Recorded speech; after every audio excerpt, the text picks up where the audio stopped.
present. We take this opportunity to welcome you on the occasion of our annual day. Fire makes everything pure and light dispels all darkness. We begin this very special event today with the lamp lighting ceremony. We request our principal, Mrs. Madhumati Suresh, to kindly accompany the dignitaries to light the lamp.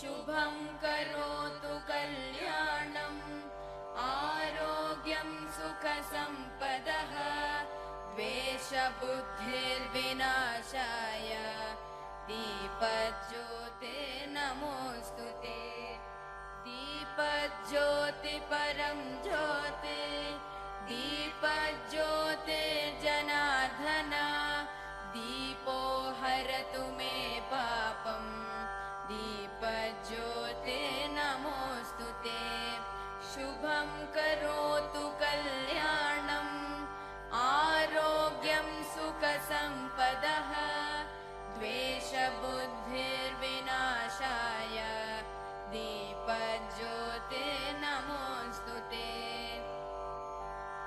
ज्योति परं ज्योति दीपज्योतिर्जनार्दन दीपो हरतु मे पापं दीपज्योते नमोऽस्तुते शुभं करोतु कल्याणं आरोग्यं सुखसम्पदः द्वेषबुद्धिर्विनाशाय दीपज्योते नमोऽस्तुते दीपज्योति परं ज्योति दीपज्योतिर्जनार्दन दीपो हरतु मे पापं दीपज्योते नमोऽस्तुते शुभं करोतु कल्याणं आरोग्यं सुखसम्पदः द्वेषबुद्धिर्विनाशाय दीपज्योते नमोऽस्तुते. Thank you, esteemed dignitaries. All present are requested to kindly rise for the school prayer.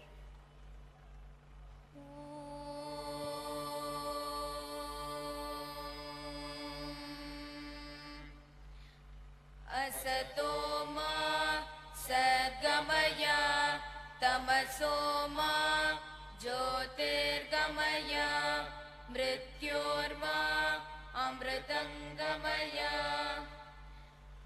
This is my prayer to thee, my Lord. Strike, strike at the root of penury in my heart. Give me the strength, lightly to bear my joys and sorrows. This is my prayer to thee, my Lord. Strike, strike at the root of penury in my heart. Give me the strength to make my love fruitful in service. This is my prayer to thee, my Lord. Strike, strike at the root of penury in my heart. Kushi from grade 12 will now deliver the welcome speech. Good evening to our esteemed chief guest, Shri N. Santosh Hegde, our chairman, Dr. Vivekananda, our director, Mrs. Anupama Vivekananda, our principal, Mrs. Madhumati Suresh, special invitees, parents, teachers, and my dear friends. I'm extremely delighted to welcome you all to Bhavya Bharata Vijaya Gatha, our annual day 2023. I would like to extend a warm welcome to all present on this magnificent evening. We feel extremely privileged to have Shri N. Santosh Hegde in our midst. It is with great honor and immense respect that we extend a warm welcome to a person of eminence, integrity, and profound wisdom. Shri N. Santosh Hegde, a jurist par excellence, an exceptional public servant, and a true embodiment of unwavering commitment to justice. Shri Hegde graces our annual day celebrations as our chief guest. Shri N. Santosh Hegde is a name synonymous with the pursuit of truth, justice, and upholding the values that form the bedrock of our society. A former Justice of the Supreme Court of India and a former Lokayukta of Karnataka, Shri Hegde has dedicated his life to the service of the nation. His remarkable tenure as a judge has been marked by a steadfast commitment to the principles of fairness, honesty, and relentless pursuit of justice. Beyond his distinguished legal career, Shri Hegde is also renowned for his unwavering stand against corruption and his tireless effort in advocating for transparency and accountability in public life. We are truly privileged to have Shri N. Santosh Hegde in our midst today, gracing this occasion with his presence and wisdom. Sir, your life's journey and your dedication to the principles of justice and righteousness inspire us all. We extend our heartfelt gratitude for accepting this invitation to be the chief guest of Bhavya Bharata Vijaya Gatha, our annual day 2023. Ladies and gentlemen, let us collectively express our deepest respect and appreciation for Shri N. Santosh Hegde. Please join me in welcoming our chief guest with a resounding round of applause. We welcome you, sir. Kindly accept the token of our love and gratitude.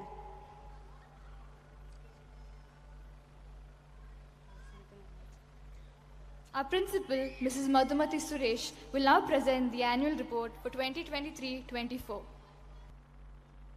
Honorable Shri N. Santosh Hegde, our chief guest for the evening, Dr. Vivekananda, chairman of our school, Mrs. Anupama Vivekananda, director of our school, distinguished invitees, ladies and gentlemen, I extend a warm welcome to you all this evening. Greeting you on our annual day for the academic year 2023-24 brings me immense joy. I am pleased to present the annual report to our school community. The school was established in 2017 with approximately 415 students and has steadily grown both in size and influence since that time. It has earned the reputation as a quality education provider within the wider community. The governance of National Public School JNR is seamlessly aligned with our vision statement. At NPS JNR, we promote a vision to provide education which inspires character and leadership, and we strive to lead the children along a pathway of value-based experiences in their learning. This approach has been instrumental in creating a rich learning environment where values, character traits, and leadership attributes are promoted among students and staff. The school's mission statement of providing quality education through partnership with the management, parents, teachers, and students, prepare students for life is applied to all facets of the school. NPS JNR is proud of its well-equipped classrooms, technological resources, landscaped grounds, and integrated curriculum across foundational, primary, middle, and senior school. The school seeks to develop the whole child physically, spiritually, emotionally, academically, and socially. Successful sporting programs and a range of subjects are available for all students, keeping in line with the NEP 2020 directives. The academic year 2023 commenced on a wonderful note when the results of our Class 10 and Class 12 were declared. We are happy to share the details of the commendable performance of our students. Our school attained 100% result with all first divisions in the AISSC Class 12 examination. 21 students appeared and 20 students scored more than 70% with distinction in various subjects. Chirag Rao topped in grade 12, scoring 97.2%. He scored a centum in English. In the AISSC Class 10 examination, 55 students appeared And here too we secured 100% results. All 55 students scored above the first division. Aditya Jain was a topper in class 10 with an aggregate of 95.8%. He scored a centum in science. The award ceremony was held on 5th July 2023. The special guest at the event was Councillor Rita M. Mercia, former mayor of the city of Lowell, Massachusetts. The school's overall toppers and subject toppers for both grade 12 and grade 10 were awarded for their exceptional academic achievements.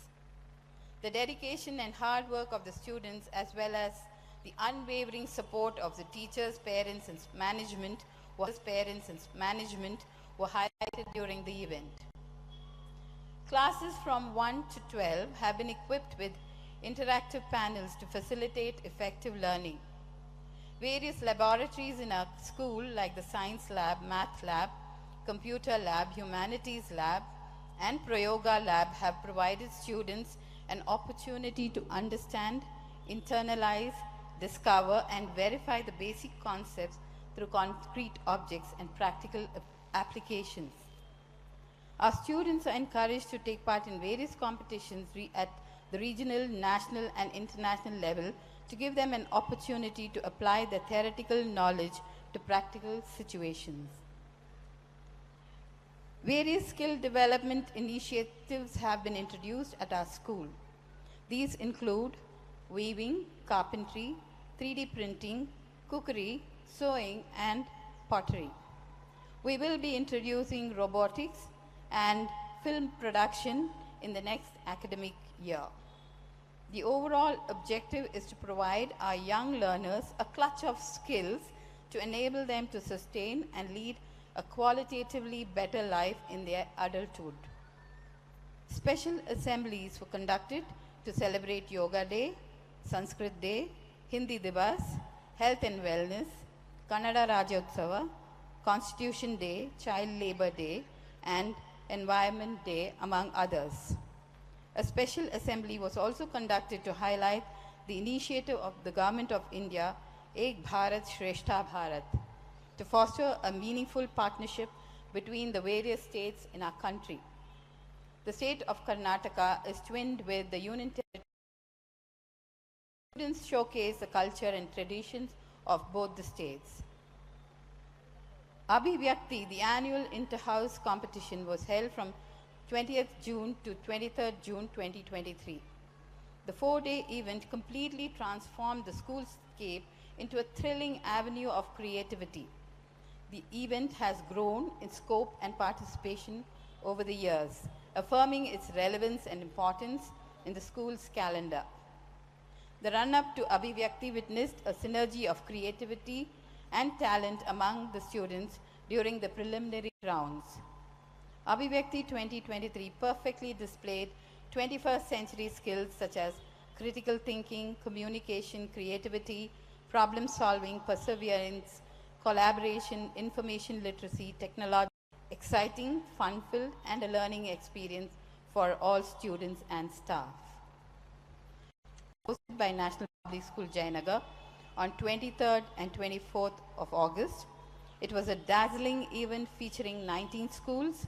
The celebration of talent included captivating cultural displays, academic challenges like quizzes and science exploration, and skill events such as culinary battles and photography challenges. Participants showcased not just talent, but also sportsmanship and teamwork. Amayam 2023 highlighted the power of togetherness and the remarkable potential of youth.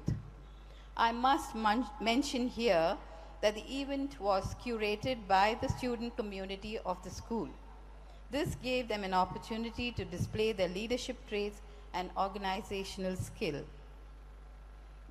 Dikshanta Samaroha, or Graduation Day 2023 for grade 12, was held on 8th February 2023 in the school premises. The event was graced by the management, special guests, parents, and teachers. The event began on a solemn note with a prayer, lighting of lamp, and speeches by the students thanking their alma mater. Our school has actively engaged with various stakeholders, including parents, teachers, students, community members, and administrators, to ensure a holistic and enriching educational experience. Parental engagement has been a cornerstone of our school's success. In 2023, we continued to encourage parents to actively participate in their children's education. We have held regular parent-teacher meetings and orientations and invited parents to be an active part of the inter-house and inter-school events as judges. We thank the parents who were very gracious to take time out of their busy work schedules and enthusiastically participated in the events.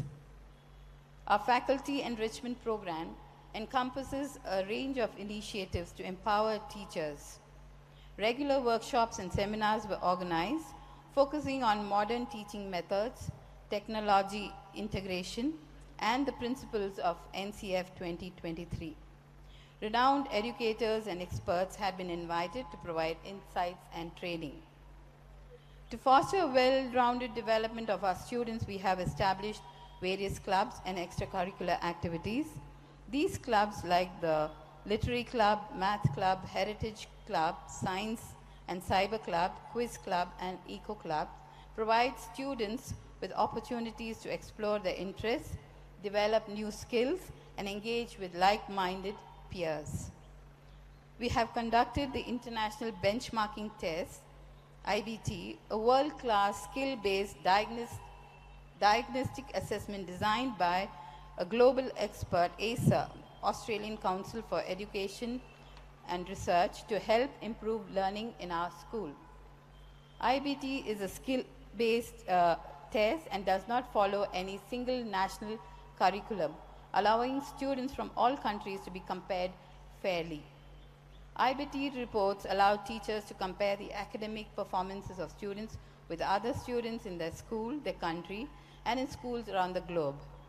The IBT provides many different reports on student performance to help teachers and the schools better understand where their students are positioned on the learning continuum, and we are happy to inform you that our school performance was well above the international average. Talks and workshops were conducted for students on topics like artificial intelligence, design thinking, career guidance, wellness, and safety.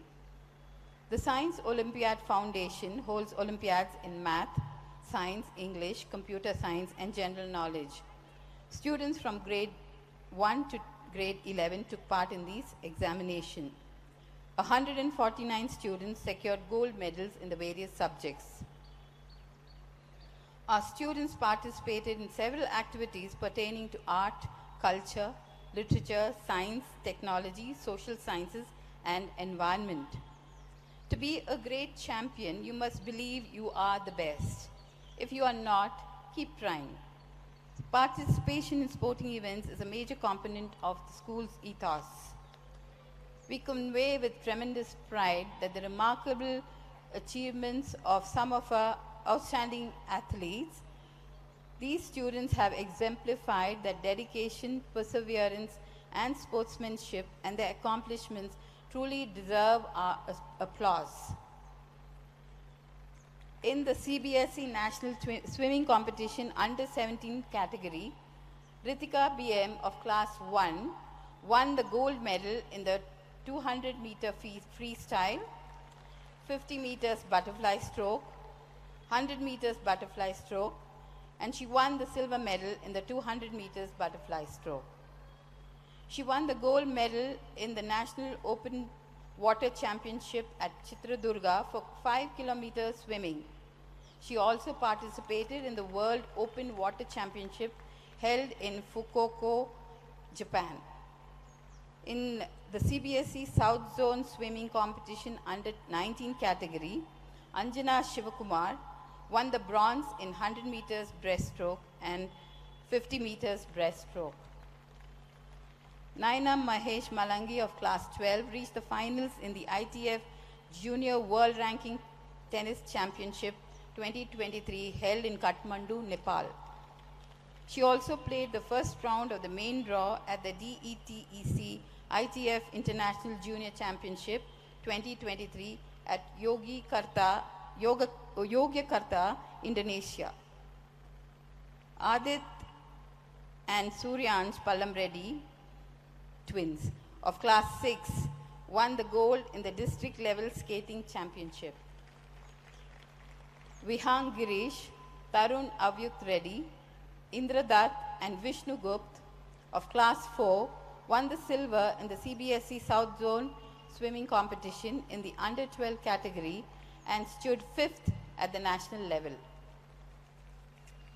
As we move forward into our 8th year, we like to rededicate ourselves to the cause of education and assure you that we will continue to use the tool of education to create students who are whole and happy. I seize this moment to express our gratitude.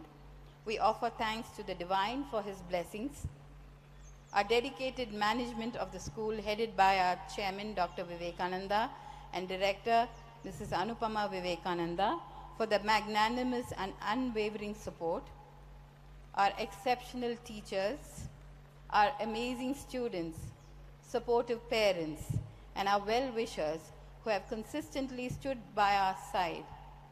We also extend our appreciation to the diligent non-teaching staff members whose unwavering commitment ensures the seamless operation of our school.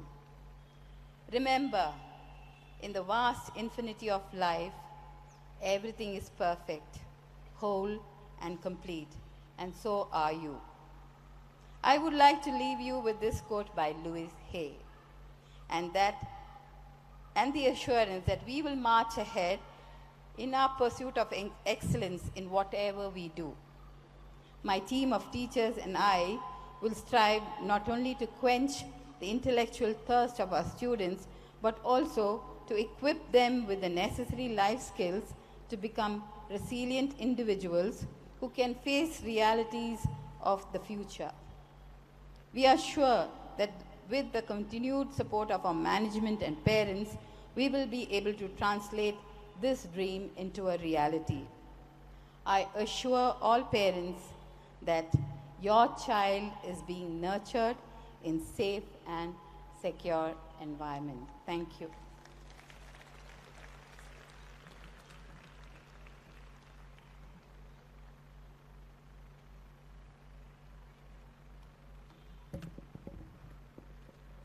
Thank you, ma'am. We request our chairman, Dr. Vivekananda, to address the gathering.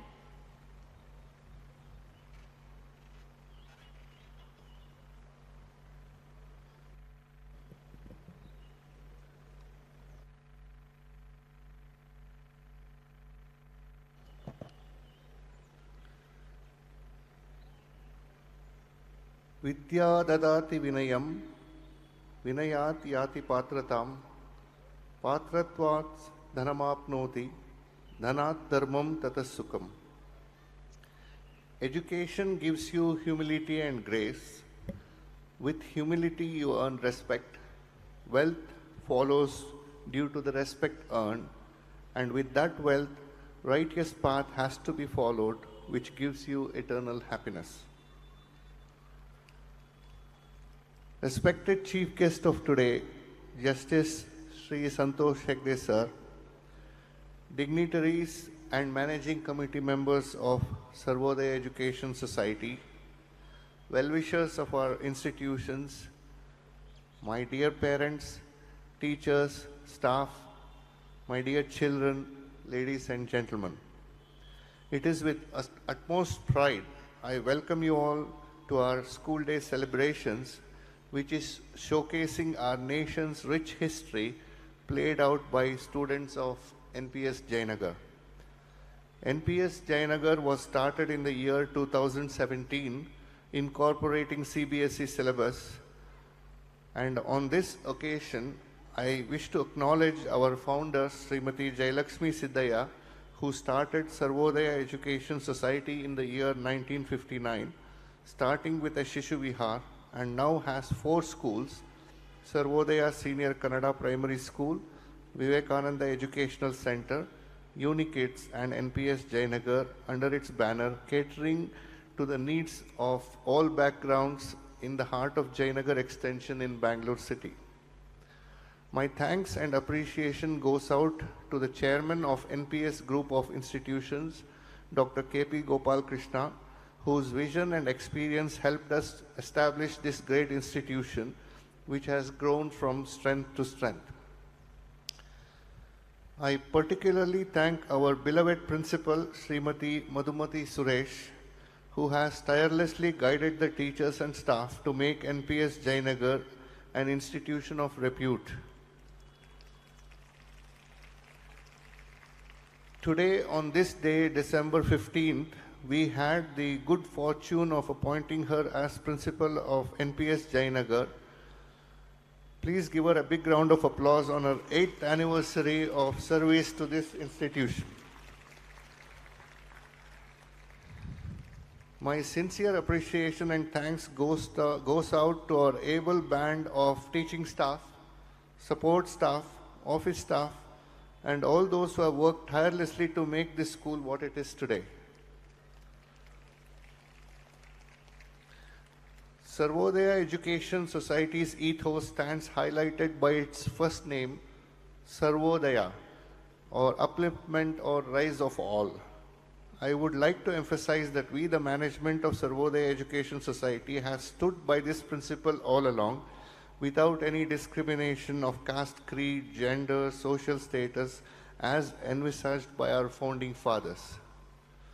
Our vision in the coming years is to make this institution world-class, and as you're aware, we are taking baby steps to achieve this goal. What differentiates NPS Jayanagar from other schools is the wholesome approach towards the holistic development of our children. Apart from our academic achievements and success, we have initiated many new life skills like cookery classes, tailoring, weaving, pottery, sports, indoor and outdoor, carpentry, and we have finalized introducing robotics and AI and coding classes to our children. We also are collaborating with institutions to prepare for IIT, JEE, NEET and other exams, as well as working for tie-ups with institutions abroad. Apart from that, moral standards like discipline, honesty, perseverance and lack of historical knowledge is lacking nowadays. Glory of our country, India or Bharat, as we know, is being inculcated as in naming of our houses as Nalanda, Takshashila, Vikramshila, Vallabhi, and our annual day event today have depicted the rich heritage of our ancestors. Today is one such day where Bhavya Bharata Vijaya Gatha is being enacted by our children to remember our glorious past. I congratulate all our students and children who have taken extraordinary interest in taking part in this show. Our future leaders of tomorrow will be trained in this endeavor to learn from our triumphs and losses so that wisdom guides our young minds. I thank all the parents, guardians, grandparents, and well-wishers who have extended their wholehearted support to make this function a grand affair. Please give all our children and parents a big hand.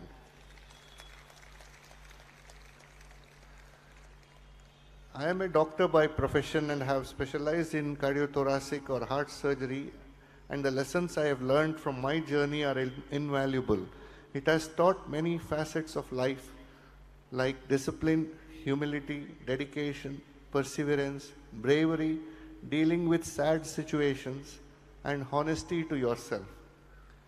You can't cheat in the exam called life. So my message to our youngsters is to be focused, disciplined, be brave, and don't lose heart under any circumstances.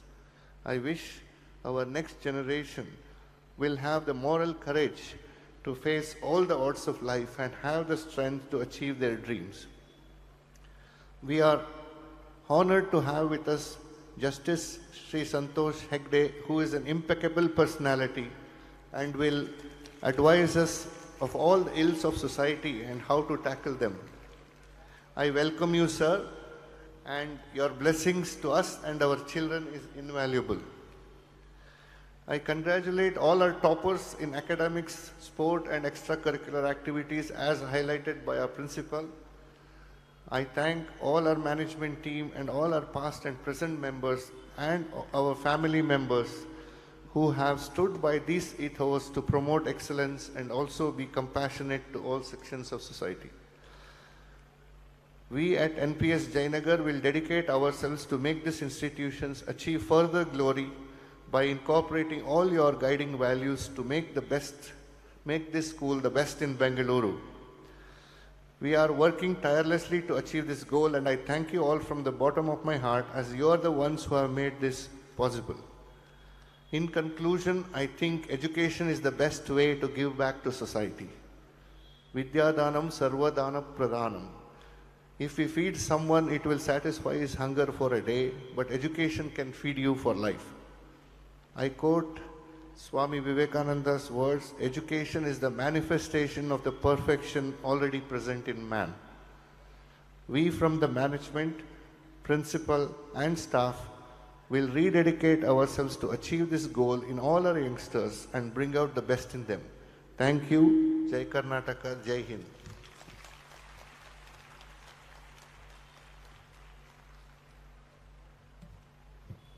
Thank you, sir. We request our chief guest to kindly address the gathering.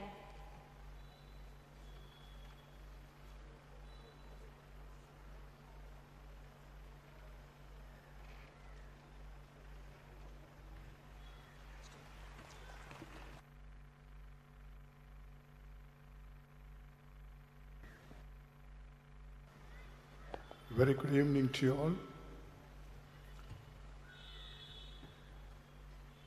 The dignitaries in the dais, Dr. Vivekananda, Chairman of NPS JNR, Mrs. Anupama Vivekananda, Director of the NPS JNR,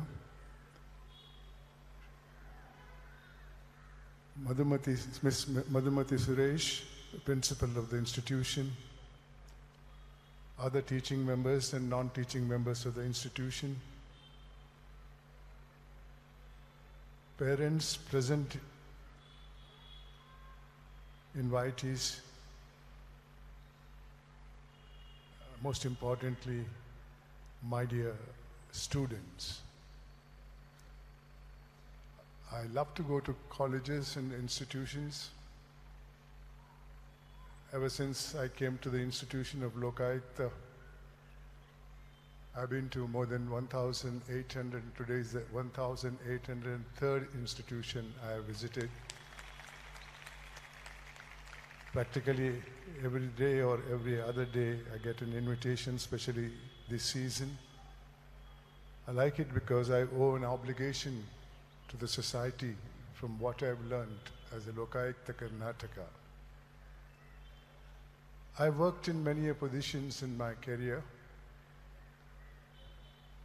but when I came to the Karnataka Lokayukta, I realized till then I was a frog in the well. I did not know the sufferings of the people. I was comfortable and I thought most people were comfortable. Working in Lokayukta taught me the problems of the people, mostly because of the administration, which itself is created under the Constitution of India to serve the people.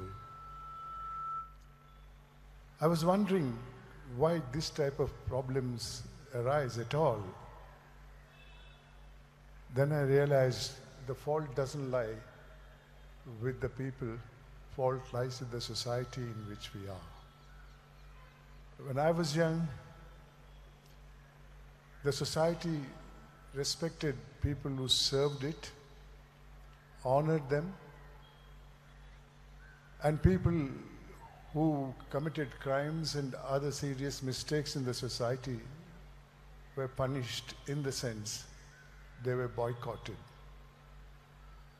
If somebody was sent to jail in my village, my parents would tell me not to go near that house, even though I had a classmate or a friend in that house, because the society did not want people to respect them. That society's thoughts have changed, very unfortunately. Today's society respects money and power only, nothing else. Consequently, there is a mad race in the society to become rich or powerful, getting powerful posts. If you have a powerful post, money automatically flows into your home. If you have money, you can buy a powerful post. That is the situation in our country today, ladies and gentlemen. What is the cause for this? In my opinion, the cause for this is a disease called greed. This disease has no treatment.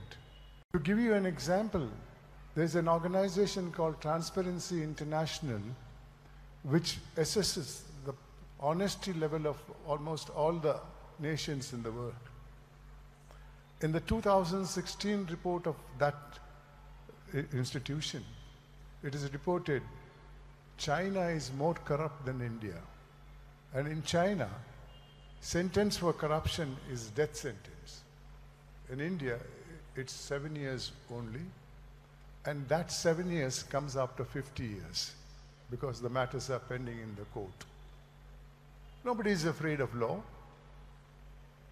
Nobody is afraid of respect in the society because if you are rich, automatically the respect comes. If you talk about an honest man, they say, oh, useless chap. He doesn't take, he doesn't allow others to take. This is the definition of honesty today. Let me give you some examples of growth of greed in our country. In the decade of 50s, there was a scam called Jeep scam. In purchasing Jeep vehicles from England for our soldiers and policemen, country lost 52 lakhs of rupees being siphoned off by people in power in that transaction.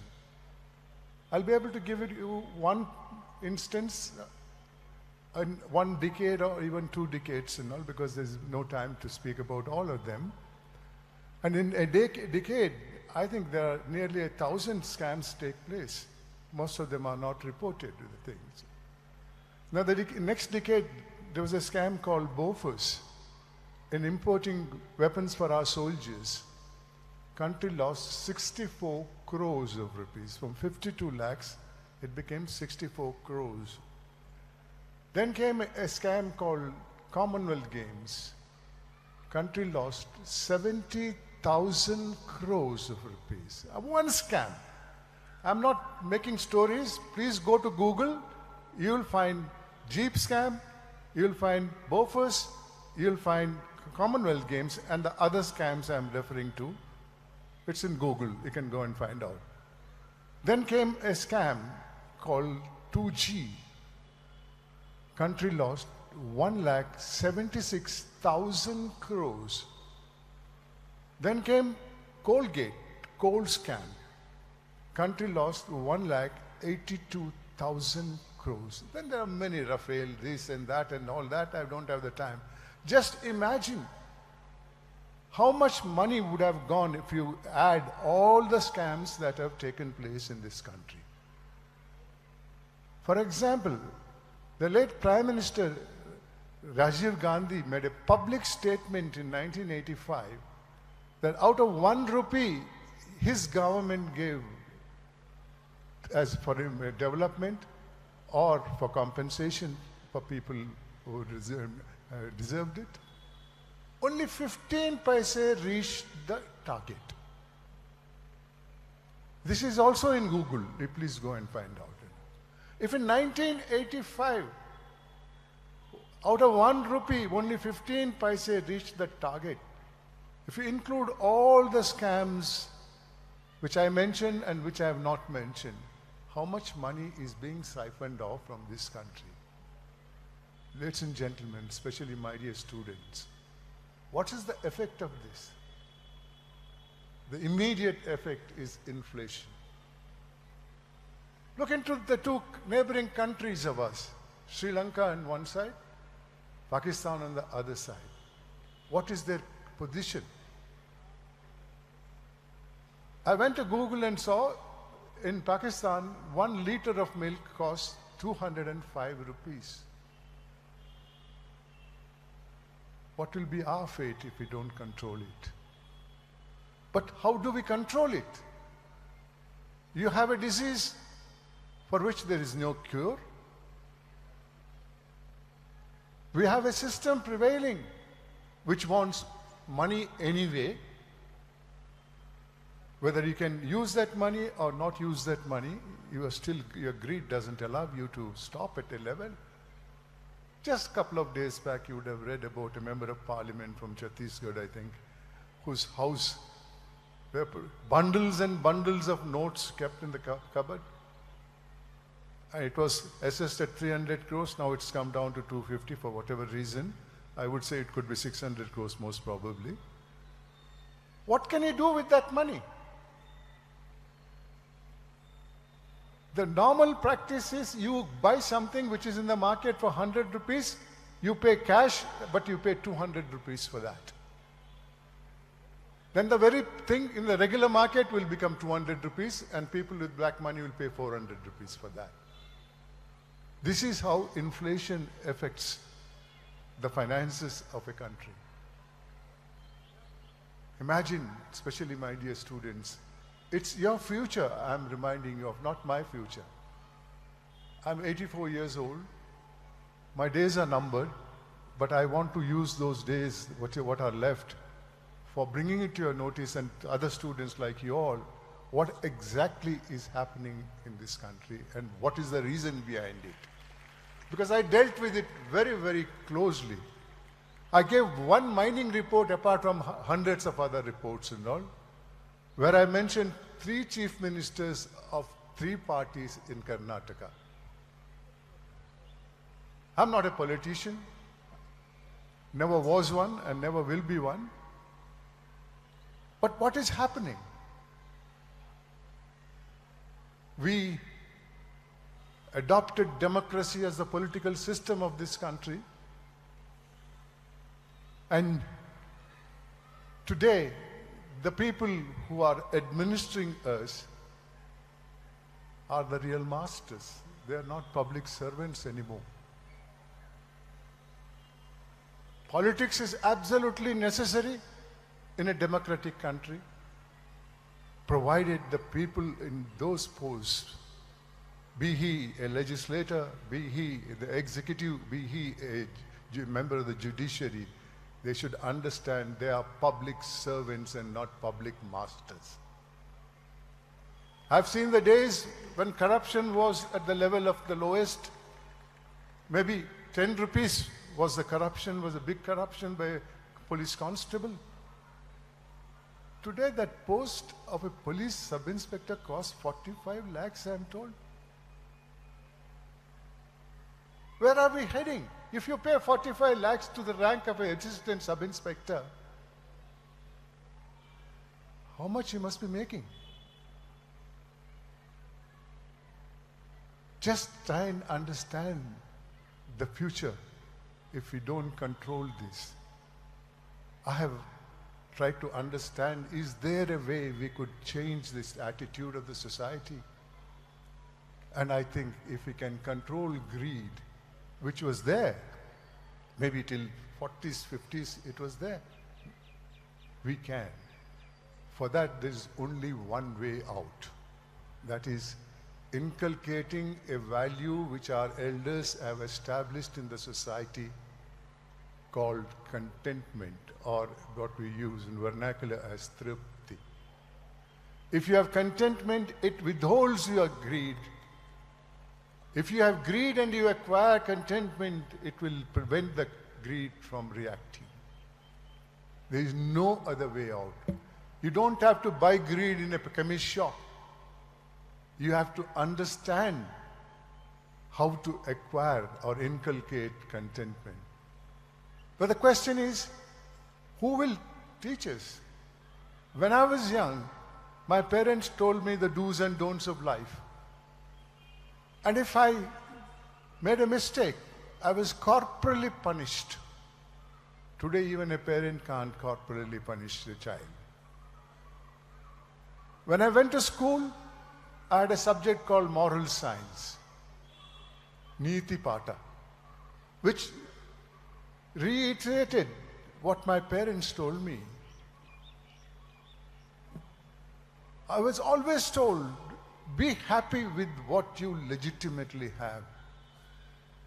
What a feeling it is. If you ask me, I retired in 2011. I had given my mining report and many other indictions I had done in the thing and all this thing. Today, if there was anything wrong in me, whether it is personal or something official I was dealing with, they would have dragged me to the streets and nothing has happened. I have, without fear, exposed so many people who are in power. Could it be elected representatives or could be government servants? Because things have changed. When India became independent, our elders created a body called Constituent Assembly to draft a constitution for our country. People from various ranks and professions were either elected or nominated for that Constituent Assembly. Their job was only to draft a constitution. In that constitution, well, preparing that constitution, after great bit of discussion, because understanding the past, where the relationship between the administration and the people were so difficult, they adopted democracy as the political system of this country. The definition of democracy then was government of the people, by the people, for the people. Today, it is government of some, by some, for some. There, an issue came for discussion in that assembly, whether a person who will be elected as a member of the parliament or the local, state legislature or local bodies should have any educational qualification. Baba Sahib Ambedkar said, you are the makers of law. You must know the consequences of making a law. You must have some educational qualification. The writer of the Constituent Assembly debates points out that many people said, yes, there should be some educational qualification for a person to contest election. After a little time, one person stood up and addressed the chair and he said, sir, recently we adopted democracy as the government or the political system of this country. You said meaning of democracy is government of the people, by the people, for the people.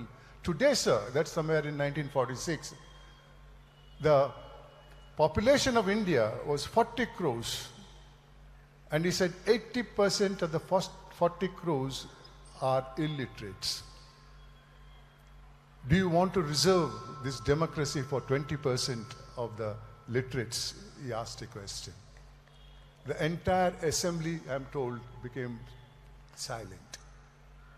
And they took a decision that there is no need for any educational qualification for a person to be appointed as a President of India, Prime Minister of India, Chief Ministers of the ministers, and every other person. So that decision was being taken. Then they created 3 pillars of the Constitution called the legislature, the executive, and the judiciary.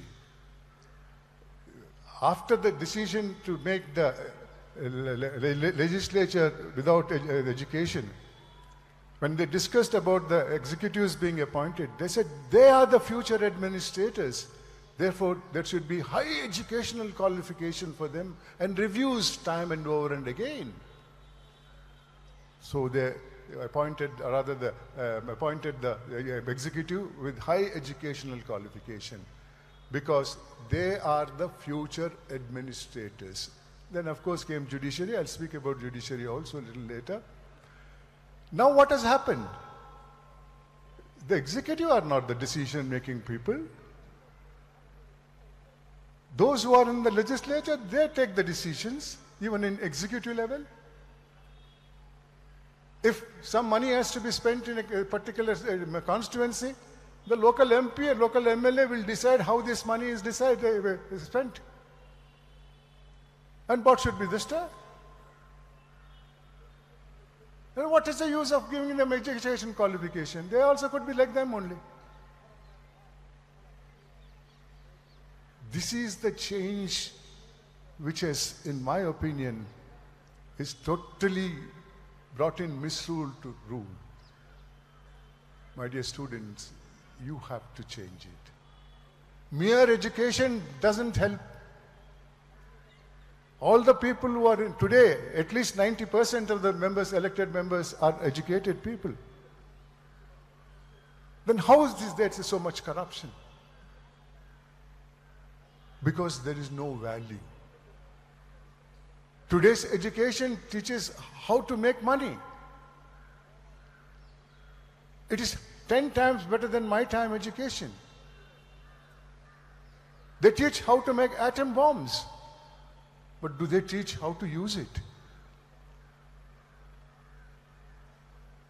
This is the position that we are facing today. People who are involved in corruption are also educated people. They use education to make illegal wealth. You have contentment in life.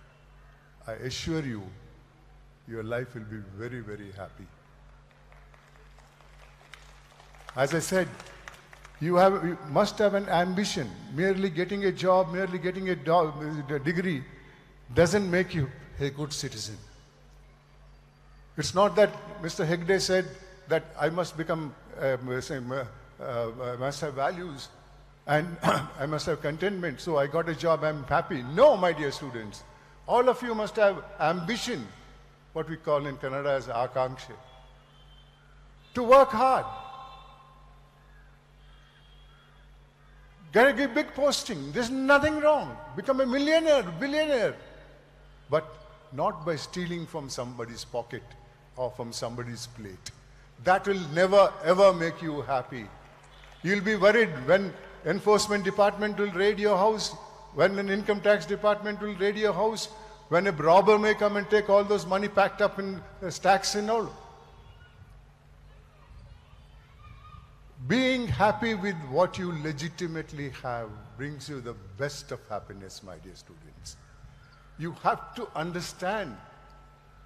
I know in life, quite often you feel disappointed. Oh, I tried so much, studied so hard, but I didn't get the rank, or I didn't get the class, or I may even have failed. Don't get depressed. Just turn around and see behind you. How many millions are there who have not even reached your status? Born without eyesight, born without limbs, nowhere near you. God has been more grateful to you than to those. Always looking at the top and at the height and wanting to become that is not good. My dear parents, please, please, you inculcate this value. Show it to the children, the happiness that you get when you have contentment in life, so that they can build their life on that path. There's a need for another value. According to me, those two values are enough to change the society for better. That is humanism. We all think we are born human beings.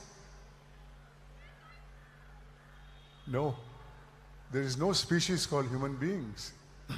In science, we are born to a species called Homo sapiens, which has nothing to do with humanism.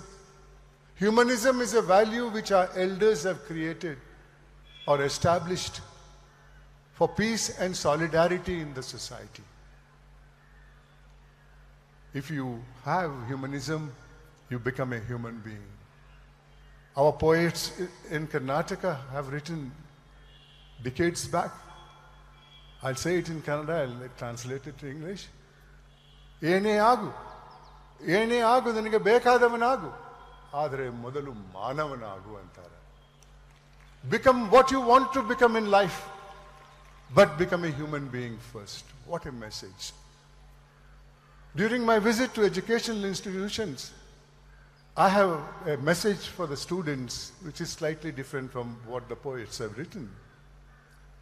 I say, ಹುಟ್ಟುವಾಗ ಮಾನವನಾಗಿ ಹುಟ್ಟದೇ ಇದ್ದರೂ ಜೀವನ ಪಥದಲ್ಲಿ ಮಾನವೀಯತೆಯನ್ನು ಅಳವಡಿಸಿಕೊಂಡು ಸಾಯುವಾಗ ಮಾನವನಾಗಿ ಸತ್ರೆ ಅದಕ್ಕೆ ಮೇಲ್ಪಟ್ಟಂತಹ ಗೌರವ ಯಾವುದೂ ಇಲ್ಲ ಬಂಧುಗಳೇ. Even if you are not born a human being, in your journey of your life, if you acquire humanism, show it to the society and die as a human being. There is no better glory than that. Ladies and gentlemen, we have so many problems, but root cause for all these problems is the greed in us. If only we could control that, how much money will be available for real development? Let us see the pleasure of seeing the real development. We have instances where bridges are being built, and before inaugurating the same, bridges have collapsed. Bihar, 3 times the bridges collapsed. I mean, these are everyday instances we can be sure of. What will be without development, what will be the future of the youth? You have to, this is not a sacrifice, it is a must to inculcate these 2 values. I'll give you some examples of what made me come out to talk about these things. In 2008, a couple came from Bagalkot with a 6-month-old child. I asked them, what's the problem? They said, this child looks perfectly all right, but it has no rectum, Gudadwara illa. ತಿನ್ನುವುದು ಬಾಯಲ್ಲೇ ಹೊರಗೆ ತರೋದು ಬಾಯಲ್ಲೇ, eats through the mouth, defecates through the mouth.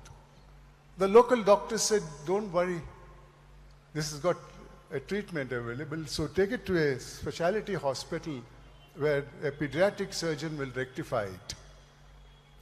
Believing that doctor, they took this child to a government medical college hospital.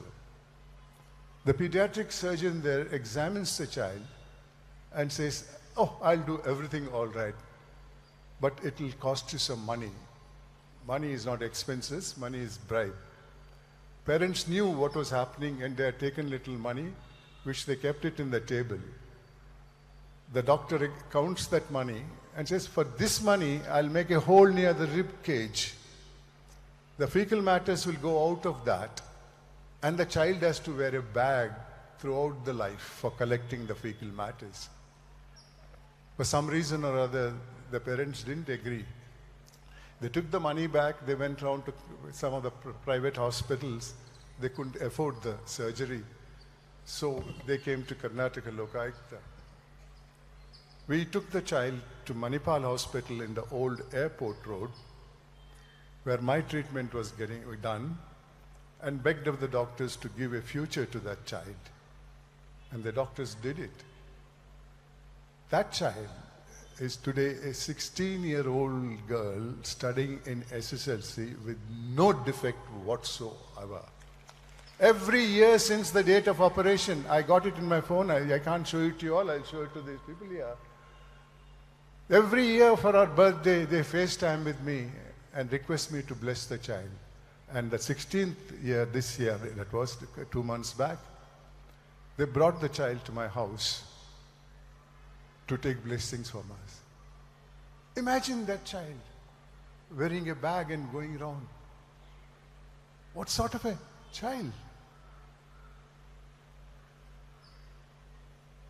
Look at this doctor. He must have prayed with God. Give me education, make me a doctor, make me a pediatric surgeon. Get me a government job. God gave everything. And he gets an opportunity of giving a future to a child. The greed didn't allow it. I'll give you another example. In 2010, a lady over 85 years came to my office. I asked her, what's your problem? She said, sir, I have no income. One son is working in Mumbai. It sends me 250 rupees by money order. Postman wants 10%. If you don't give 10%, he writes a note, visited the house 3 times, addressee not found, returned to the sender, and the money has never gone back to the son. It was siphoned off on the way. Look at this person. He's also paid handsomely for that job, which is his duty. He knew, because postmen and receivers of the post are always in friendly terms. He knew her condition, but still, even from her, he wanted 10%. Now, I wanted to help her, but I couldn't do it because postman was a central government employee. So I contacted an officer who is authorized to do this investigation and explained the situation to him. He, while talking to me itself, must have calculated 250 rupees, 10% is 25 rupees. He tells me, sir, 25 rupees case. I have no officers. My officers are investigating crores and lakhs of worth of scams. You have a police force. You do it yourself. What else do I do? Do I ask her to go to the court? Then I requested my listening, please see that you don't violate the law. Advise that person, postman. Then and they must have gone and spoken in their own language. The problem was solved. And the lady came after 2-3 months and said, I have no problem now and all. But look at these people. What greed can do. Last one more thing, In 2011, a very senior Air Force officer from Hyderabad telephoned to me. He said, 3 days back, my older brother's 18-year-old daughter is killed in a road accident in Bangalore. Her body is in a government hospital. 3 days over. We have kept an ambulance there to bring the body. We can't come to Bangalore because they're all aged people. We haven't seen her face. We have to finish her last rites. Please try and help us. I said, I'll call you back in a couple of hours. I went to the hospital, met the superintendent. He said it couldn't have happened because this hospital gets a lot of fatal accident matters and murder, suicide and other things. So I have deputed 2 doctors for that and all. So let's find out from them, and he can call them. So one of the doctors came and he straight away addressed the superintendent. What's the hurry, sir? Body is not decaying. Body is in a freezer.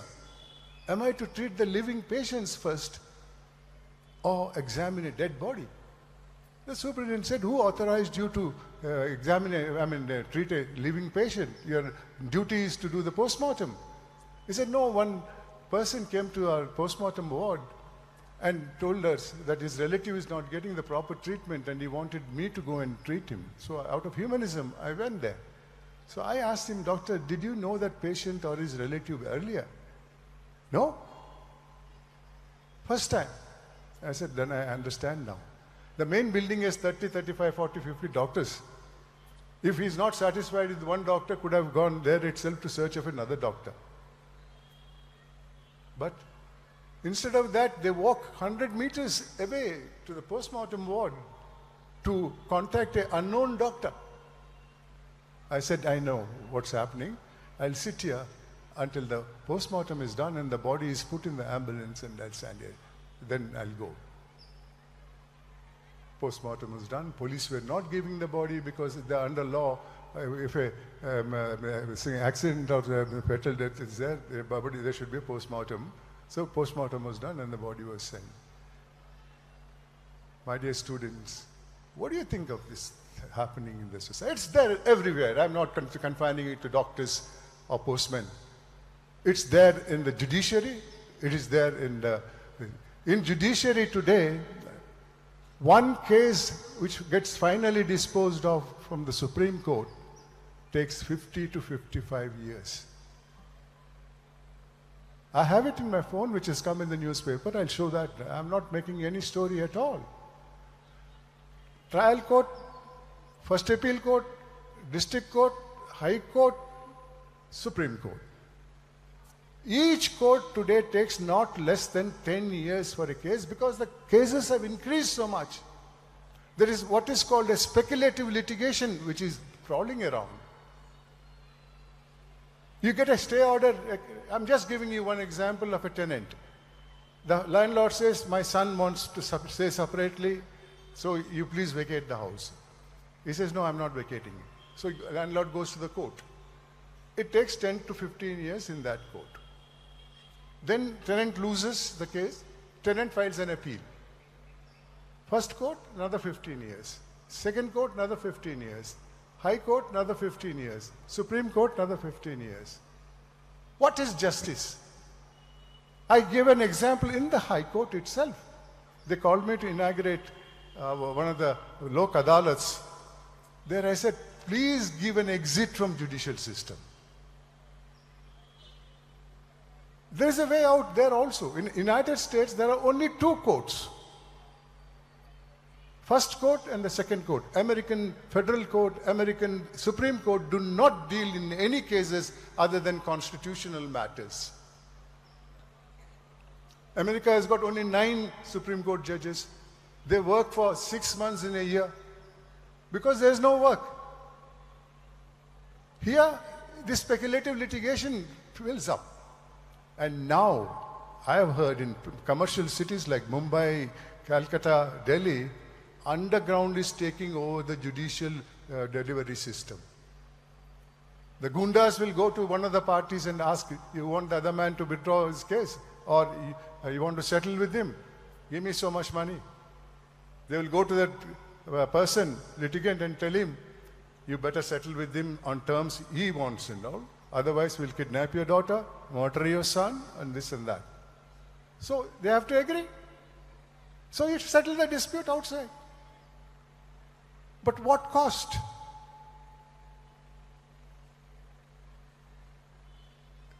Therefore, my dear students, the only reason for what is happening in this country today are greed and want of humanism. If you can inculcate that, I'm sure your life, your children's life will be wonderful in the days to come.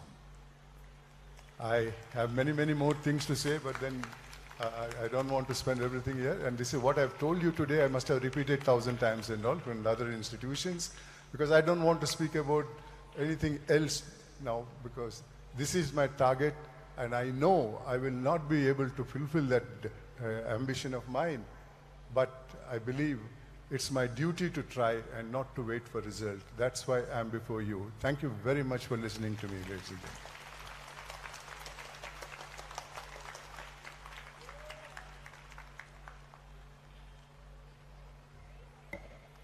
Thank you, sir, for your motivating words. Vaibhav of grade 12 will propose the vote of thanks.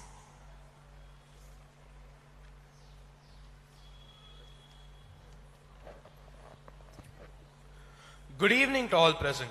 I consider it my proud privilege to be called upon to deliver the vote of thanks.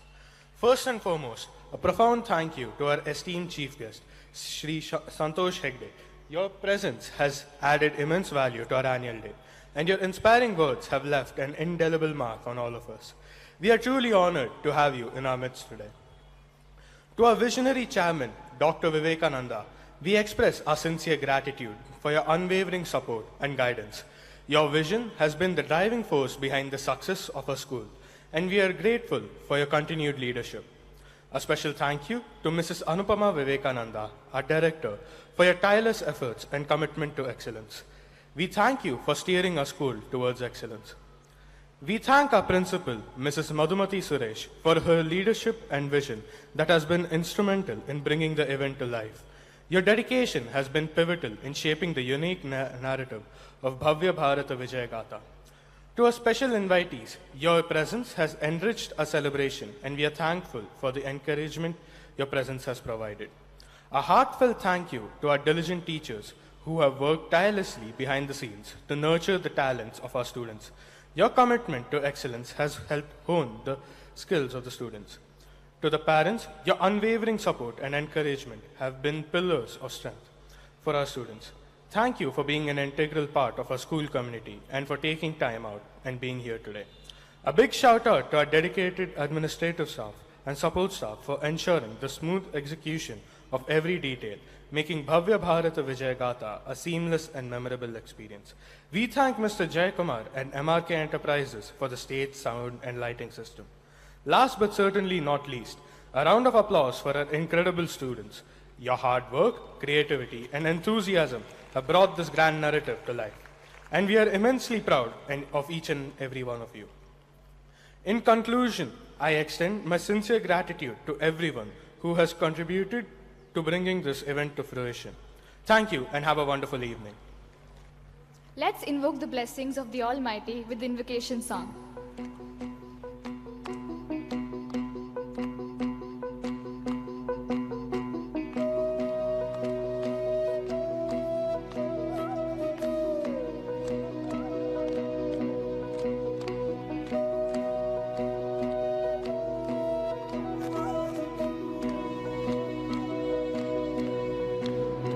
सन्ततमहं कुञ्जरमुखं शङ्करसुतं तमिह श्रीविघ्नराजं भजे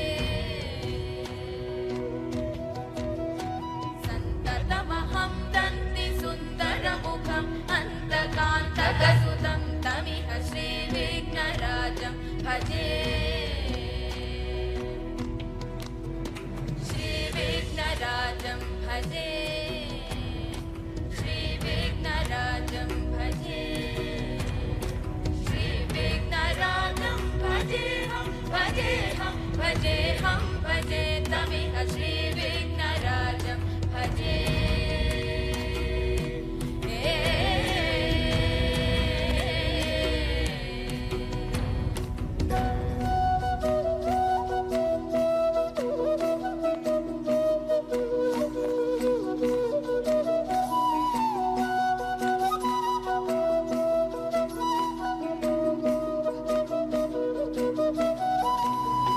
सेवित सुरेन्द्र महनीय गुणशीलम्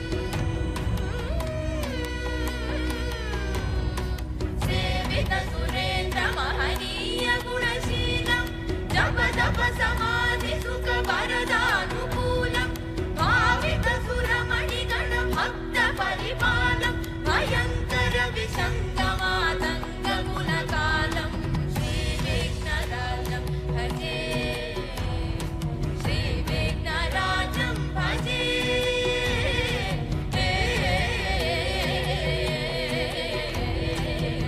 श्रीविघ्नराजं भजे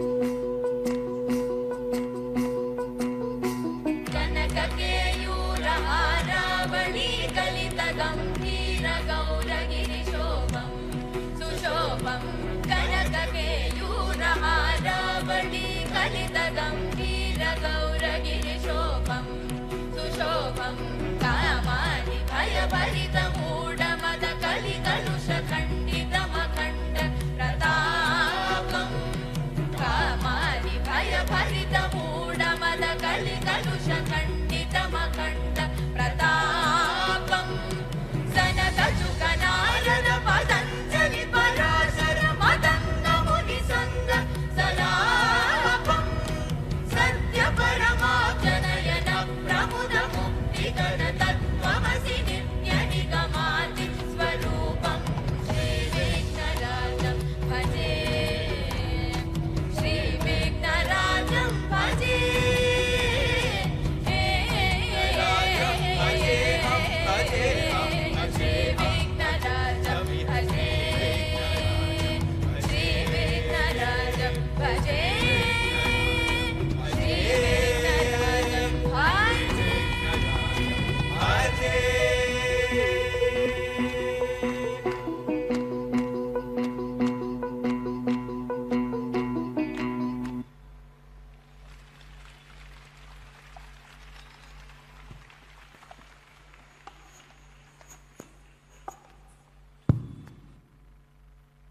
Students will now present the invocation dance set to the divine strains of Mahaganapatim Manasa Smarami, a classical composition that pays homage to Lord Ganesha, the remover of obstacles and the harbinger of auspicious beginnings.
सुचरित्र विमल गुणगात्र पुरगवर कटिसूत्र हरिकरुण पात्र विभवक्त्र सुचरित्र विमल गुणगात्र पुरगवर कटिसूत्र हरिकरुण पात्र अचल वरदयित सुत शशिगर्वहरण अनवरत मम विबुधगण विनुत चरण विबुधगण विनुत चरण विबुधगण विनुत चरण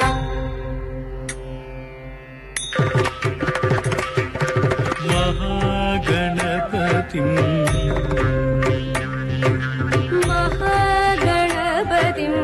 मनसा स्मरामि महागणपतिं मनसा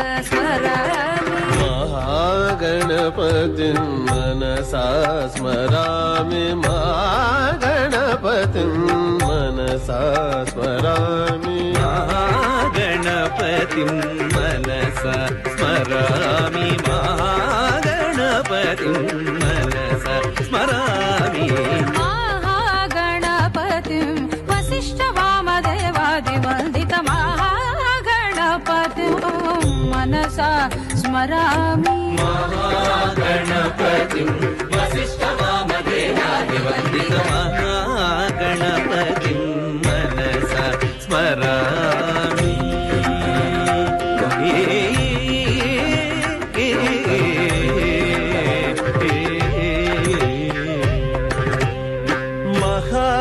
महादेवसुतं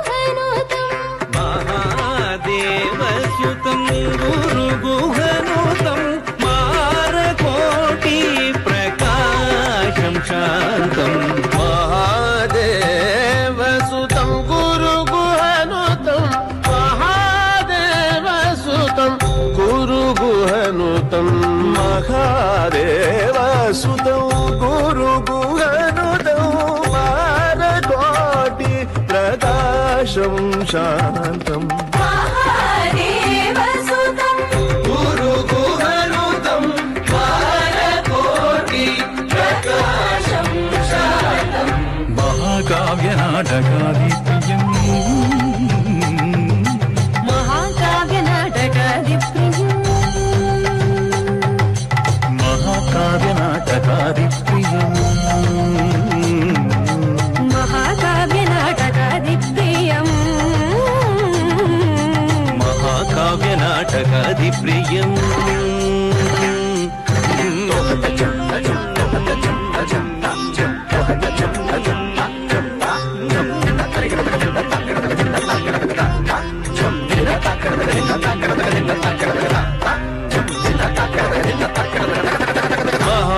మహాకావ్య నాటకాది ప్రియం మహాకావ్య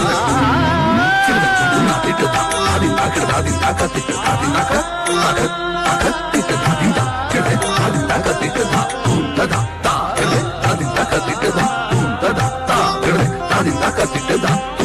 మహాకావ్య నాటకాది ప్రియం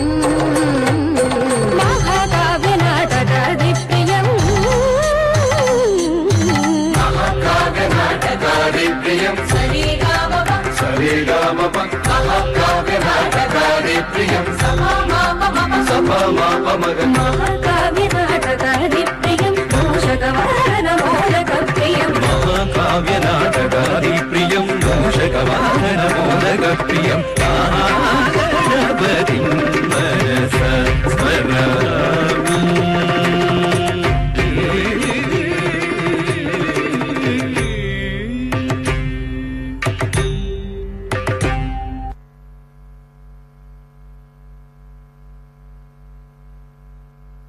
In the tapestry of time, where history and culture intertwine, our annual day unfolds as an epic journey through the annals of Bharata's history.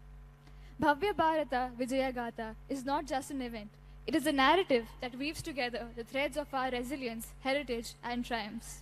The term Bhavya resonates with grandeur, signifying the magnificence and splendor that defines the spirit of Bharata.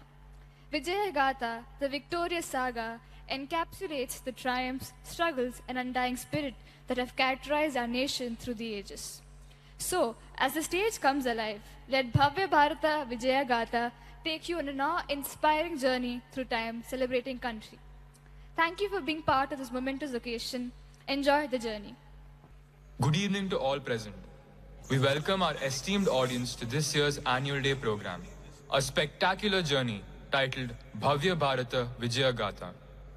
As we embark on a journey through the epochs of splendor that define ancient and medieval India, we will weave for you a narrative that will unfold the tales of magnificent kingdoms, rich cultural tapestries, and the enduring legacies that have shaped the vibrant history of this land.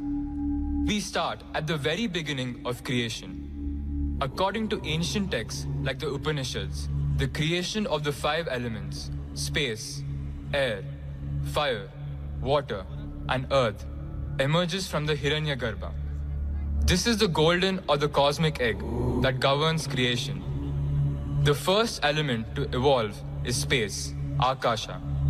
From space emerges air, Vayu, followed by fire, Agni.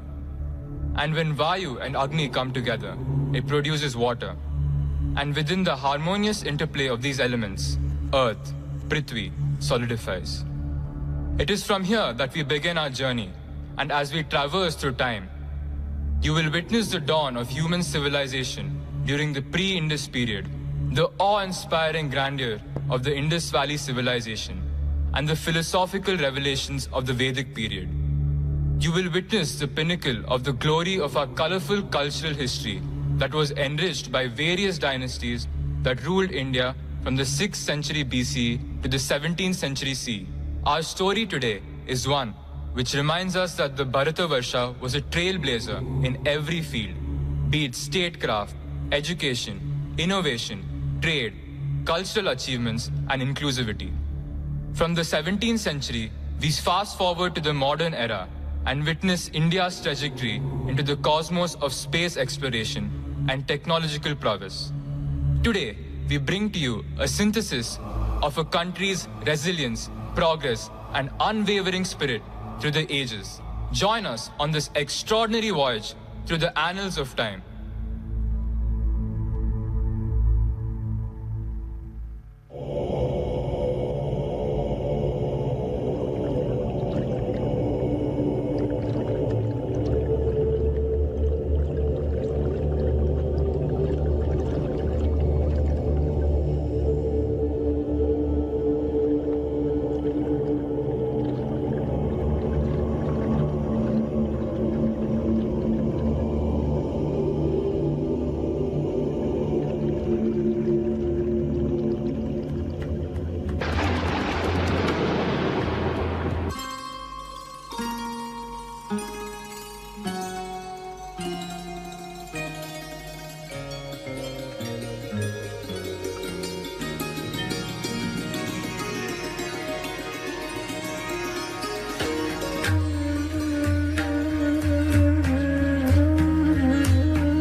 प्रचोदयात्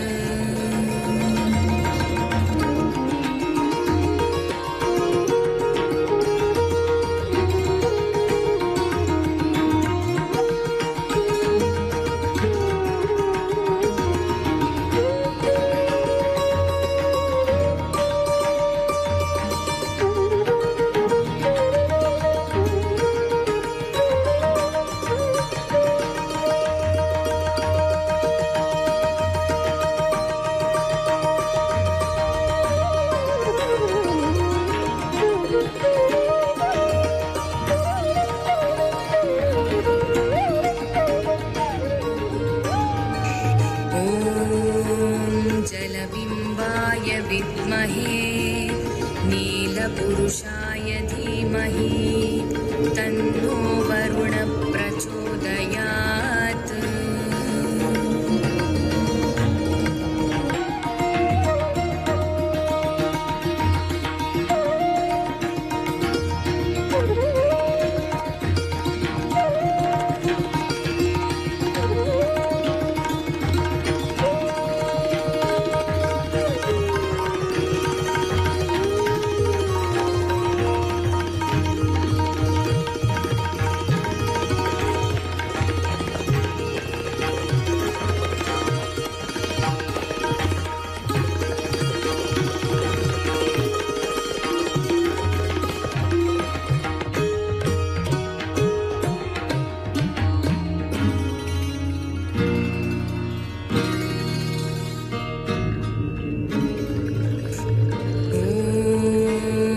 वसुन्दराय विद्महे भूताधत्राय धीमहि तन्नो भूमि प्रचोदयात्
Dr. Sankalp, a passionate archaeologist, meticulously examines the artifacts in his study filled with ancient relics. He discovers a magical book, Bhavya Bharata Vijaya Gatha. What secrets do you hold, my silent companion? As the book opens, the room is filled with a mystical aura. This is unlike anything I've ever seen. Dr. Sankalp touches the book and opens it. As the fabric of time unfurls, the elements earth, water, fire, air and space engage in a conversation with the time traveler, guiding him through the diverse epochs of India's rich history. This exchange creates a harmonious journey where the elements unfold the captivating story of India's glorious past. Dr. Sankalp now finds himself during the pre-Indus period.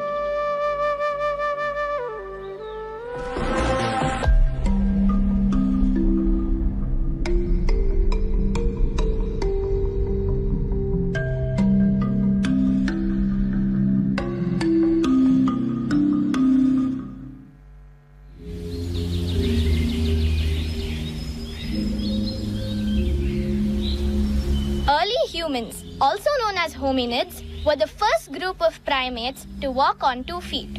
These early human species developed unique characteristics such as tool making, language, art, and culture that enabled them to survive and thrive in environments across the globe. I am so hungry. Oh, look, berries. These berries are good, but I'm craving for something substantial. Look, those look like some big animal tracks. Maybe we can follow them and try to hunt the animal. But how do we hunt them? We do not have any tools. See, I have made tools like axes, choppers, and cleavers. This will help us to hunt animals.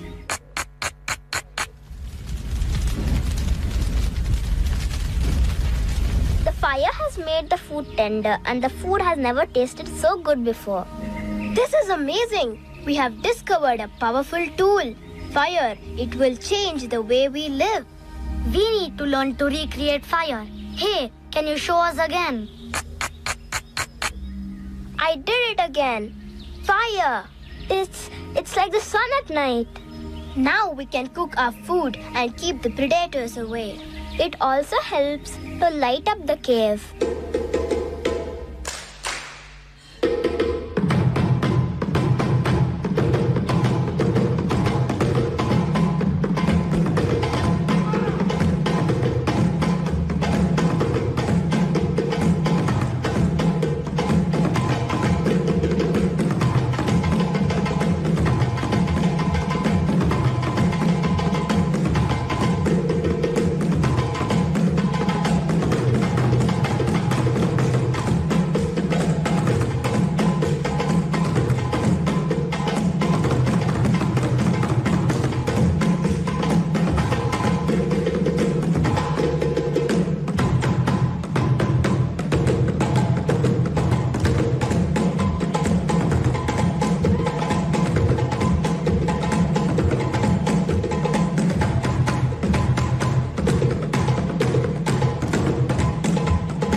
I give up. We have been chasing that deer for hours. These are edible grains. Instead of chasing animals all day, we could grow our own food. Wow, I never knew that. But how do we grow them? We can collect some seeds from other plants and try planting them near the riverbank. That's a great idea. We can have our own farm and grow different kinds of vegetables and fruits.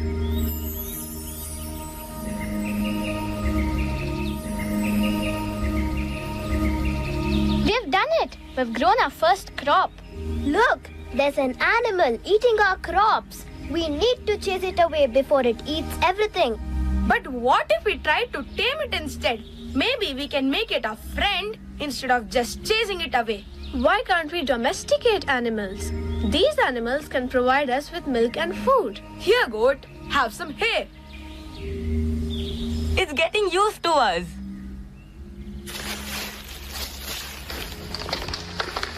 Hey, can you see a log rolling? This gives me an idea.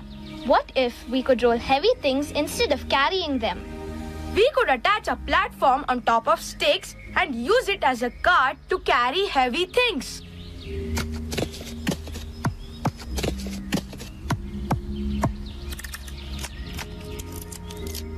It's a wheel. We could transport things faster and farther than before. Wow, I can't wait to see how this wheel invention will change our lives.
Over 4,000 years ago, the Indus Valley civilization thrived in a world vastly different from ours.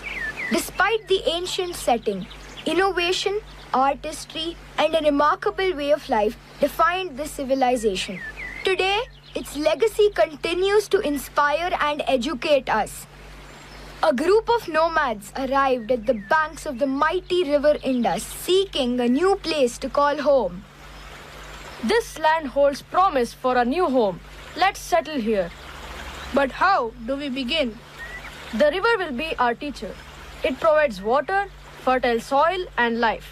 We'll become farmers. And our houses? We'll construct sturdy homes with mud bricks and thatched roofs to shield us from the elements. What about food? We'll observe nature's wisdom. From the land, we'll learn to cultivate crops like wheat and barley, guided by the rhythms of the seasons. The nomads began to cultivate the land. They worked together, learning to harness the power of the river for their fields.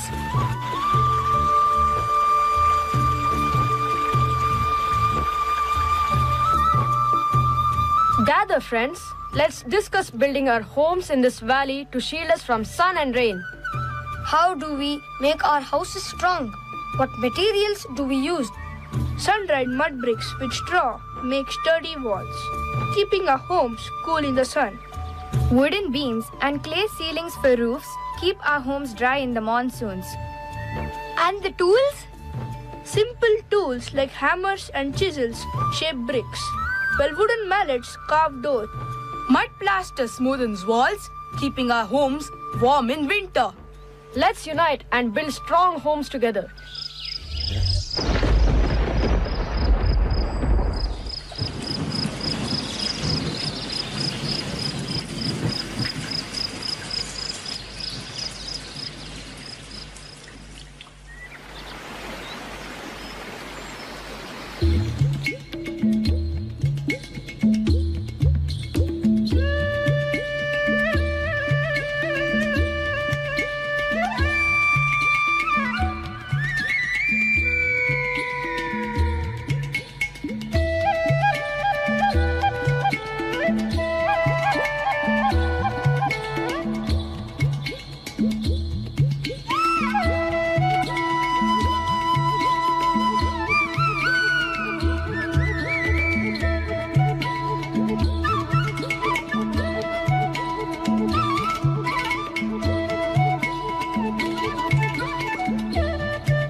Indus Valley's architectural brilliance is seen in well-planned cities and advanced drainage. The citadel served administrative and possibly ceremonial roles. The Great Bath, a large pool with steps, may have had religious significance. The granary showcased their adeptness in managing surplus agricultural produce.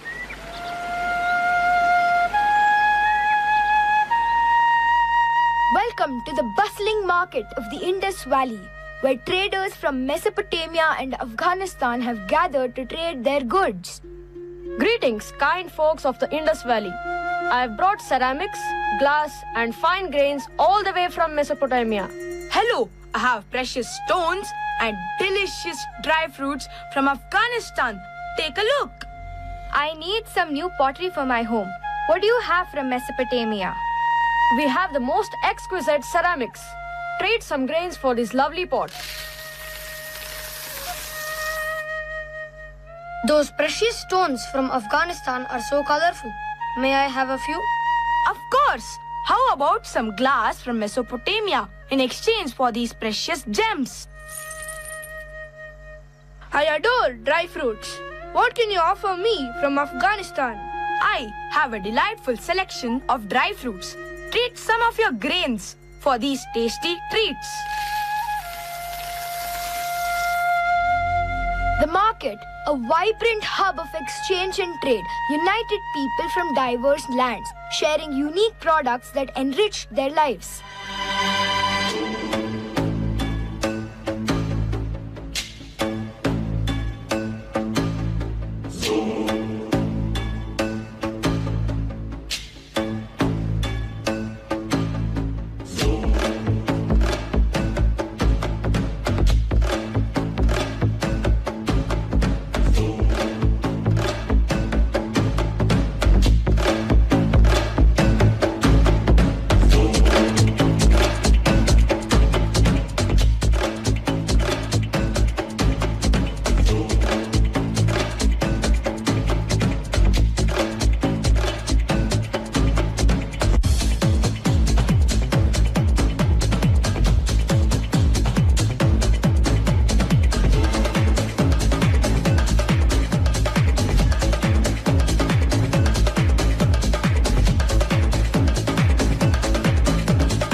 श्रीगुरुभ्यो नमः हरिः ओम्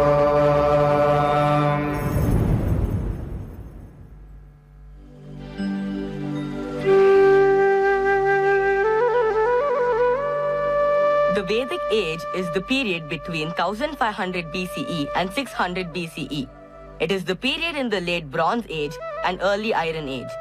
During this period, a large group of nomadic cattle herders crossed the Hindu Kush mountains and settled down in the Sapta Sindhu region. The people in the Vedic age were divided into tribes. The tribes were cattle breeders and were called Jana. The Rajan was the leader of the tribe. A Purohit, Senani and Gramini assisted the Rajan. The Sabha was an assembly of selected people and the Samiti consisted of the entire tribe and anybody could express his or her opinion.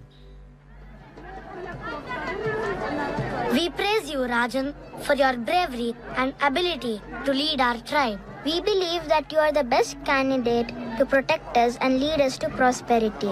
I am honored that the people of this grama have elected me as their leader. I will do my best to serve you and protect our tribe. May God shower his blessings on you, Rajan. As the Purohit, I will be here to offer guidance and advice on important matters. I, as the Gramini, will represent the people of this grama and ensure that their voices are heard. As the Senani, I will help to protect our grama from any threats that may arise. Rajan, we are happy that the members of the Sabha will help to ensure that all our voices are heard. I thank you all for your support and assistance. Together, we will build a strong and prosperous community that will stand the test of time. The Vedic people made the single largest contribution to Indian religion through Sanskrit. It was during this age that the Vedas were mostly composed, and this formed the foundation for the early Hindu religion. Acharya Varna, Namo Namaha. Sarvebhya Swasti. Upavishantu. Now is the time for Punaravartanam of the Vedas and the mantras within them. Vishnu Sharma. Vishadato Adi Vedam. Acharya, the Rig Veda is the Adi Veda. Rig arthat praise. It explains through various hymns praising the Surya, Agni, Varuna, Vayu and Prithvi. Yatha. Agnimeela Purohitam Yajnasya Deva Mritvijam. Sadhu Uttaram Vishnu Sharma. Tatha Yajurvede. Upamanyu Tvam Vada. Acharya, Yajur arthat worship. It explains the different procedures of Yaga and Yagna. Acharya evam asti. Mayi medham, mayi prajam, mayi yajnistejo dadhatu, mayi medham, mayi prajam, mayi indra indriyam dadhatu, mayi medham, mayi prajam. Sadhu Uttaram Upamanyu. Samaswarupam Kim Vada. Gurudeva, Sama Arthat song. It mainly contains hymns and musical chants used in rituals. Kadyata.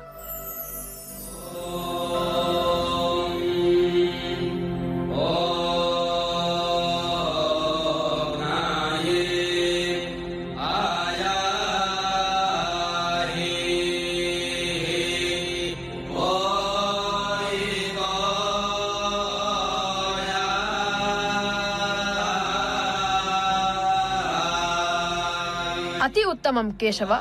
Atharvasya ko Vishayaha. Acharya, Atharva means stable mind. It mainly contains spells and chants for various purposes. Mantra Swarupam evam bhavati. Shanno Devi Ravishtaya Abo Bhavandu Bhitaye Shayya Ravisra Vanduna. Bahu Samichinam Harinarayana.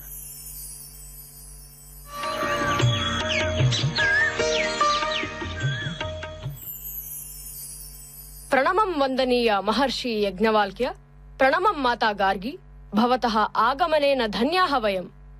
We want to learn a lot from you. We are happy to share our knowledge with all of you.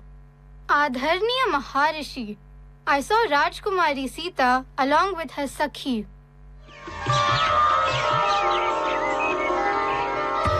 Ayushmati Bhava Rajkumari Sita. What brings you to our ashram? I have come here to seek your guidance and become your Shishya. We accept your request, but before we take you as our Shishya, we need to assess your knowledge with a few questions. I will be honored to attempt to answer the questions you ask. How does one become learned and how does one become intelligent? One becomes learned through the sacred texts and one becomes intelligent by serving the elders. Well said. What is supreme among riches and what is the supreme gain? Knowledge is supreme among riches. Health is the supreme gain. Uttamam. If abandoned, what makes one happy? The abandoning of desire makes one happy. Uttamam. Uttamam Janakaputri. Your knowledge and wisdom are impressive. We are happy to take you as a Shishya. I am pleased to teach Sita and I look forward to seeing her grow in knowledge and wisdom. I am honored Maharishi Yagna Valkya and Guru Mata Gargi. I am grateful for your guidance. The Vedic people worshipped nature and regarded it as sacred.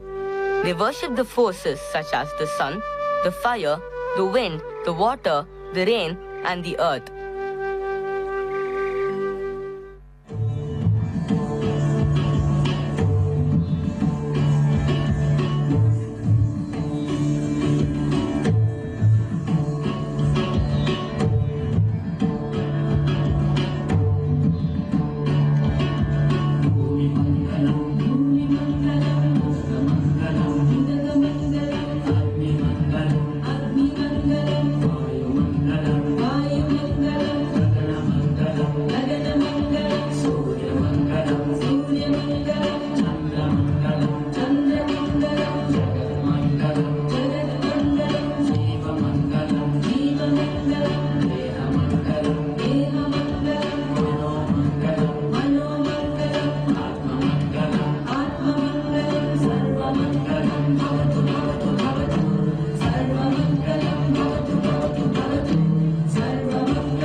The Vedic age was a transitional phase spanning from around 1000 BCE to 500 BCE that saw the rise of the four dominant Vedas, the emergence of the Varna system, and the development of the Upanishads. Agriculture became the primary source of livelihood, and the economy became more trade-oriented, leading to new cultural and commercial exchanges. This period played a crucial role in shaping the culture and civilization of Bharatavarsha. Matradevo bhava, Pitradevo bhava, Acharya devo bhava, Atithi devo bhava. Matradevo bhava, Pitradevo bhava, Acharya devo bhava, Atithi devo bhava. Kalyanam bhava. You have successfully completed the Vedadhyayana. I bestow upon you the honorable Diksha. Dhanyavadaha Guruvarya. Rajakumara Janamejaya, you have successfully learned the Vedas, Upanishads and various types of Dhanurvidya. Sarvatra Sukhi Bhava. Dhanyavadaha Guruvarya. Janamejaya, now you can proceed towards your city Hastinapura. Shubhaste Pantu Panthanaha. Dhanyosmi Guruvarya. Pranamamyaham. Janamejaya is travelling from the Gurukul to Hastinapur as he was summoned by his father, King Parikshit.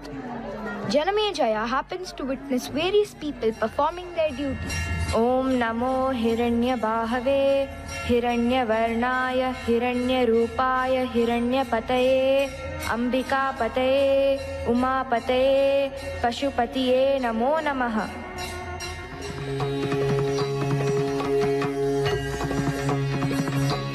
Namah Shivaya.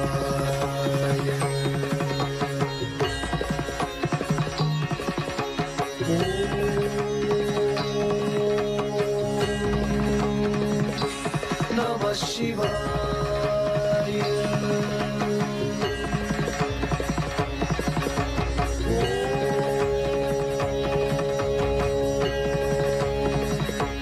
Namah Shivaya.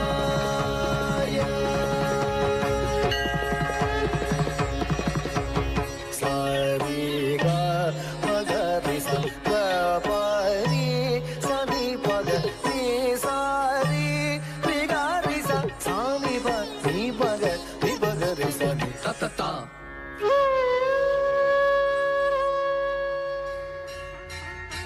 Adbhutam. It is a very divine dance performance. There is a presentation of the Shastra Abhyasa by the warriors showcasing their Shastranai Punya.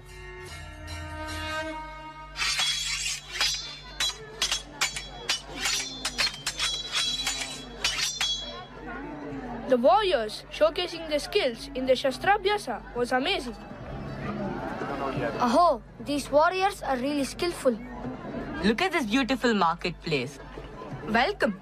What can I offer you today? Good day, sir. I'm interested in purchasing some spices and textiles. Excellent choice. We have a wide variety of high-quality spices and our textiles range from fine silk to durable cotton. That sounds wonderful. Can you show me some of your wares? Certainly. Here are some samples of our spices and textiles. Please feel free to examine them. These fabrics are beautifully woven and the colors are so vibrant. I think I'll take few yards of this silk and some cotton. Welcome, my friend. What brings you to my stall today? I'm looking for some gold jewelry for my wife. Something unique and beautiful. Ah, you have come to the right place. We have a wide range of gold jewelry for every occasion. These indeed are very fine gold jewelry. Yes, they are embedded with precious stones like Marakata, Manikya and Shukti. Some of these beautiful golden jewelry are studded with Vajra and Vaidurya. These are all beautiful. Oh, our Hastinapura is very prosperous indeed. Aho, our land is prosperous with the green fields. Yes, our Bharatavarsha is a Punya Pradesha. The Varna system has taught people of Hastinapura dignity of labor and to preserve culture.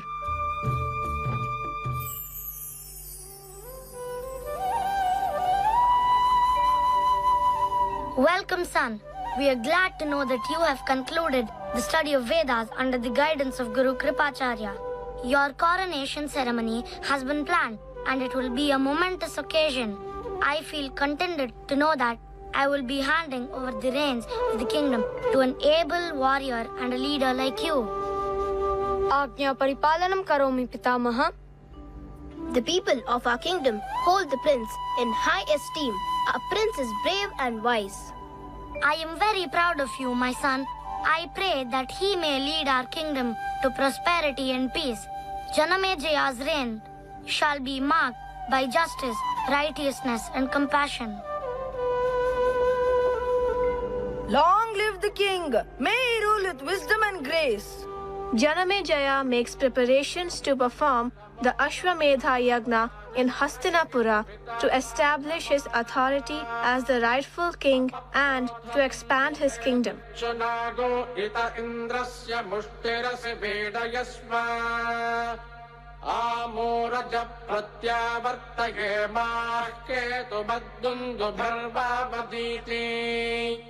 Samasma parnascharanti no narosmakhamindra rathino jayantu.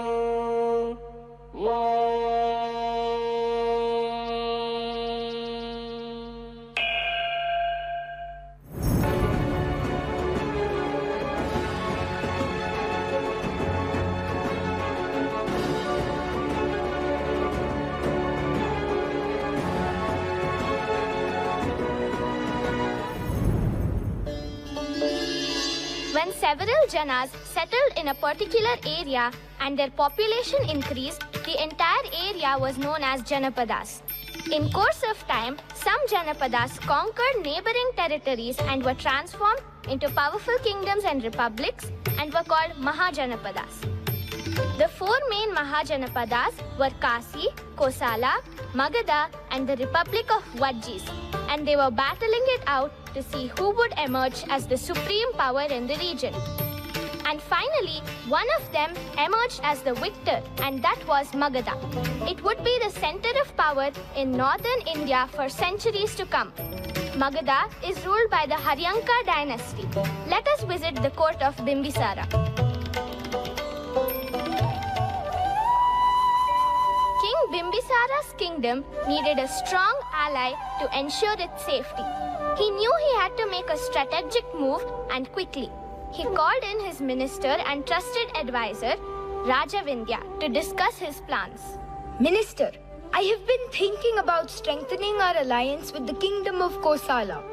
I believe that marrying the princess, Kosala Devi, would be beneficial to us both. Not only will it secure our alliance, but the union would empower our armies. Your Majesty, I agree with your proposal, but we must be careful in our approach. The Kosala kingdom is a powerful and a proud one. We must present our offer in a respectful and an honorable way. I have already sent a message to the king of Kosala proposing marriage. I am confident that he will see the wisdom in our alliance and agree to the union. Your Majesty, I will prepare for the arrival of the Kosala delegation. We will hold a grand feast in their honor and show them the hospitality of our kingdom.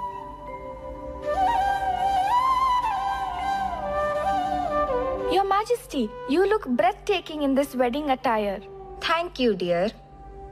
Your marriage with King Bimbisara will bring great strength and prosperity to both kingdoms. Your kind words give me comfort. I appreciate your support and encouragement. I hope King Bimbisara and I can make our marriage a symbol of unity.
battlefield, there was a confrontation between King Bimbisara of Magadha and King Brahmadatta of a neighboring kingdom.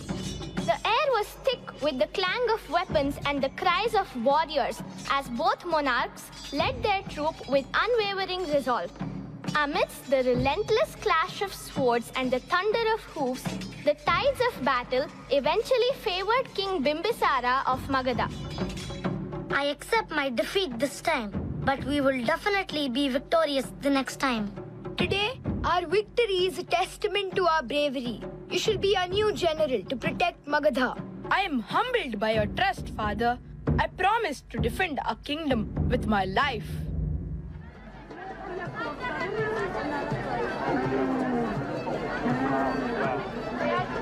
Your Majesty, what are you doing here in our village today? I am here to see how I can help our people. I want to ensure that everyone in Magadha has a good life. But how can you do that? I have a vision. We will build learning centers so that all children can learn various arts and culture, care centers to take care of the sick, and roads to connect our villages. That sounds amazing. Oh, our children can learn many things. Of course. Every child in Magadha should have the chance to learn and grow.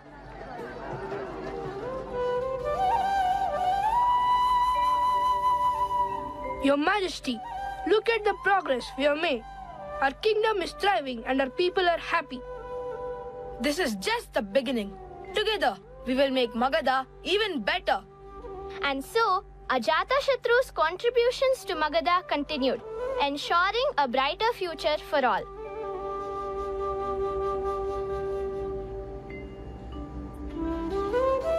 We gather here today to celebrate the lasting legacy of the great Magadha Empire, a civilization that has left an unerasable mark on the Indian history. The legacy of Magadha lives on through its contributions to art, culture, and philosophy. Its influence can be seen across the length and breadth of the Indian subcontinent. The spiritual legacy of Magadha is profound.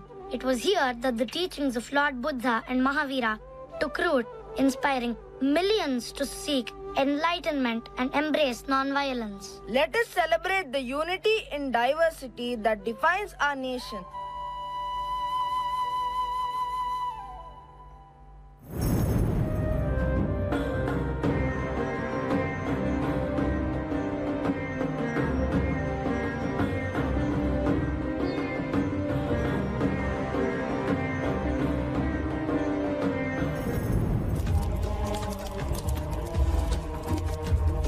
In the mystical tapestry of time, there emerges a beacon of wisdom, a luminary yet to be born, who shall illuminate the path of knowledge and governance with a brilliance like a roaring, unquenchable fire. Just as fire, when nurtured with care and harnessed with a purpose, can both create and destroy, so shall the wisdom and acumen of Chanakya, when ignited, forge a legacy that will endure through the annals of history. A classroom in Takshashila, an ancient and renowned learning center. Today, my dear students, we embark on a journey to discover the wisdom hidden within the Vedas. Open your hearts and minds to the ancient teachings. I can't believe we have the privilege of learning here at Takshashila. The Vedas hold the key to profound knowledge. Om Sarve Bhavantu Sukhinah, Sarve Santu Niramayah, Sarve Bhadrani Pashyantu, Ma Kaschid Dukkha Bhag Bhavet. Om Shanti Shanti Shanti. The Vedas are like an ocean of wisdom, and we are but the drops in its vast expanse. And our Guru is the guiding light that shows us the way.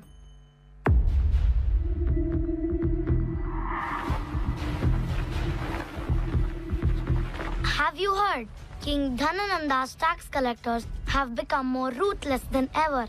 They're squeezing every bit of money from us. This is unbearable.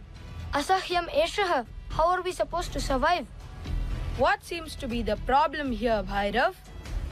How much more money should I give you? I do not have a house or any land left. The rich are charged less interest as compared to the poor. Don't question the orders of the king. Until you arrange enough grains or money to pay the tax, you're not allowed to enter the market. The king is charging so much interest. He wants to strengthen his army. I must meet the king to make him see reason. Why would an arrogant king listen to you? Seleucus, Alexander's commander-in-chief, will carry forward the plan of Alexander to conquer India. I must put a stop to it before our country is taken over by them. I will go to meet King Dhananand.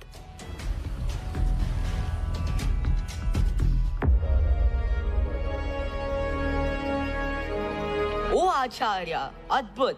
I never imagined that you would visit us. I'm here to inform you of some important things. You must be aware that the enemies are invading the subcontinent. A king who shirks his responsibilities is unworthy of the throne. Alexander's army is ready to attack India. Enough! Paryaptam! Throw him out! Oh Dhanananda, I pledge that I, Chanakya, will dethrone you and place a noble and able emperor in your stead. Till then my hair shall remain untied.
What is that sound? It seems like children are playing around here.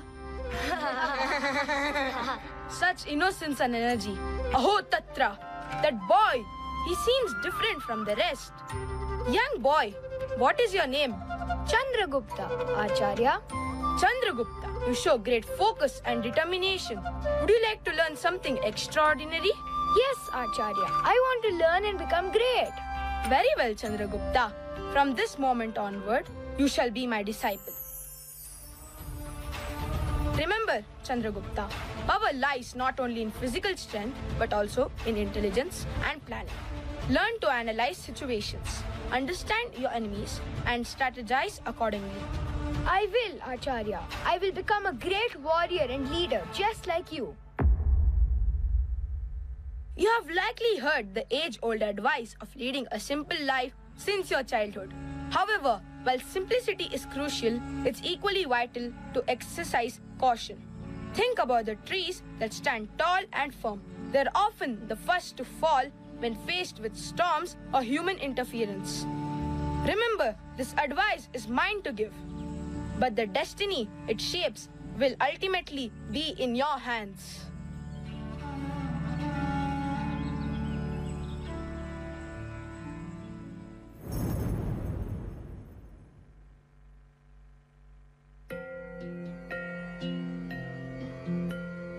As Chanakya imparted the last pieces of wisdom, the die was cast. Chandragupta Maurya, armed with knowledge, skill, and a burning desire for justice, stood ready to face Dhanananda and reshape the destiny of a nation. Acharya, we must find a way to defeat Dhanananda and free our people from his tyranny. I have a plan, young warrior. We will gather support from those who are oppressed by Dhanananda's rule. Your Majesty, there have been rumors of a young warrior named Chandragupta Maurya gathering an army to oppose us. Chandragupta Maurya? Who is he to challenge the mighty Nanda Empire? He is said to have a brilliant strategist, Chanakya, by his side. I am the ruler of the Magadha Empire, and no one can challenge my authority. Friends, we are here today because we share a common goal, to build a prosperous and strong kingdom. But to achieve this, we must first unite and work together. But how can we trust you? We have seen kings come and go, promising change, but delivering only corruption and poverty. You are right to be cautious, but we are not like those kings.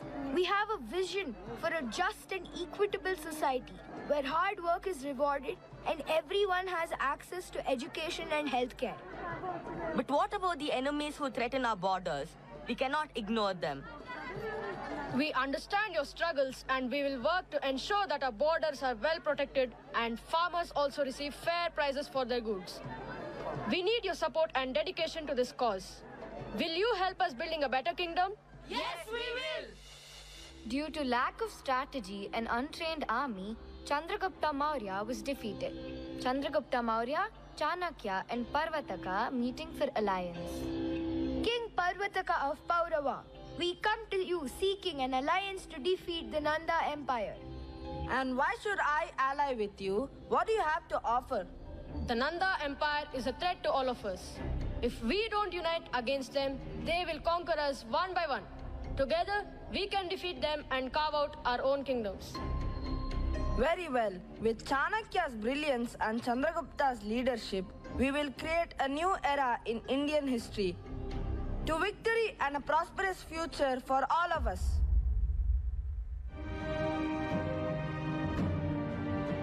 This is our chance to bring an end to Dhanananda's oppression. I underestimated you, Chandragupta Maurya. Dhanananda, your reign of tyranny is over. You will be treated justly. We have triumphed over tyranny, and now we must build a just and prosperous empire together.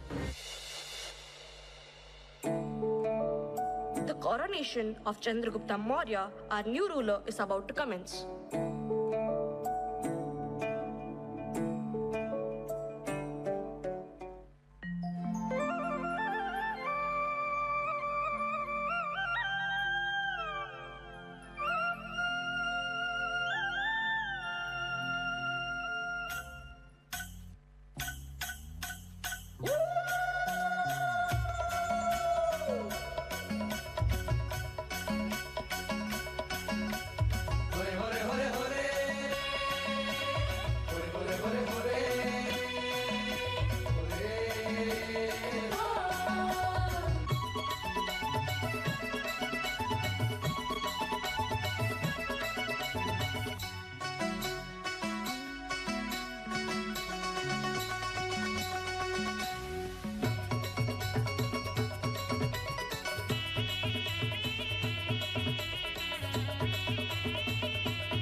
Accept this crown with the promise to bring prosperity and welfare to the people of Magadha. Your Majesty, how do you plan to improve the welfare of our people? We shall start with agriculture. Farmers, the backbone of our empire, need support. Provide them with better seeds and irrigation facilities. What about trade and commerce, Your Majesty? We will build safe trade routes, reducing the risk of theft and encouraging merchants from distant lands to trade in Magadha. These new seeds and techniques have increased our yields, and life is getting better. We are better trained and equipped than ever before. Magadha is safer under Chandragupta's rule. Your Majesty, these welfare projects have improved the lives of our people significantly.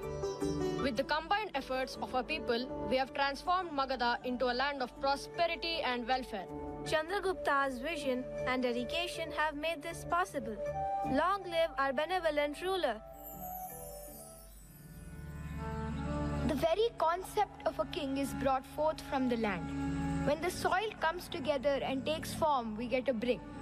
And then such countless bricks assist in making a palace and giving a form to its existence. And hence, a king can only rule a great kingdom and when he is connected to his people. If a king forgets about his subjects once seated atop his throne, then his ruin is inevitable.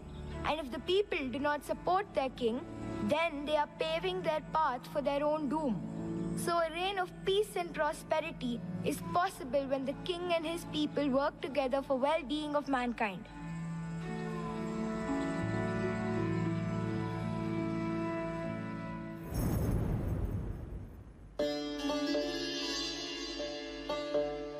Chandragupta Maurya was succeeded by his son Bindusara, who, with his commanding presence and strategic brilliance, expanded the Mauryan Empire. You will witness Ashoka, the son of King Bindusara's journey from a fierce warrior to a compassionate and enlightened ruler. People of my kingdom, welcome.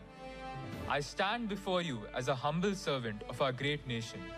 It is the collective effort of our citizens that has elevated our kingdom to new heights. Your Majesty, we are grateful for your leadership. Under your reign, our economy has thrived and our borders have expanded. Indeed, Your Majesty, we have witnessed an era of fairness and equality. Thank you, my dear citizens. My lord, why do you look disappointed? Please look at our newborn son. Maharani Subhadrangi, how can I accept a son who does not possess the same royal appearance as me? He may look different and not bear your regal countenance, but he is your own flesh and blood. My king, this boy has the potential to conquer the world.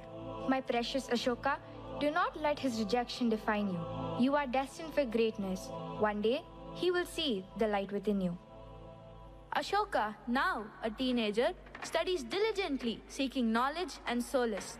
Ashoka's older brothers, Prince Susima and Prince Tissa, discuss their preparations for the upcoming skill presentation competition.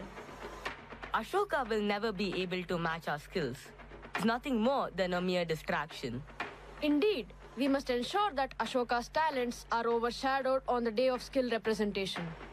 Brother Susima and Tissa, I will prove my worth through actions that speak louder than words. I will rise above my father's prejudice. The day of the competition arrives. Ashoka, along with his brothers, stands before a grand audience to showcase their skills.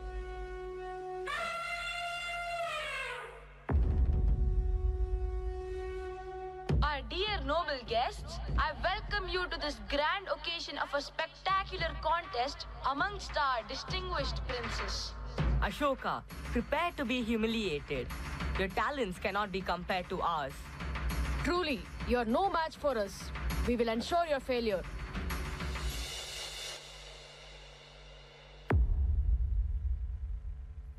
Today, I present not just my skills, but my unwavering spirit and dedication to our kingdom.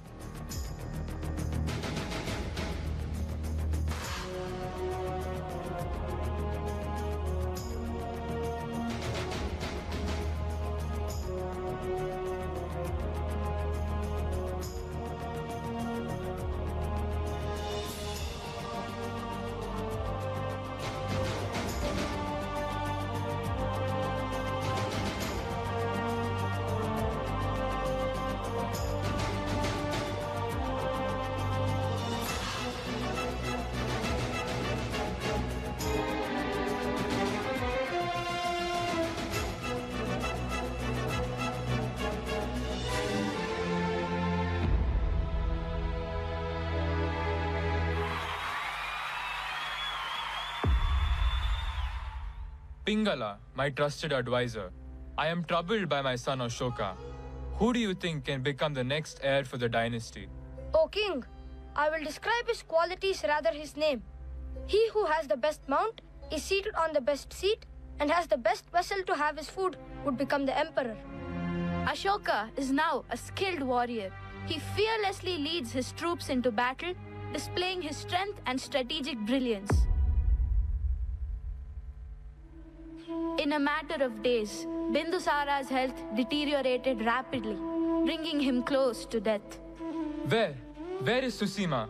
Call him, it's time for his coronation. Samrat, he's still in Takshish. Call my son now. Samrat, your son is here. You deceive me. Despite Ashoka's successful seizure of the throne with the help of his ministers, he still faced opposition from his half-brothers who sought power. Ashoka governed almost all of India. However, there was one region that remained beyond his control, Kalinga. In the 8th year of his reign, Ashoka made the decision to conquer this last piece of land. Kalinga. Kalinga is the only piece of land left to be conquered. Samrat, battle with Kalinga is a lost cause, as your grandfather tried to conquer and failed numerous times. Conquering Kalinga and making it a part of Mauryan dynasty is my ultimate goal. Yes, Samrat. Get my army ready. We will attack immediately.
Samrat, our forces crushed the frontier defense, but our cavalry suffered badly. Finally, the Mauryans emerged victorious. Ashoka encountered a monk named Nigrodha, who happened to be the son of Susima, whom Ashoka had killed. The sight of Kalinga has shattered me, and I am overwhelmed with remorse and regret. O Nigrodha, despite my role in your father's death, I am struck by the absence of anger or sorrow in your demeanor. Samrat Ashoka, the journey to make amends starts with understanding the pain you have caused. The teachings of my guru show us a way to find forgiveness. That is why I forgive you. Find comfort in showing kindness to others and let it guide you towards making things right.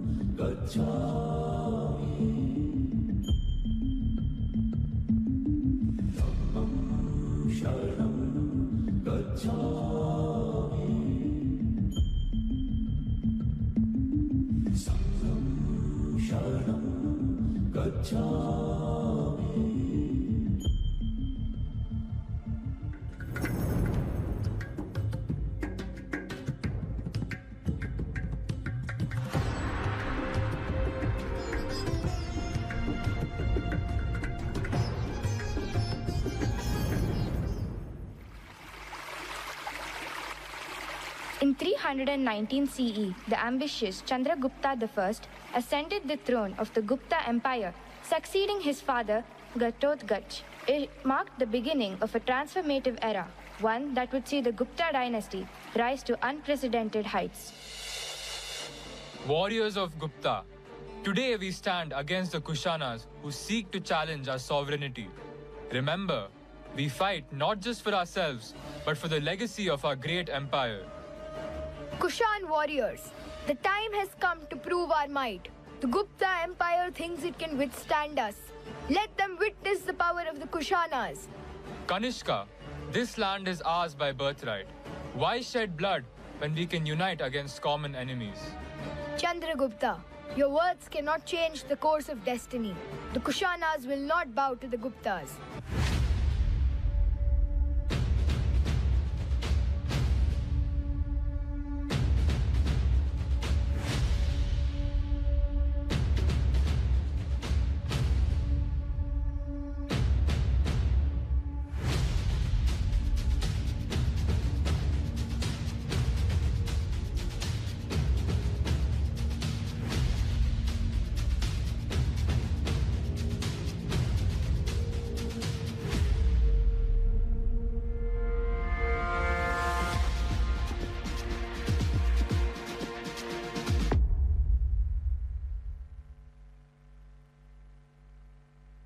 The Guptas were victorious and Chandragupta I and his warriors proceed to the palace. Noble souls, gathered here to witness the auspicious occasion, we are about to witness the coronation of Chandragupta, the chosen one to lead the Gupta Empire. Let the ceremony commence. May the divine blessings shower upon our new ruler, Chandragupta, son of great Maharaja Gupta. You shall now bear the responsibility of leading our empire. May you be just and virtuous. My lord, news from the front.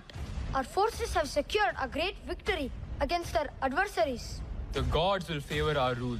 This victory is a testament to the strength of our empire. I declare Chandragupta, born of noble lineage, as a rightful ruler of the Gupta Empire. May his reign bring prosperity and harmony. I vow to lead with honor, justice, and the welfare of our empire at heart. Together, we shall script a new chapter in the history of our great civilization.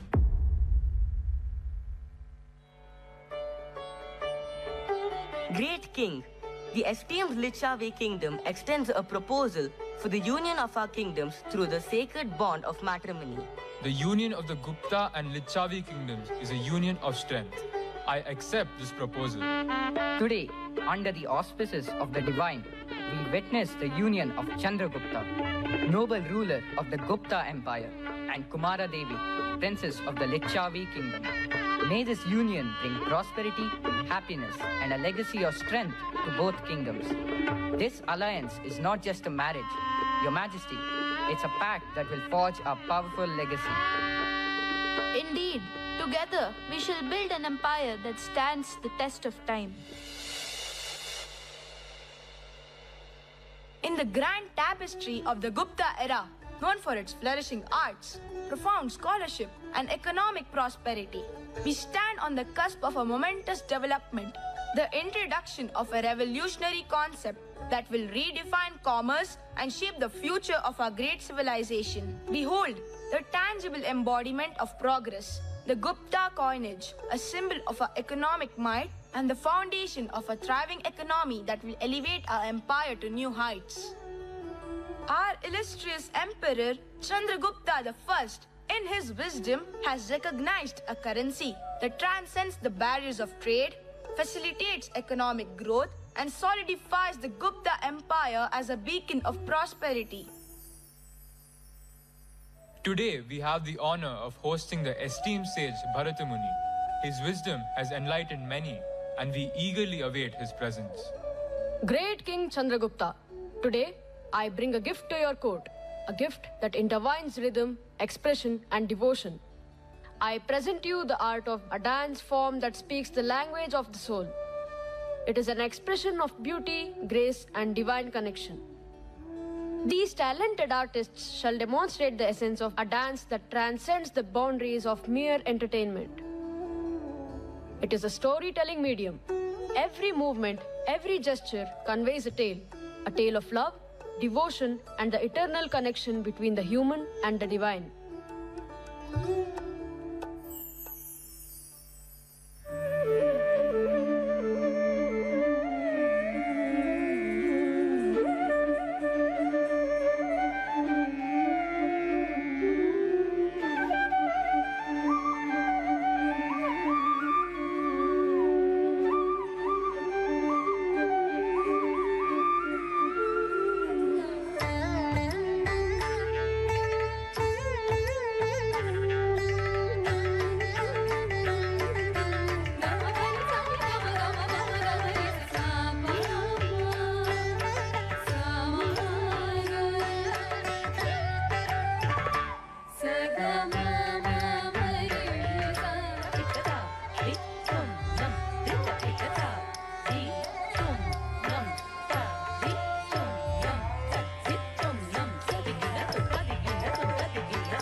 vast expanse of ancient India, a remarkable figure emerged, whose empire would leave an indelible mark on the page of history. He was Samudragupta, the son of Chandragupta I. He performed the Ashwamedha Yagna to expand his kingdom in a peaceful manner. Mighty Emperor, the time has come to assert our dominance and expand our kingdom. Performing the Ashwamedha Yagna will showcase your might and establish our supremacy. You're right, my trusted advisor. Assemble the priests and prepare for the grand Ashwamedha Yagna. Let the world witness the glory of the Gupta Empire. O mighty gods, bless this Ashwamedha Yagna performed by Samudragupta, the great emperor of the Gupta Empire. May his kingdom prosper and expand. People of Gupta Empire, today we perform the sacred Ashwamedha Yagna. It is a symbol of our strength, prosperity and ambition. With the blessings of the gods, our empire shall reach new heights. Long live Emperor Samudragupta. May our empire rise and conquer.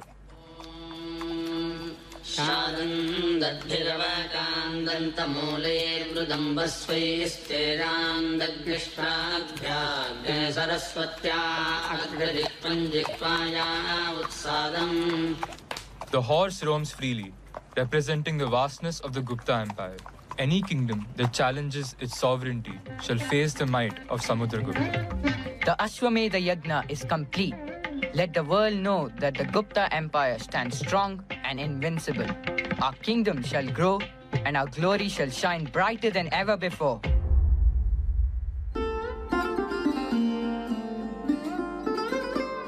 Welcome!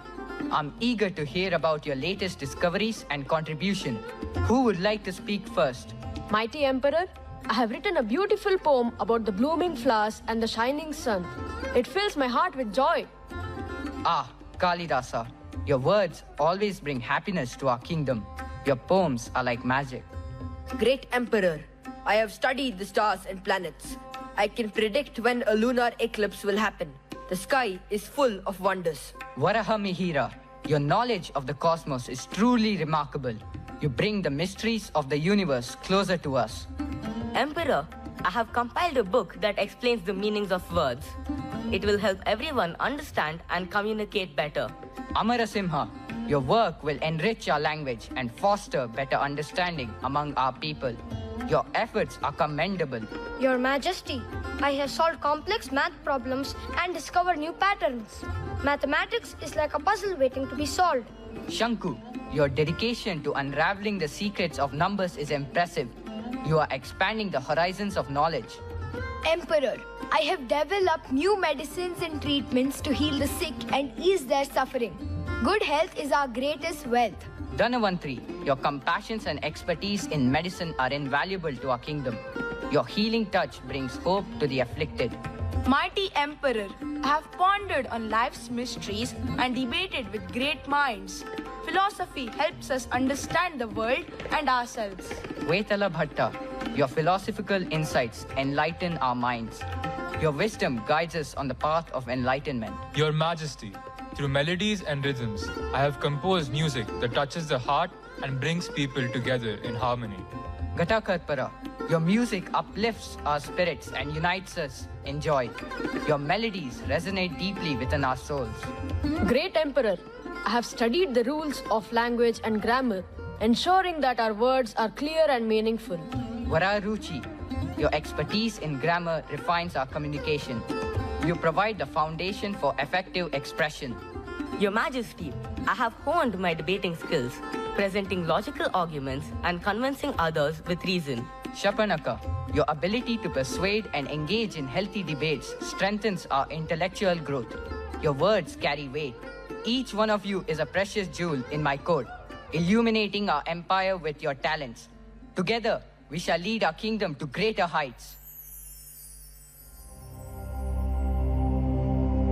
Chandragupta II, son of Samudragupta, was also known as Chandragupta Vikramaditya, was a prominent ruler of the Gupta Empire in ancient India. His reign lasted approximately between 380 to 415 CE. His rule is remembered for its efficient administration, equitable taxation, fostering a climate of religious tolerance, and a prosperous and contented populace. Fa Hien, a Chinese monk, visited India in the early 15th century during the reign of Chandragupta II.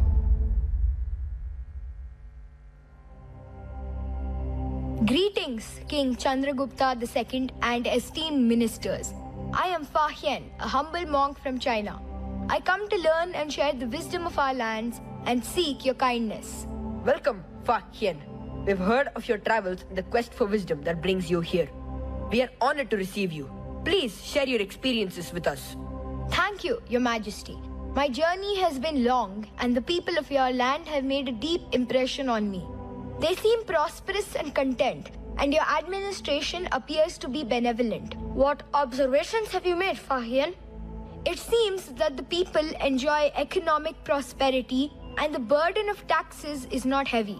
Most fines are collected from wrongdoers without harsh punishments, and there seems to be no death penalty. That is indeed true, Your Majesty. Our primary source of income is land revenue, and people can move freely from one place to another. I have also observed that monasteries, sanghas, temples, and their property enjoy tax exemptions. The kings and the wealthy have built rest houses for travelers, and hospitals offer free medicine to the needy. We believe in promoting benevolence and righteousness in our society. People here donate generously to temples, monasteries, and those in need. The rich seem to complete in acts of charity, and people generally avoid meat, onions, alcohol, and other intoxicants.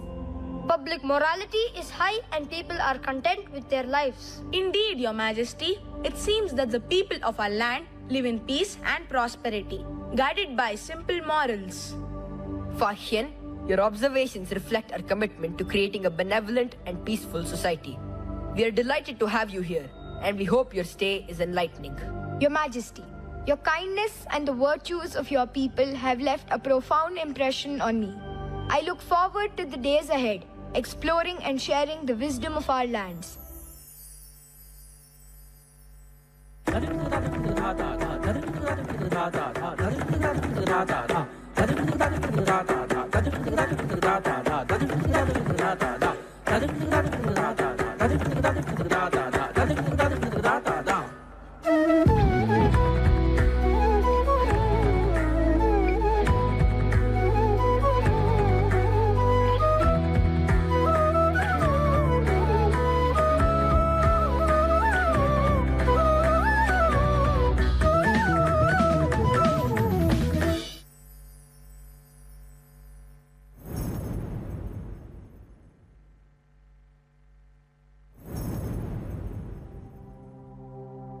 The Guptas were hailed as invincible kings. Kumaragupta, son of Chandragupta II, being an able leader, maintained the extent of the empire well and strengthened its administration, encouraged commerce, promoted art, culture, and education. Notably, it was under his guidance that the renowned Nalanda University found its inception. Devaki, why do you look so pensive today? What troubles your mind? My king, I refuse to live in this palace so insensitively. I refuse to live in luxury while our people suffer. I wish to aid the sick and suffering. Let Devaki stay where she pleases, Your Majesty. Your empathy is commendable, Devaki. I will have you sent to the newly built hospital, attending to the sick. Your noble service will inspire others. Kumaragupta contemplates the state of education in his kingdom, discusses the action plan for building an educational institution. Education in our kingdom calls for transformation. Your Highness, I propose a comprehensive educational institution merging Buddhist philosophy with Vedic teachings. Education should be holistic and inclusive. How about building the university near Nala Stupa? Let's name it Nalanda University, honoring the nearby stupa's essence. It should be a vast complex with separate spaces for teaching and dormitories for students. Yes, a place where students can not only learn but also live comfortably. The new university is assigned the status of secular university. Students from China come to study here. We are shaped by our thoughts. We become what we think. When the mind is pure, Joy follows like a shadow that never leaves.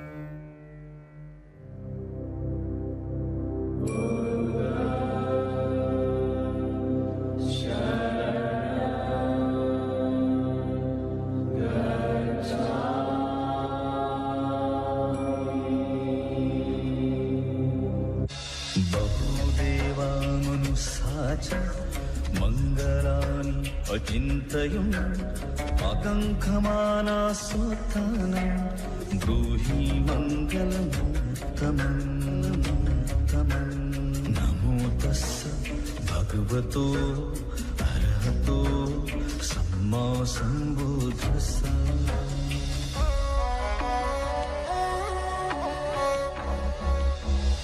असेवनाच बालानां पंडितानां च सेवना पूजा च पूजनीयानां एतं मङ्गलमुत्तमम् नमो तस्स भगवतो अरहतो सम्मा सम्बुद्धस्स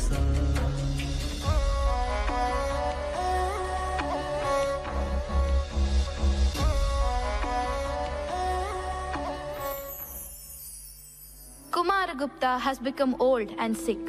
He sends Skandagupta to the frontiers to protect the kingdom from enemies.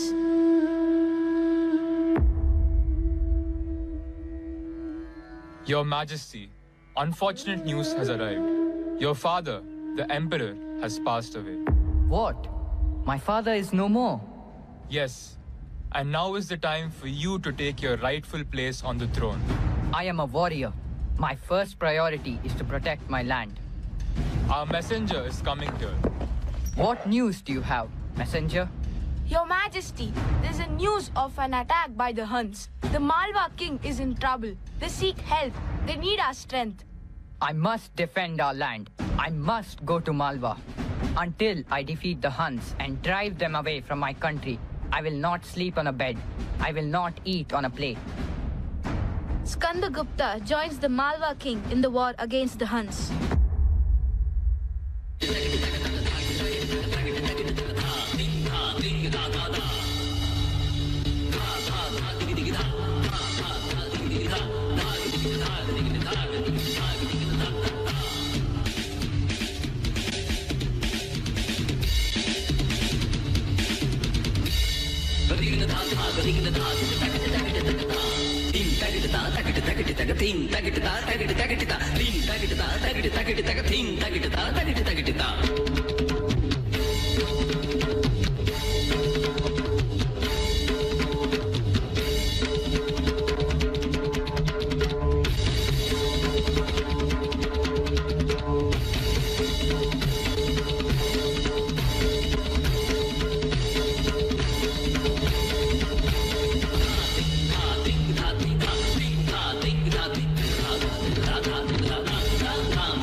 After defeat, the kingdom remains untouched by the Huns for nearly 5 decades.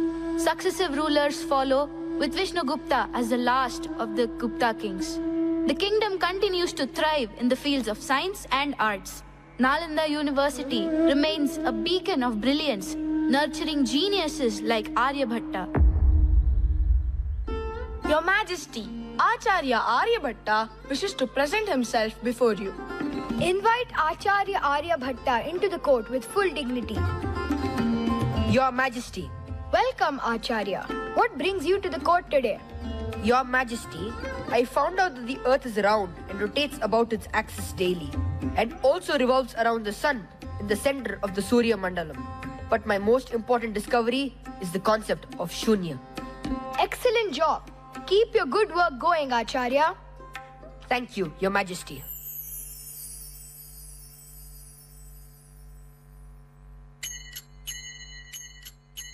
एकं द्वे त्रीणि चत्वारि पञ्च षट् सप्त अष्ट नव एकम, द्वे, त्रीणि, एकः, द्वौ, शून्यं, 10, शतं, सहस्रम्, अयुतं, नियुतं, प्रयुतं, कोटिः।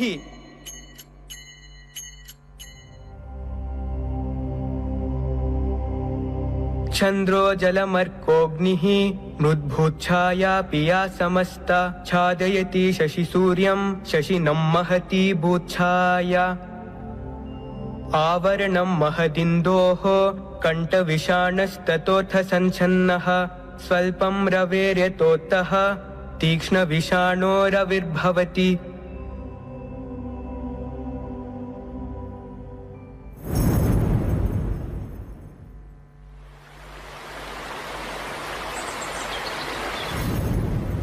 Harshavardhana, like a river, started as a small figure in the 6th century.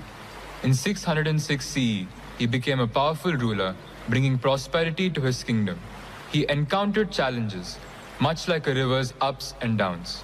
In 647 CE, his life's journey reached a significant point, leaving behind a lasting legacy akin to a river merging with the vast sea of history. The Pushyabhuti dynasty, an ancient Indian ruling family, existed primarily during the 6th and 7th centuries. They ruled from Thanesar, and this dynasty was founded by Prabhakar Vardhan.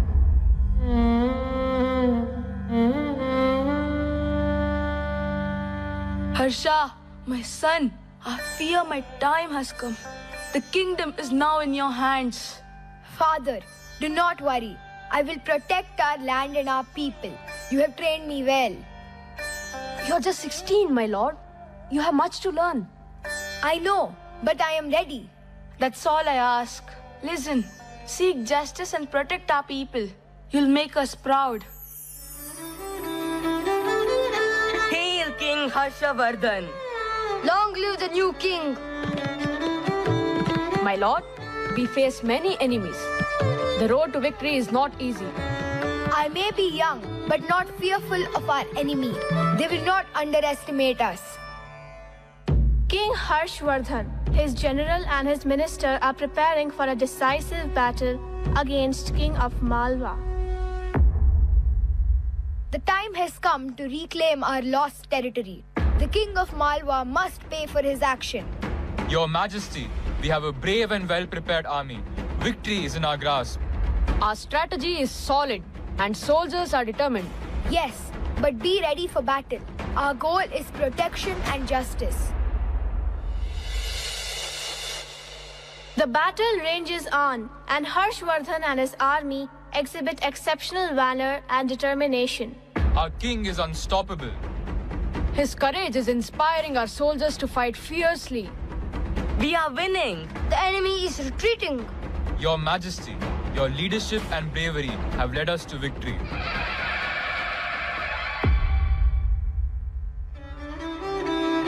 Our people will rejoice in this triumph. Harshvardhan was not only a skilled warrior and administrator, but also a gifted playwright and scholar. He was a patron of scholars and poets, contributing to the flourishing of Sanskrit literature during the post-Gupta periods. Your Majesty, your people await your command. I have been contemplating a new play, a story of love and virtue. I want to bring it to life on stage. A play, Your Majesty? What is it about? It is a tale of a beautiful maiden, Ratnavali, and a noble king, filled with intrigue and a moral lesson. Your Majesty, your plays always touch the hearts of our people. We must surely arrange for it to be enacted by a royal acting troupe. Your Majesty, it sounds captivating. We shall have the finest actors perform it. Your support warms my heart. But that's not all. I have also composed Nagananda and Priyadarshika, tales of love, heroism, and wisdom. Your Majesty, your literary talents know no bounds. Your plays will enrich our culture and entertain the masses. We are blessed to have a playwright king. It is my duty to contribute to our culture and share stories that inspire and enlighten. Banabhatta, your poetry is a great treasure to our court. What inspires you to write? Your Majesty, it is the wonderful things about your rule and our kingdom that makes me want to write beautiful poems. Your words are like a bright light for all of us. What do you plan to write about next? I want to capture the idea of your kind rule, the harmony in our land, the lasting history of our dynasty. Banabhatta, your talent is truly special. I hope your words keep shining in our history. This way, the dance performance became a vibrant and celebratory conclusion, emphasizing the unity, joy, and victory of the kingdom under King Harshvardhan's leadership.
In the year 543 CE, the Chalukyas took control of the territory once ruled by the mighty Kadambas, marking the beginning of a new era in South India. The time has come. Our dynasty stands at the precipice of greatness.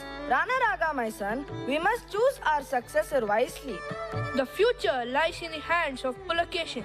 The people love him, and he is destined for greatness. Then so be it. Our great lion, King Jayasimha's grandson, Pulakeshin, shall lead our dynasty to new heights.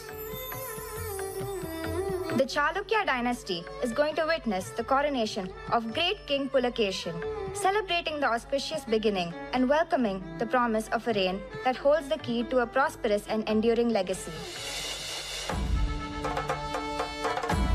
ರಾಜಾದಿರಾಜ ರಾಜಮಾರ್ತಾಂಡ Pulakeshi ರಾಜರೀಗ ಆಗಮಿಸಲಿದ್ದಾರೆ.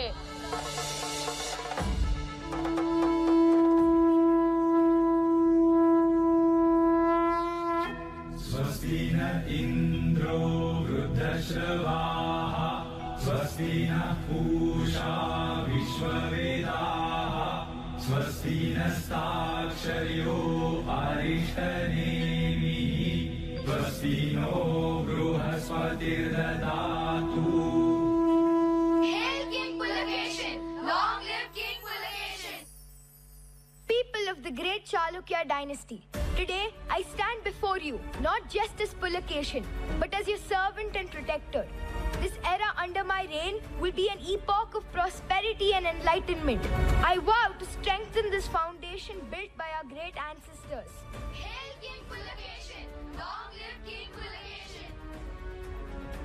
Pulakeshin I expanded his territory and laid the foundation for the later Chalukyan greatness. Pulakeshin's reign marked the rise of the Chalukyas as a regional power. Our dynasty needs a symbol of power, culture, and unity. I declare Vatapi, our beloved Badami, to be our capital. Here, we will build a fort, a symbol of our might. Hey, Satyashreya, the Badami fort shall stand tall, protecting our people and showcasing our architectural prowess. Maharaja, let's commission temples and learning centers, places where the future can be carved. An enlightened approach. This shall be the golden era of Chalukyas. ಹೇ ವಲ್ಲಭೇಶ್ವರ, ಸಾಮ್ರಾಜ್ಯದ ಶಕ್ತಿ ಅದರ ಸಂಸ್ಕೃತಿಯಲ್ಲಿದೆ ಮತ್ತು ನಮ್ಮ ಭಾಷೆ ನಮ್ಮ ಗುರುತು. ರಾಜಸಿಂಹ, ನಿಮ್ಮ ಆಶೀರ್ವಾದದಿಂದ ಕನ್ನಡ ನಮ್ಮ ಸಾಮ್ರಾಜ್ಯದ ಅಧಿಕೃತ ಭಾಷೆಯಾಗಲಿ. ಅದು ಹಾಗೆಯೇ ಆಗಲಿ. ನಮ್ಮ ಭಾಷೆ ನಮ್ಮ ಜನರನ್ನು ಒಗ್ಗೂಡಿಸಲಿ. The Chalukyas spawned the Vesara style of architecture, which includes elements of the northern Nagara and southern Dravida styles. Ranavikrama, great king, Prince Kirtivarman and Mangaleshan have set for expanding our borders. Send our soldiers and army with them. Yes, Majesty. Kirtivarman and Mangaleshan expand ancestral kingdom by waging wars against the Kadambas of Banavasi, the Nalas of Bastar, and Mauryas of Konkan.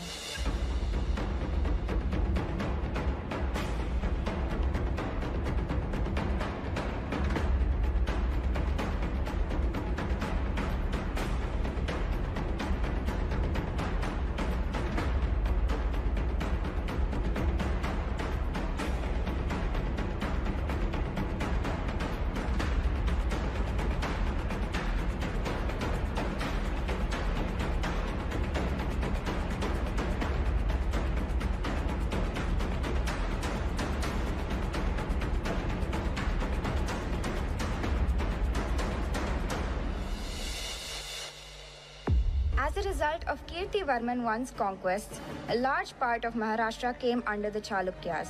The conquest of Konkan brought the important port of Goa, then known as Revati Dvipa, into the growing empire. Great Prince Kirtivarman and Mangaleshan arriving. Excellent! Our empire grows because of your conquests, and with it, our legacy. Proud of you, my son. It's time to hand over the dynasty to you. This is a new dawn for the Chalukya Empire. Truly a moment of celebration. From the heart of Badami to the vast stretches of Maharashtra, the legacy of Pulakeshin, Kirtivarman, and the Chalukya dynasty remains etched in the annals of history. A tale of vision, unity, and conquest.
a humble stone, a silent witness to the flow of time.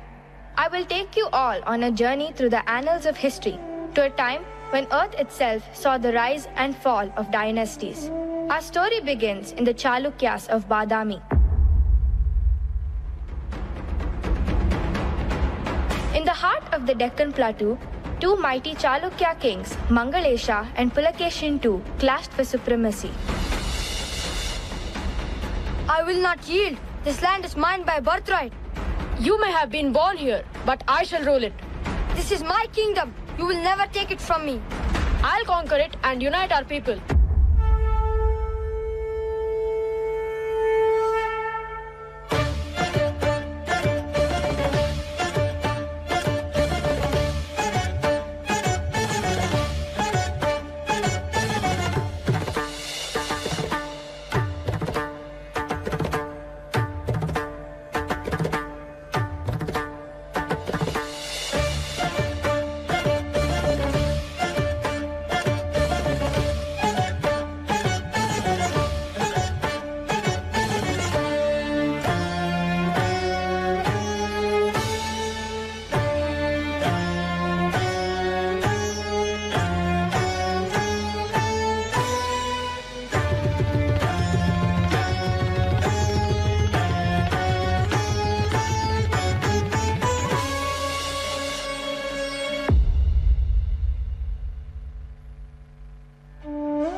Ravikirti, you have composed an inscription detailing our campaigns. I'm eager to hear your account.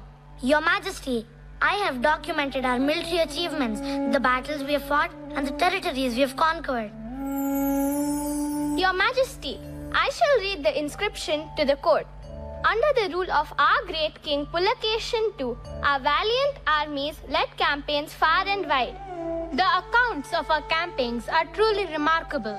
The king's valor and leadership shine through. Our victory at the Battle of Narmada, where we triumphed over Harsha's forces, stand as a testament to our military prowess. The Battle of Narmada was a turning point in our history. Your Majesty, this inscription will be a lasting legacy, preserving the history of our kingdom. A powerful account of our conquests, Your Majesty. Your reign has been filled with great accomplishments. I am fortunate to have such a dedicated court poet as Ravikirti. Minister, I believe it's time to establish friendly relations with our neighbors, Iran and Palestine. We can strengthen our kingdom through diplomacy. Your Majesty, it's a wise decision. I have arranged for envoys from both countries to visit. Your Majesty, the people of Iran wish for a lasting friendship with your esteemed kingdom. Your Majesty, Palestine seeks to build bridges of cooperation and goodwill with the Chalukya kingdom. I am pleased to welcome you both. We too seek harmony and cooperation with our neighbors. Let us sign treaties of friendship and trade.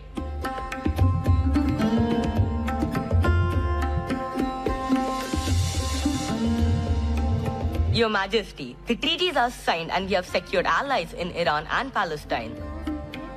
This marks the beginning of a new era of friendship and prosperity. Our kingdom will benefit from these connections. Together, we shall build a brighter future for all our people. May this be the start of a strong and lasting alliance.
Vikramaditya II nursed a grudge against the Pallavas, who a century ago, under the leadership of Narasimhavarman I, had defeated the Chalukyas and occupied their regal capital Badami.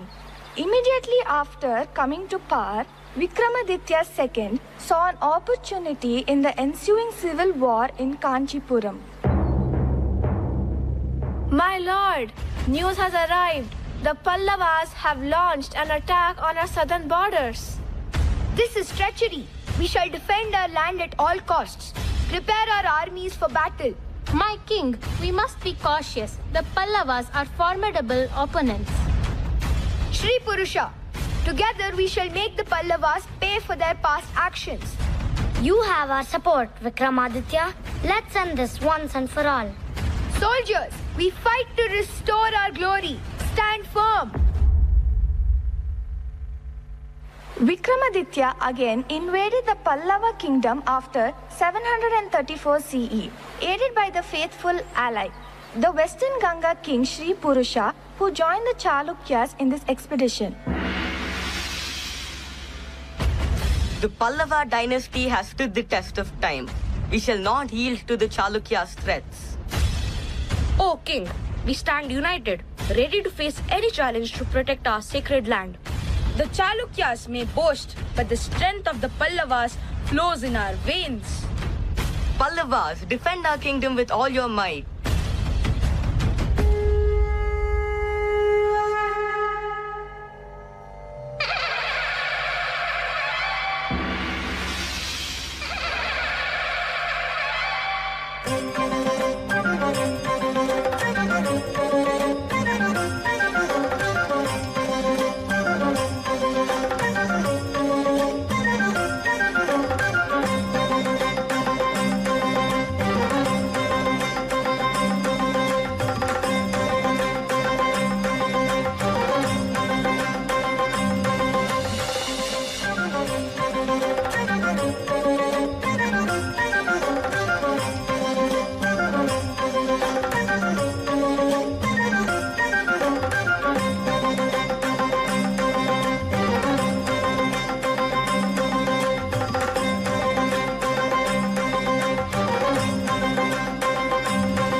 Despite Nandivarman II's resistance, his forces are defeated. Kanchipuram is ours again. This city's residents shall remain unharmed and its monuments untouched. I return these treasures to honor the gods. Did you hear what the Chalukya king said? He won't harm our city. That's a relief. We have suffered enough during this conflict.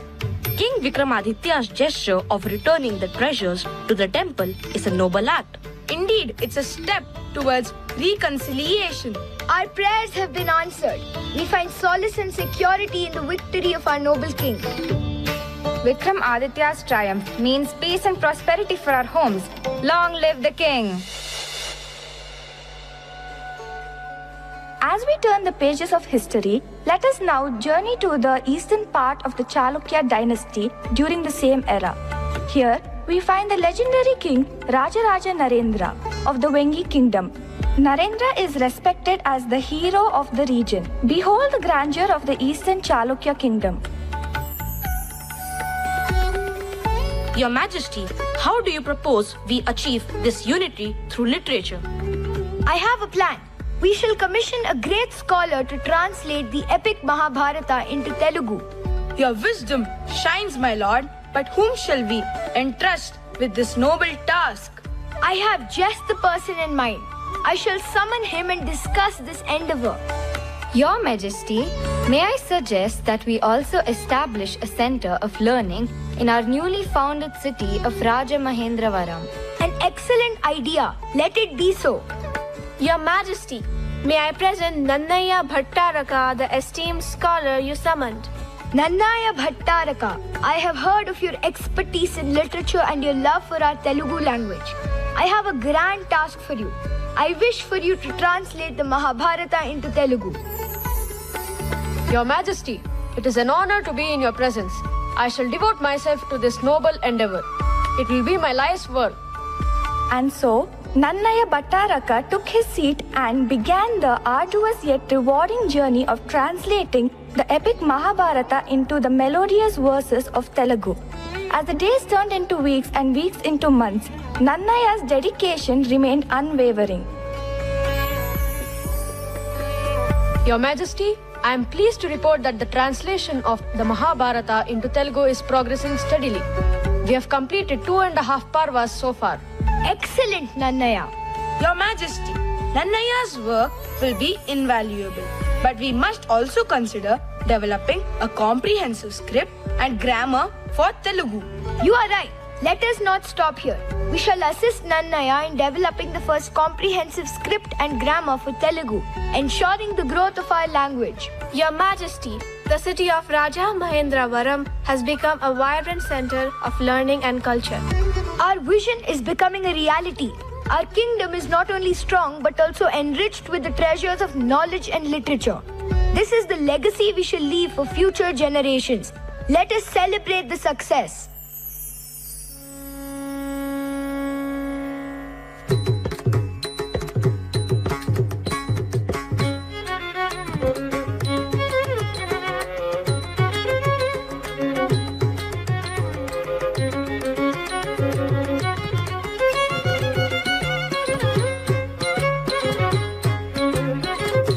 జవరాల తిత్తి తిత్తి తిరు తిరు జవరాల తిత్తి తిత్తి తిరు తిరు జవరాల తిత్తి తిత్తి ఈ తరళమైన నీ తారహార మధురే తిరు తిరు జవరాల తిత్తి తిత్తి ఈ తరళమైన నీ తారహార మధురే తిరు తిరు జవరాల తిత్తి తిత్తి ఈ తరళమైన నీ తారహార మధురే తిరు జవరాల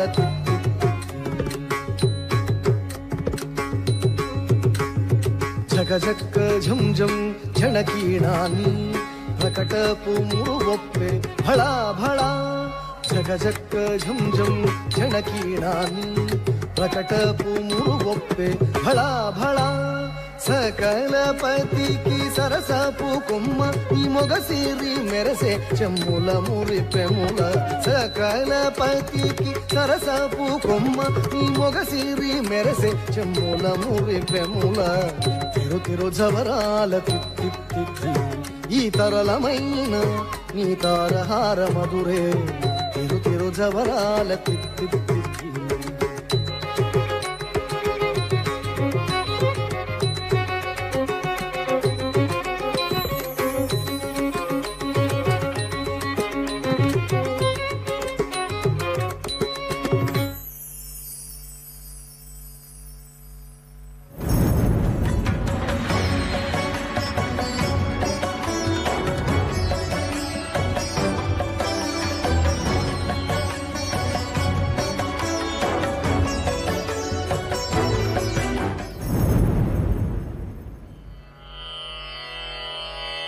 The imperial Pallava dynasty flourished during the 6th to 9th century CE.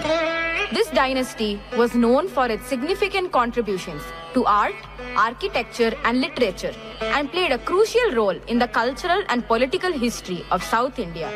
Their rulers left a lasting legacy in the form of architectural wonders like the Shore Temple of Mahabalipuram.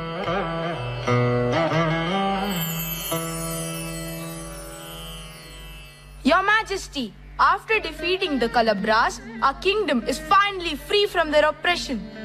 Your Majesty, our people are rejoicing. Your Majesty, I've heard that you are safe again. Our kingdom is grateful for your leadership, Your Majesty.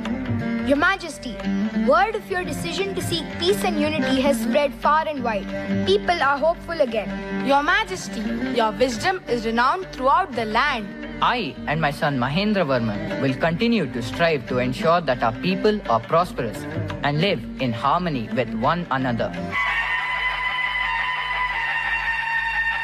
Pallava Pallav साम्राज्य चक्रवर्ती चित्रकार पुली विचित्र चित्त गुणभर महाराज Pallav Mahendra Varman वाल्गा वाल्गा पल्लांड वाल्गा.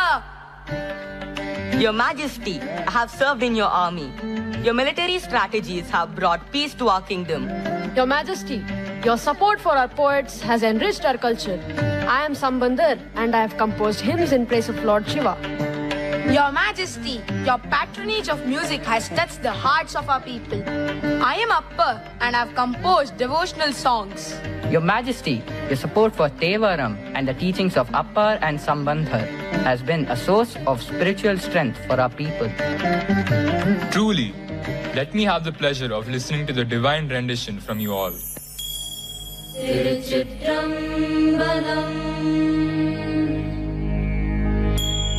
Namah Parvati Pataye Hara Hara Mahadeva Tennadudaya Shivane Potri Ennatavarkum Iraiva Potri Ekambaturai Endai Potri Bhagam Bennulanai Potri Avai Kanagatirade Potri Kailai Malayane Potri Potri Tiruchitrambalam. That was blissful. Your Majesty, your architectural brilliance has graced our land with stunning temples.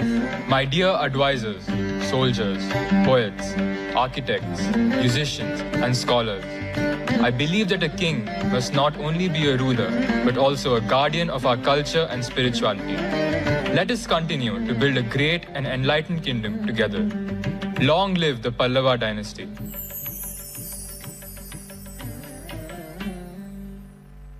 The reign of King Mahendra Varman was marked by progress, unity, and a deep commitment to culture and spirituality, as exemplified by the profound contribution of Sambandar and Appar, the composers of the Tevaram hymns.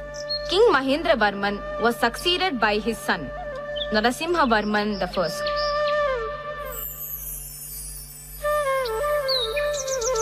Welcome to Kanchi University, venerable traveler. Hyun Sang, we are honored to have you here. Thank you, Your Majesty. I have heard tales of wisdom that flourish within these walls.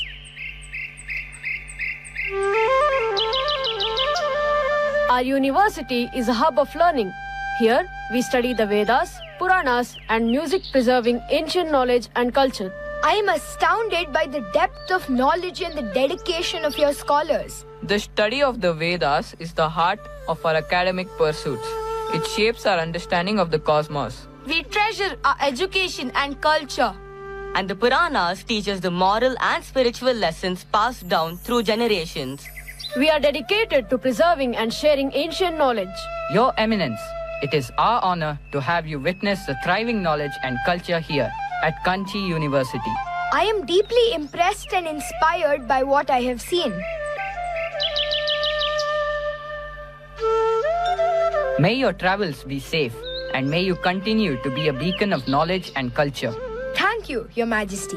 I will carry the wisdom of Kanchi University with me on my journey.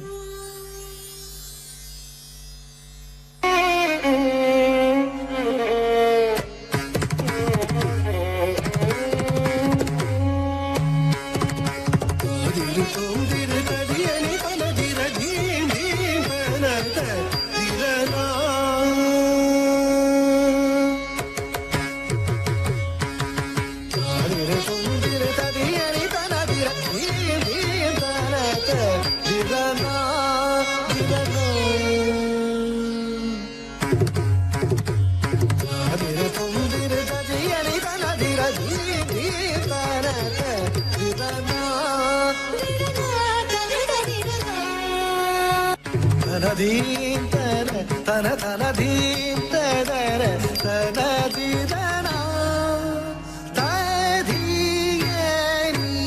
तुम बगदन धीम तरे तन तन धीम तरे तन दीदना तधीयनी तुम बगदन धीम तन तन धीम तरे तन Didna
In the heart of Kashmir's ancient valleys, during the 7th century, the Karkota dynasty emerged.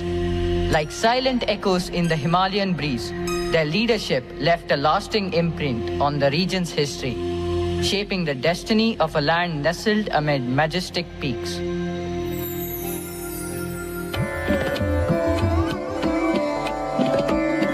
My dear Durlabhvardhan, I have no male heir to inherit my kingdom, and I fear that our land may fall into the hands of outsiders. Your Majesty, I am honored by your trust. Father, I will do as you wish. I will marry Durlabhvardhan to secure our kingdom's future. Durlabhvardhan, if you marry Princess Anangalekha, you will be the key to our kingdom's future.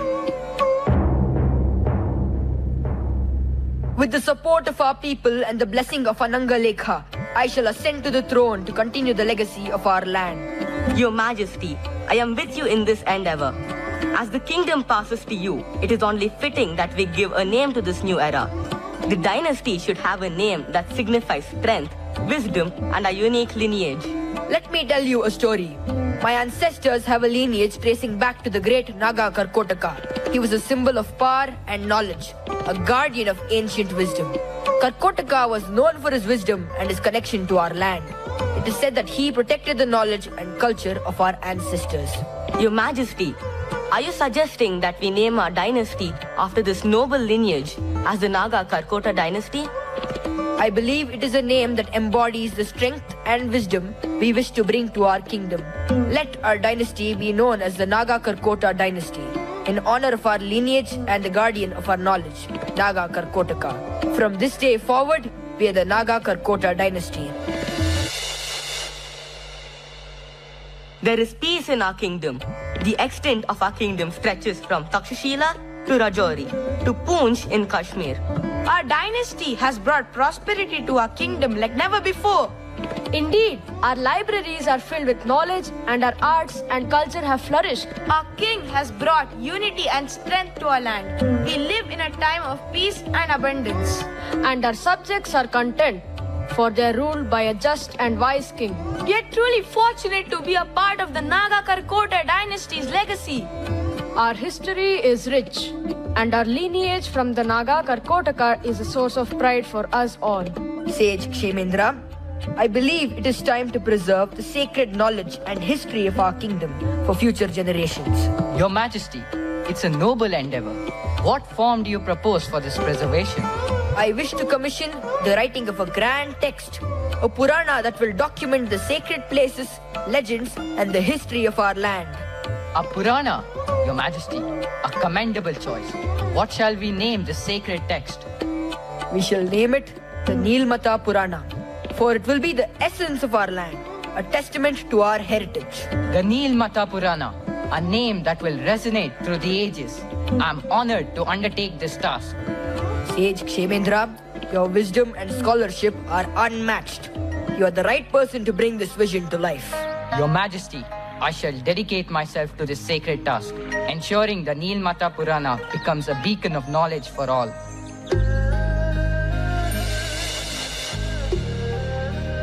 Welcome, Hyun Tsang, to the realm of the Karkota dynasty.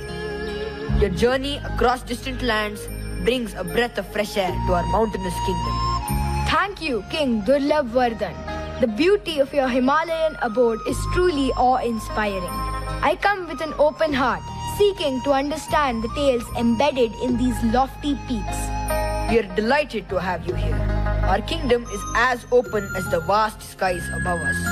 In the warmth of our hospitality, may you find a home away from home. Your generosity is deeply appreciated. I have heard tales of the Karkota dynasty and the resilience of its people. I look forward to immersing myself in the history and culture you graciously share. Esteemed Hyun Tsang, we have prepared a special welcome for you. Our dancers, adorned in vibrant attire, shall perform a dance that echoes the rhythms of our culture. Your graciousness knows no bounds. King Durlabh Vardhan, I am honored to witness such a spectacle. The dance of a kingdom is a reflection of its soul, and I eagerly anticipate the performance.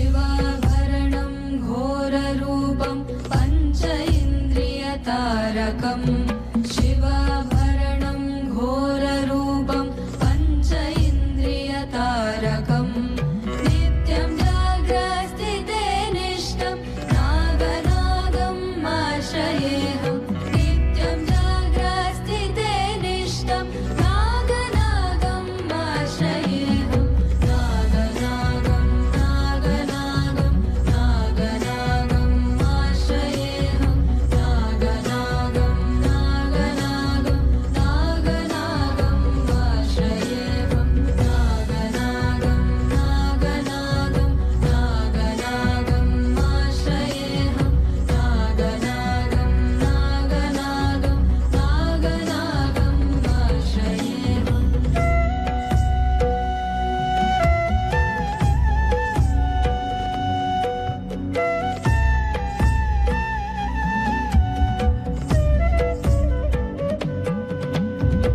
दोषहरणं कीर्तिकरणं वित्तकल्मषनाशकम् दोषहरणं कीर्तिकरणं वित्तकल्मषनाशकम् अर्थदेहमङ्गलं नागनागम् आश्रयेऽहम् अर्थदेहमङ्गलं नागनागम् आश्रयेऽहं नागनागं नागनागं नागनागम् आश्रयेऽहं नागनागं नागनागं नागनागम् आश्रयेऽहं नागनागं नागनागं नागनागम् आश्रयेऽहं नागनागं नागनागं नागनागम् आश्रयेऽहम्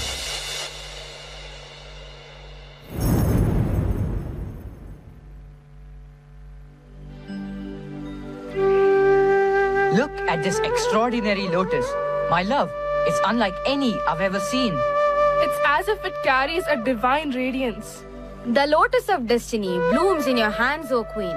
Your son, a beacon of wisdom and valor, will lead this kingdom to unparalleled glory. What does it mean, Mother? Father? It means, my son, that you are destined for greatness. You shall be a ruler like no other. You are our radiant son, Lalitaditya. And so, the legend of the divine lotus and the celestial prophecy came to life. Under the guidance of his father and with the blessings of the divine, King Lalitaditya Muktapida ruled Kashmir, leading his kingdom to unprecedented glory.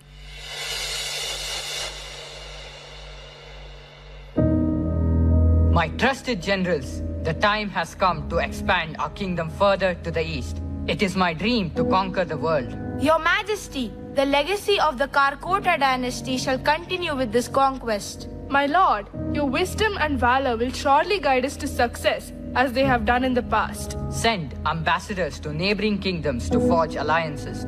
If our proposal is not acceptable to any king, we will not shy from meeting them on the battlefield.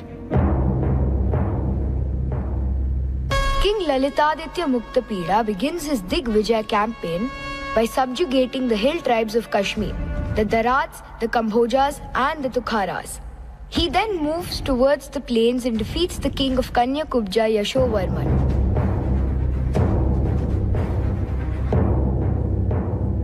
My dear subjects, we stand on the precipice of history.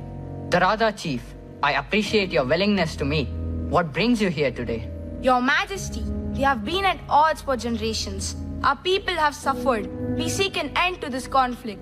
Your Majesty, the Daradas have been our arch enemies since the time of King Durlabhavardhana. Your Majesty, our land is harsh and our people have known hardship. We wish to live in peace. I understand your concerns. We shall allow you to tend to your flocks, trade freely, and even share in the prosperity of our kingdom. Your Majesty, we are grateful for your wisdom and compassion. A Tibetan ambassador, Arab commander, and diplomat from Yashovarman arrives seeking peaceful relations. We come in peace, seeking an alliance. We shall consider your offer. Our lands must know peace. Your Majesty, we have the support of Chinese military strategists and Turkish troops. They bring valuable expertise to our cause. We seek dominance over all lands, including Kashmir. Our king at Kanyakubja demands your allegiance. We shall not yield to foreign dominion. Get ready for war.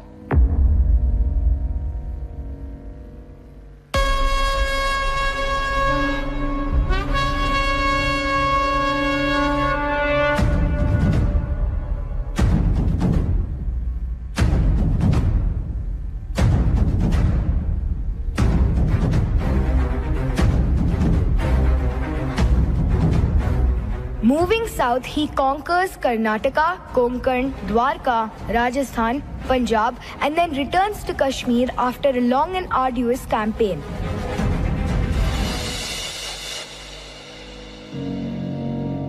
Mitra Sharman, Shankun, I have been hearing reports about the dire situation our farmers are facing. Your Majesty, the plight of our farmers is indeed distressing. We must find a solution to alleviate the suffering of our farmers. Your Majesty, we need to provide a consistent water supply to our farmers. Building Araghats would be a practical solution to address the water scarcity issue and support our farming communities. Mitra Sharma, Shankun, your ideas are noble. We shall proceed with the constructions of Araghats to provide relief to our suffering farmers. The construction of Araghats will be a turning point for our kingdom's agriculture. Witnessing these lush fields is a testament to our collective efforts. The Araghats have made a significant difference in our farmers' lives. Your Majesty, the bountiful harvest is a testament to your vision and compassion for our farmers. The kingdom flourishes because of your wise decisions. Indeed, Your Majesty, the thriving farmlands are a reflection of your outstanding leadership.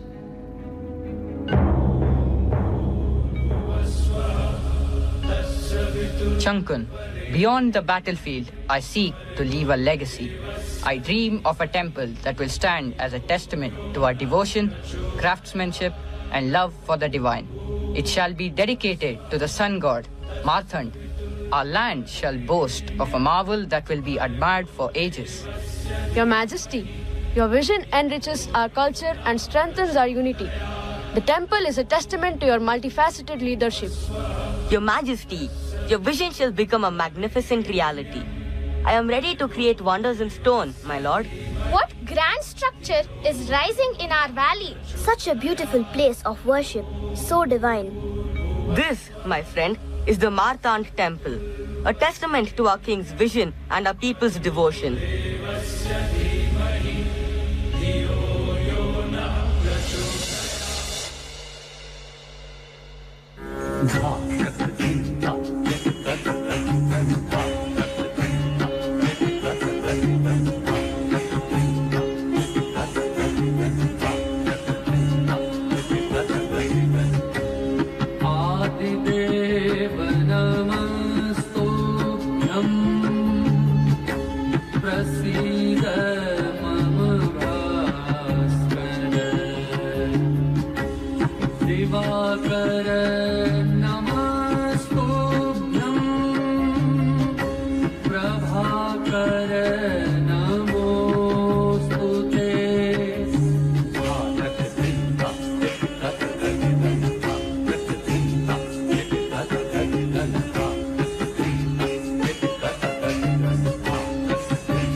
अश्वरथमारूढम् प्रचण्डं कश्यपात्मजम् श्वेतपद्मधरं देवं तं सूर्यं प्रणमाम्यहम्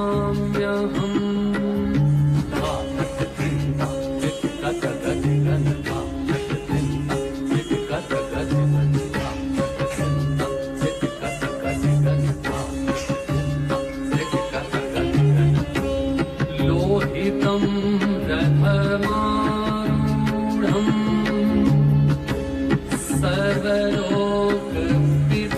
सर्वलोकपितामहम् महापापहरं देवं तं सूर्यं प्रणमाम्यहम्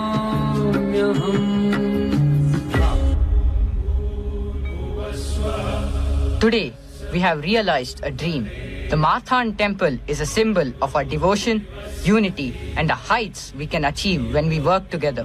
And so the Marthan temple, a marvel of Kashmiri architecture, stood as a testament to King Lalitaditya Muktapida's vision and the dedication to his people.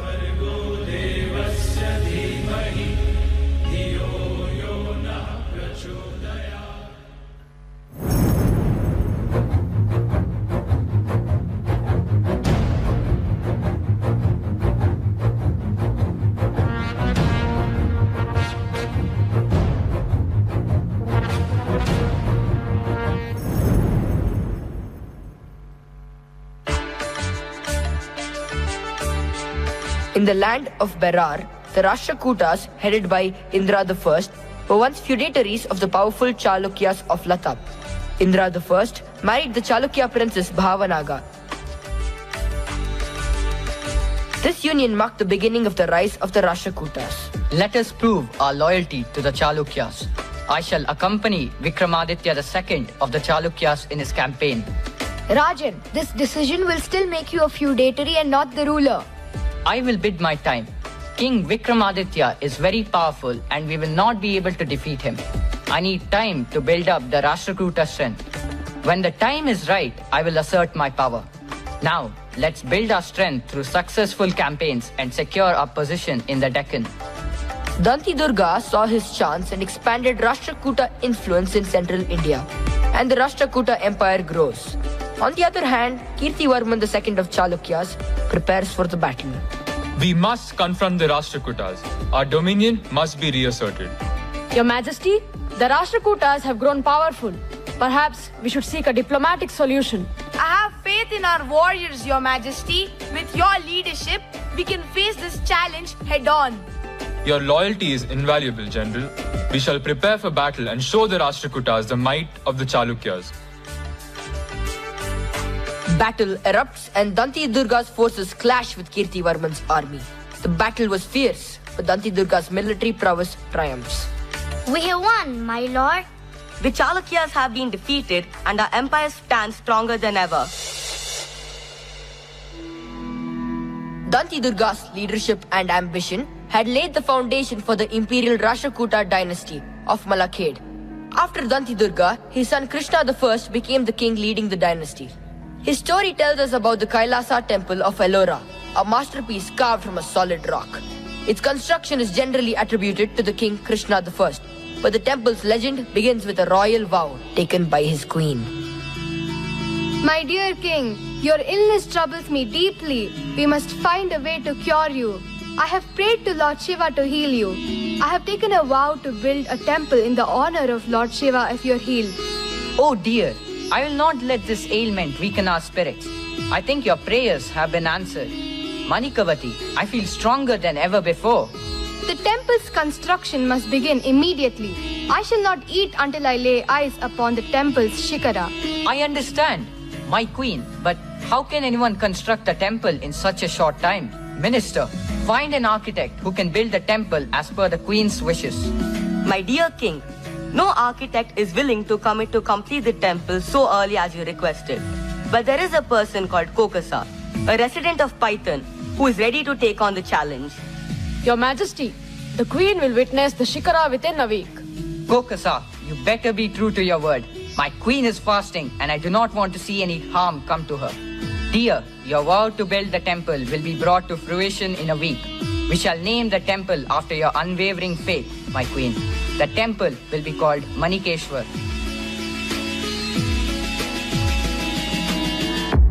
Kokasa and his team started carving the rock temple from the top, focusing on completing the Shikara swiftly. My friends, we have a monumental task ahead. How do we even begin carving a temple from the top?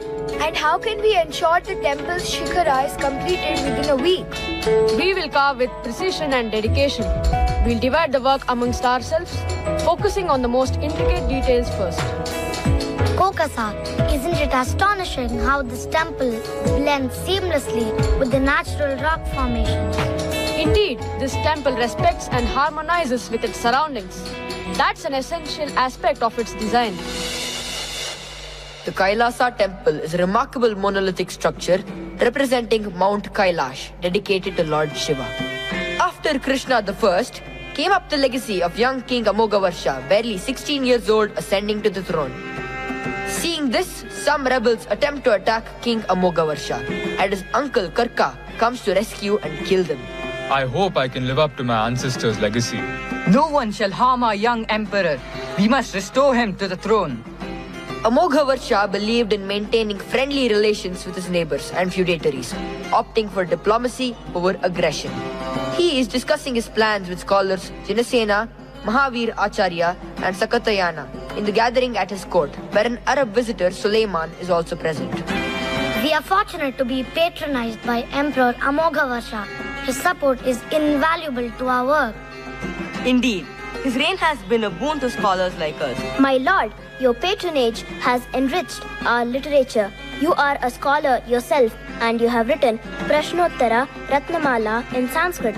You understand the culture and tradition of our land. I believe in nurturing both my kingdom and its culture.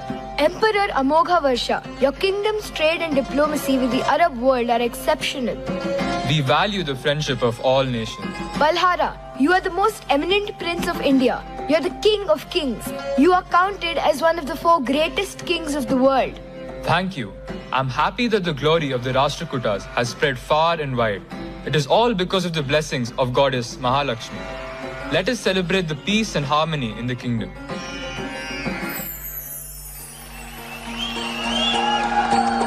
मल्हारवारी मोतियानं द्यावी भरून नाहीतर देवा देवा मी जातो दुरून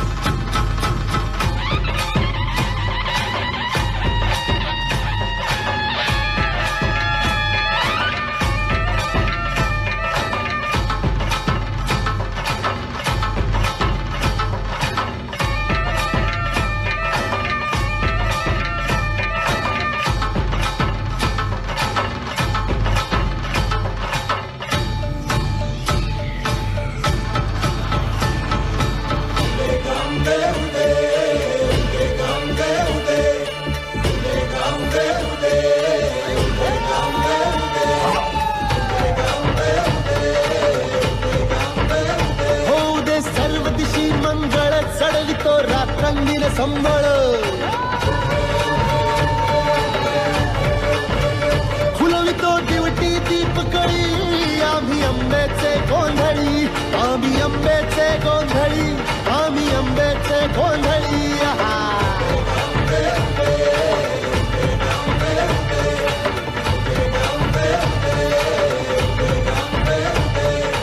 घरोघरी हिंडतून गोंधळ आईचा मांडतो आईचा मांडतो न गोंधळ देवीचा मांडतो भवानी भवानी भवानी फसली ओठी गळी आम्ही आंब्याचे गोंधळी आंब्याचे गोंधळी आम्ही आंब्याचे गोंधळी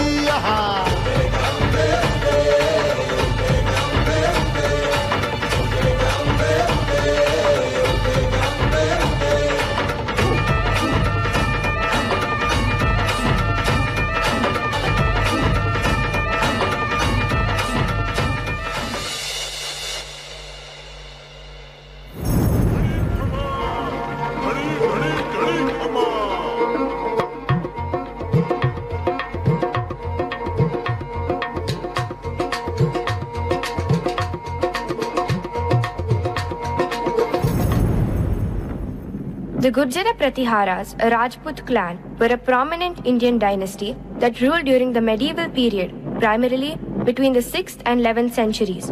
They were known for their significant influence in North India and the patronage of art, culture, and architecture. In the grand court of Emperor Nagabhatta I, his ministers and courtiers have gathered. A visitor from a distant land stands before the court. Your Majesty, I am humbled to be in your presence. I have travelled from a distant land and wish to learn about the origin of the illustrious Gurjara Pratihara dynasty. Welcome to our court, honored guest. The Gurjara Pratiharas are Rajputs, descendants of the noble Kshatriyas. In the distant past, sage Parashuram wielded his mighty axe to rid the world of corrupt Kshatriyas. Their power had become a menace.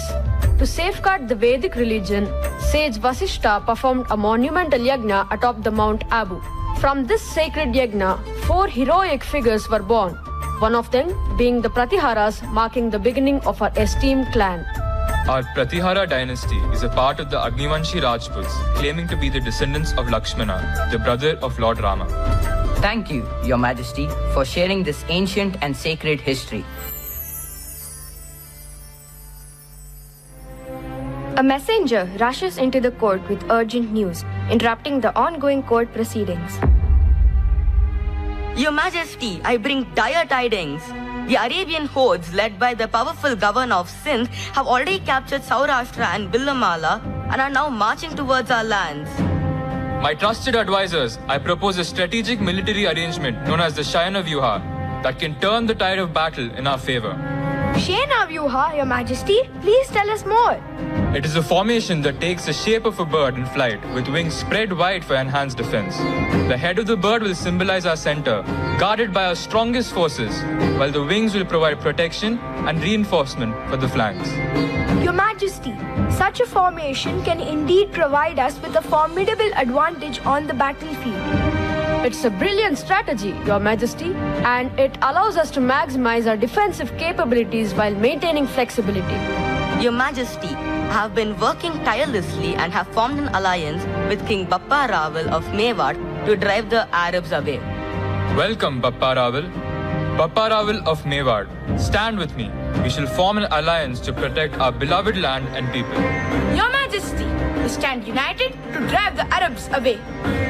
Assemble our forces. The battle shall be fought along the borders of Sindh and Rajasthan to protect our land and people.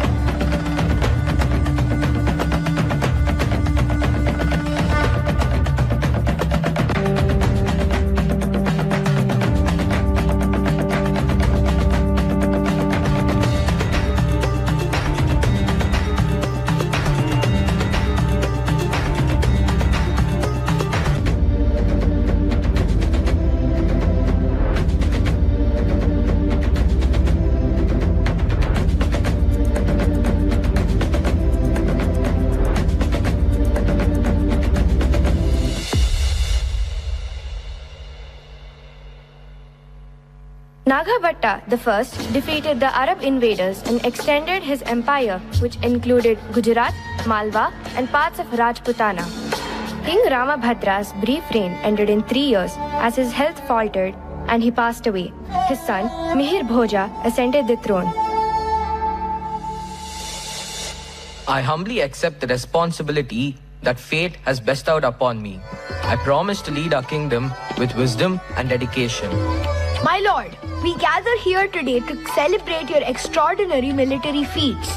Indeed, his victories have been legendary. Tell us more, Minister. King Jaishakti of Kalinjar, a formidable adversary, sought to challenge the might of our kingdom. However, King Mihir Bhoja emerged victorious. King Krishna II of the Rashtrakuta dynasty was known for his strength. But our king Mihir Bhoja proved his prowess and expanded our realm. Even the Pala king, Narayan Pal, acknowledged the supremacy of King Mihir Bhoja. Our kingdom's reach extended further. Kannauj will be the capital of a vast and powerful kingdom. Mihir Bhoja stands at the construction site of Teli Ka Mandir.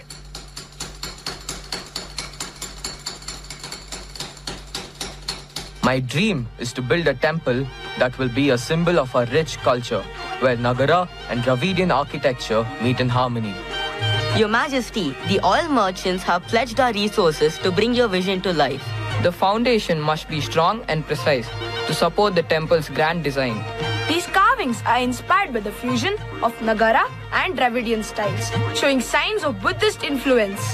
King Mihir Bhoja's vision is truly remarkable.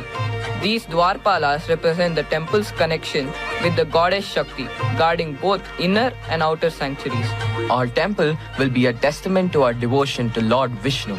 It will stand as a symbol of cultural harmony and devotion. The Ghumar, traditionally associated with the Gurjara Pratiharas, held a central role in various celebrations. Let us take a closer look at how this dance became an indispensable part of the festive occasion.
I am a humble rock, a silent witness to the ebb and flow of time. I will take you all on a journey through the annals of history, to a time when the earth itself saw the rise and fall of dynasties. Our story begins in the fertile land of Bengal, where the Pala dynasty took its first breath. For over a century, these lands had languished in anarchy. But amidst this turmoil, Gopala, son of a great warrior, Vapyata, was democratically elected by the people of Bengal. In a small village in ancient India, the people faced a crisis. They needed to choose a leader who could unite them and protect their community.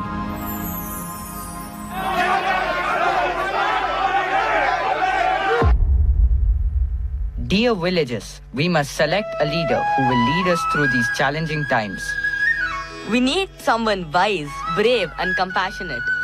Do you suggest to nominate any person for the position of our leader? I nominate Gopala. He's a strong and fair individual. Gopala, tell us why you should be our leader. I've always worked for the well-being of our village.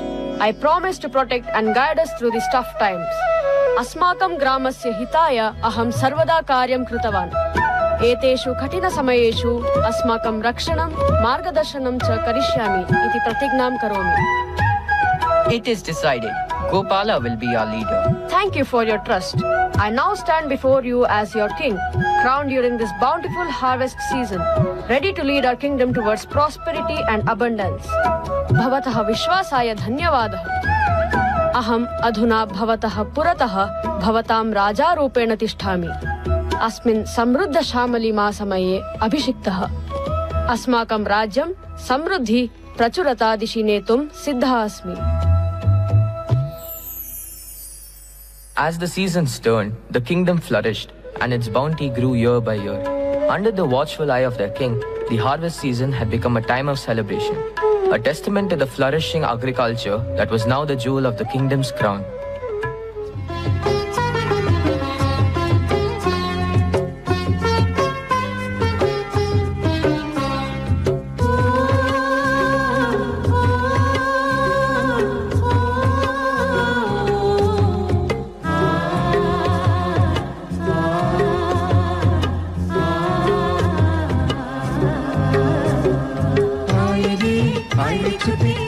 সবে হায়রে আয় ছুটি হায়রে সবে হায়রে আয় সোনালি ধানের ইশারাতে আয়রে সবে কাস্তে হাতে আয়রে কাটি ধান আয়রে কাটি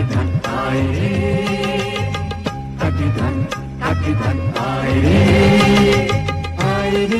আয়রে ছুটি আয়রে সবে হায়রে আয়রে ছুটি আয়রে সবে হায়রে আয় সোনালি ধানের ইশারাতে আয়রে সবে কাস্তে হাতে আয়রে কাটি ধান আয়রে কাটি ধান আয়রে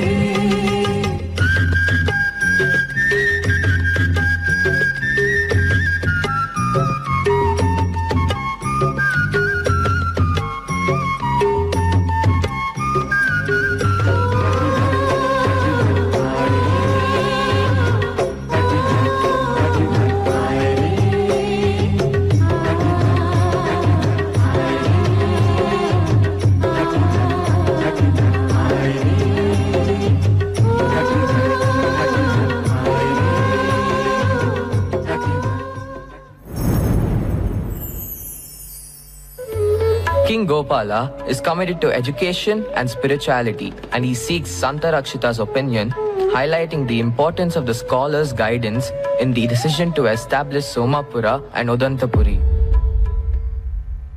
Santarakshita, you have spoken of the importance of education and spirituality. Tell me, what are your thoughts on this matter, Venerable Scholar? Your Majesty, I believe that establishing great centers of learning and spirituality will benefit our people immensely. Santarakshita, your wisdom is highly regarded. What is your opinion on the establishment of Somapura and Odantapuri? Your Majesty, your vision is commendable and wise.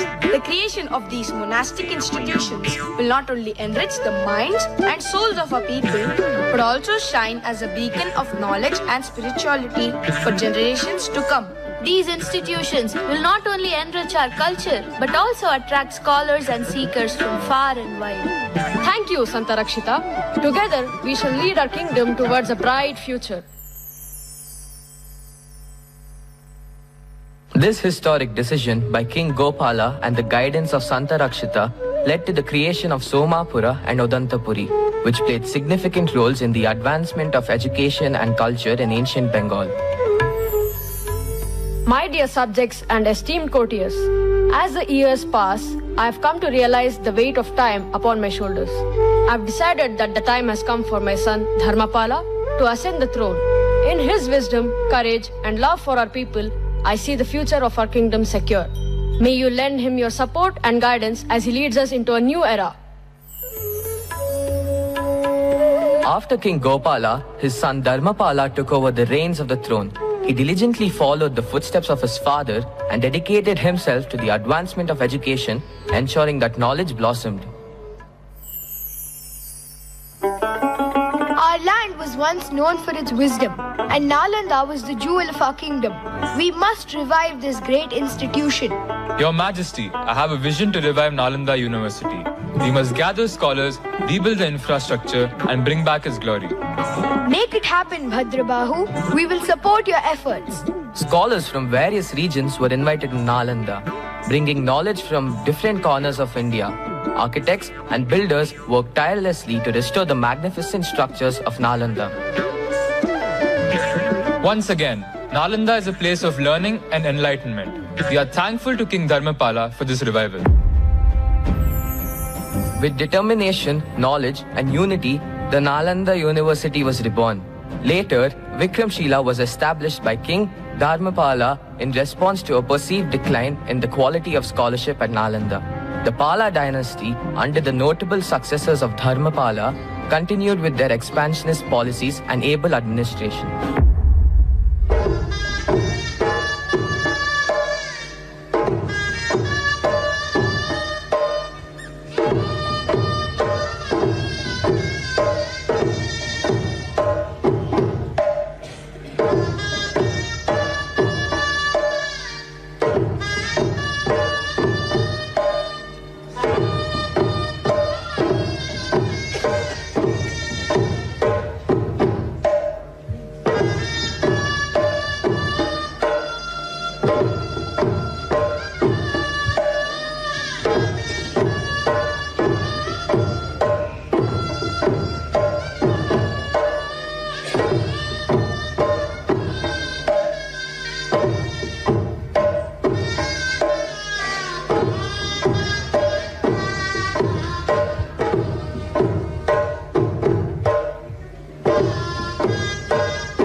More than 1,000 years ago, the mighty Chola dynasty ruled over large swathes of not only India, but parts of Southeast Asia. Their dynasty's unsurmountable supremacy across the Indian Ocean was ensured by Raja Chola. Today is a historic day. Our beloved Raja Chola will be crowned as king. O gods of the heavens, bless this auspicious day. Let the reign of Raja Chola be prosperous and just. Your Majesty, the crown of the mighty Chola Empire awaits you. Swastina Indro Vruddhashavaha Swastina Pusha Vishwavedaha Swastina Staksharyo Arishtanemihi Swastino Gruhaspatir Dadatu. Today, I accept the responsibility bestowed upon me by the gods and our people. With this crown, I vow to uphold justice, protect our land, and nurture our culture.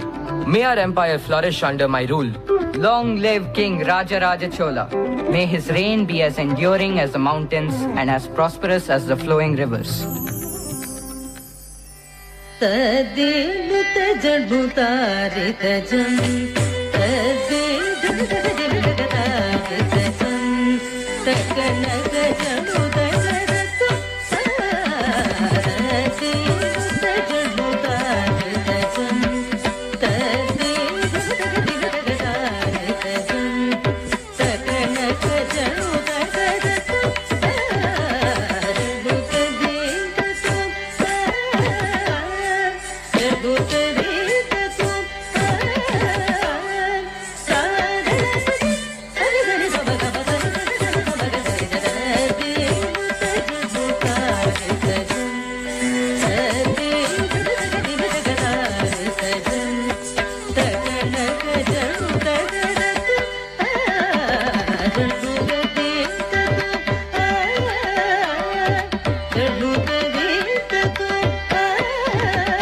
Raja Chola conquered the whole of South India.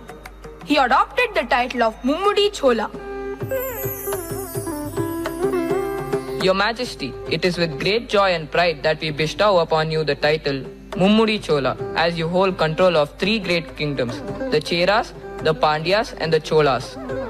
I accept this title not as a personal achievement, but as a testament to the unity and strength of our empire. May our king shine as bright as the stars. Your Majesty, we approach the shores of Sri Lanka. King Mahinda V's forces await us. Our mission is not for conquest, but to restore order and bring prosperity to this land. Prepare the troops.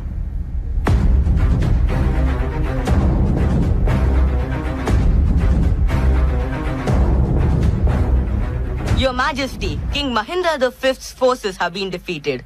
Sri Lanka is under the banner of the Chola Empire once again. King Mahinda V, I offer you a chance to join our empire in harmony. Your wisdom and strength have shown me the path to a better future. I will join hands with the Chola Empire for the prosperity of Sri Lanka. Construction of the Brihadishwara temple is an unresolved mystery. It has a massive capstone which sits on a single block of granite. Let this temple stand as a testament to the grandeur of our empire and the devotion of our people. Your Majesty, the temple is nearing completion. It will be a masterpiece of Chola architecture. The art of sculpture reached the zenith with the sculpting of bronze idols. Raja Chola's grandmother Sembian Mahadevi commissioned the Nataraja idol, which depicts Lord Shiva's cosmic dance. Today, under the divine grace of Lord Shiva, I present this exquisite Nataraja idol to adorn our beloved Chidambaram temple. May it inspire devotion and spread the cosmic dance of Shiva's creation, preservation and destruction. With deep gratitude, we thank Queen Sembian Mahadevi for this divine offering. May Lord Nataraja bless our land with eternal bliss and enlightenment.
The successor of King Raja Chola was Rajendra Chola. His maritime warfare and trade were legendary. Sri Lanka, Java, Sumatra, the Maldives, Malaysia, Thailand, Cambodia all came under his rule. His fleet of ships was strong, interchangeable from trade ships to warships. When King Shailendra of Kingdom Srivijaya imposes trade restrictions in the coast of Southeast Asia, Rajendra Chola attacks the kingdom with his formidable navy.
king, we are under attack. The Chola king has reached our shore with his army.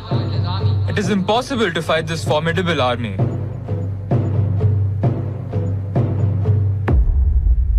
O King of Chola, I surrender to you. I apologize for imposing trade restrictions in South Asia. Trade between countries is beneficial to all. I give back your kingdom to you. Stand by us and let the trade flourish between the kingdoms. King Rajendra Chola expanded his trade with China and other South Asian countries, also extended trade with Arabs, Turks and Romans. They thrived in the trade of silks and spices. Come, buy the finest spices, saffron, turmeric, cinnamon and cardamom. Come, come!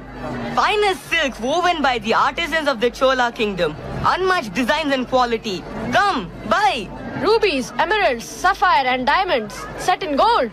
Unique patterns found only here in Chola kingdom. I want to buy the finest spice from the land of Bharat. The silk from the Chola land is the finest. There is great demand for it in Rome. I'm here for the precious stones that adorn the necks of a woman folk. Diamonds, rubies, sapphire and not to forget gold.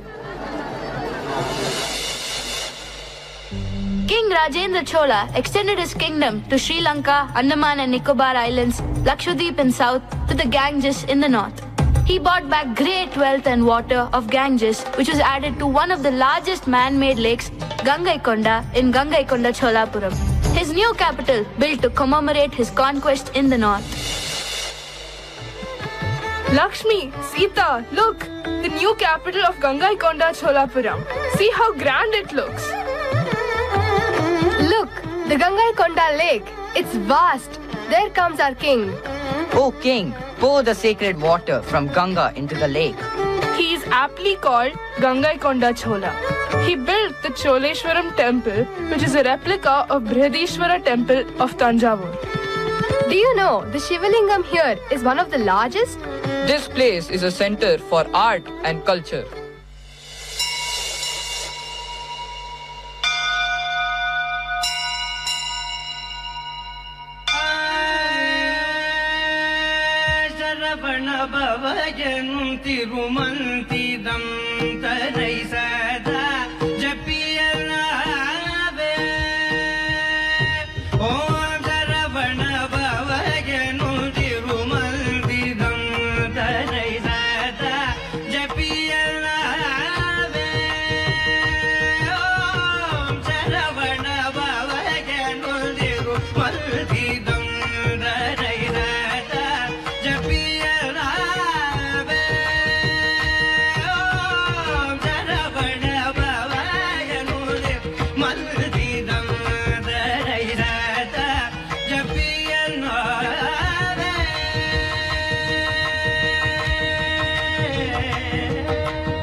Of irrigation structures of Tamil Nadu were constructed during the age of Cholas. The Chola king first introduced the concept of rain harvesting. Our king, Rajendra Chola, is here to inspect the Chembarambakkam lake. River Adyar that flows near our village originates from this lake. O king, our respects. My dear people, the Chembarambakkam lake is brimming over. River Adyar is irrigating vast lands around Pulliyar Kottam round the year. My land is harvesting gold. Thank you, O king. We are grateful to the Chola kings. Your ancestor, King Rajaditya Chola, built the Veeranam Lake and diverted water from River Kollidam to facilitate water to the arid northern regions. Our lands near Tiruchirappalli are fertile and well irrigated, thanks to the foresight of King Karikalan Chola, who built the Kallanai or the stone dam across River Kaveri to aid irrigation. Even after centuries, it is still strong and working. That's not all. Our King Rajendra Chola has also built Singena Agrahara Lake near Bendakaluru to irrigate the lands there. The Cholas have not only conquered lands but also the hearts of the people. Long live the Chola dynasty!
Welcome to the shores that have witnessed the ebb and flow of history.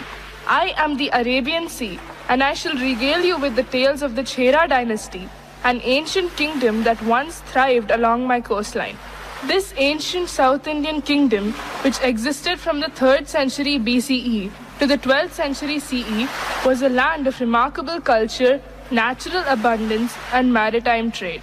Our story begins in the southern part of the Indian subcontinent, in the lush region of Kerala, where the Chera dynasty first emerged around the 4th century BCE.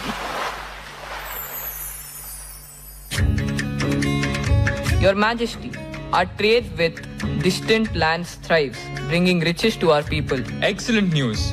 Prosperity must reach every corner of our realm. Let the arts flourish. They are the soul of our kingdom. Justice and fairness must be our guiding principles. The welfare of our people is paramount.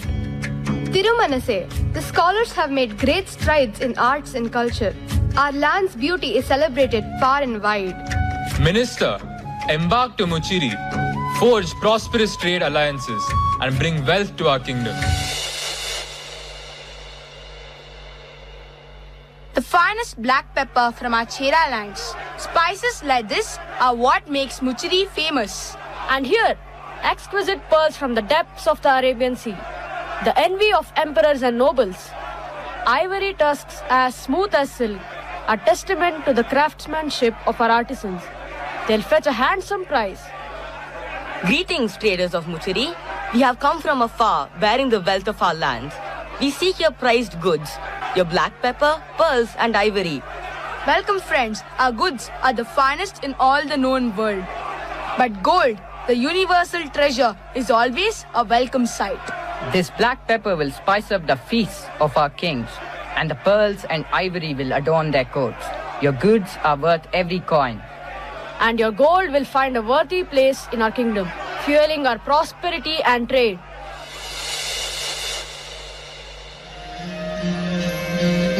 With the exchange complete, the foreign traders depart with their precious cargo. The Muchiri's traders are left with their newly acquired gold. After the prosperous reign of Udayan Cheraladan, his son Nedum Cheraladan succeeded him.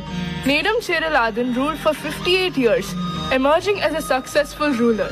Nedum Cheraladan's legacy extended further as he introduced his brother, Sengutta I, to the practice of Kalari Paittu. The dance of combat, fierce and bold, with Kalari's grace you'll be controlled. Balance, speed and courage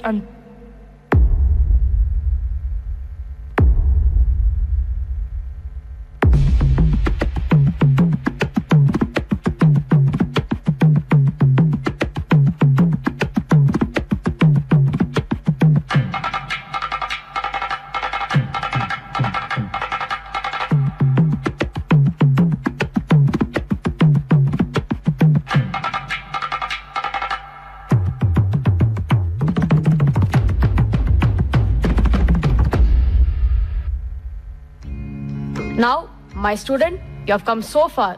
The Kalari Master, a shining star. With every strike, you'll defend our land. Senguttavan, you are a warrior, strong and grand. And so, Senguttavan's training in Kalari Paittu is complete as he emerges as a formidable warrior, ready to carry on the legacy of his ancestors.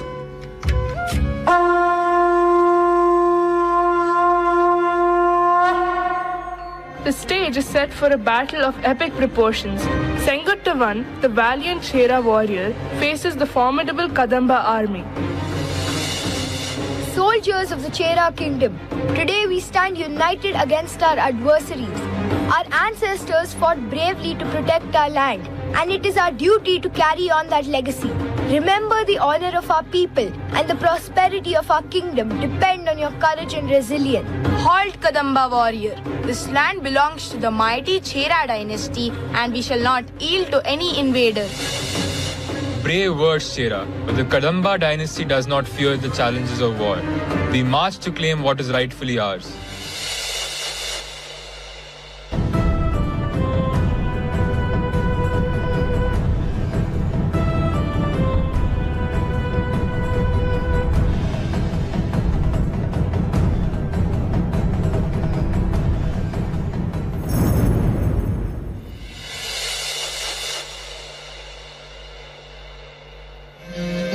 In the illustrious court of King Swati Tirunal Ramavarma, a gathering of kings and esteemed guests from neighboring lands has assembled.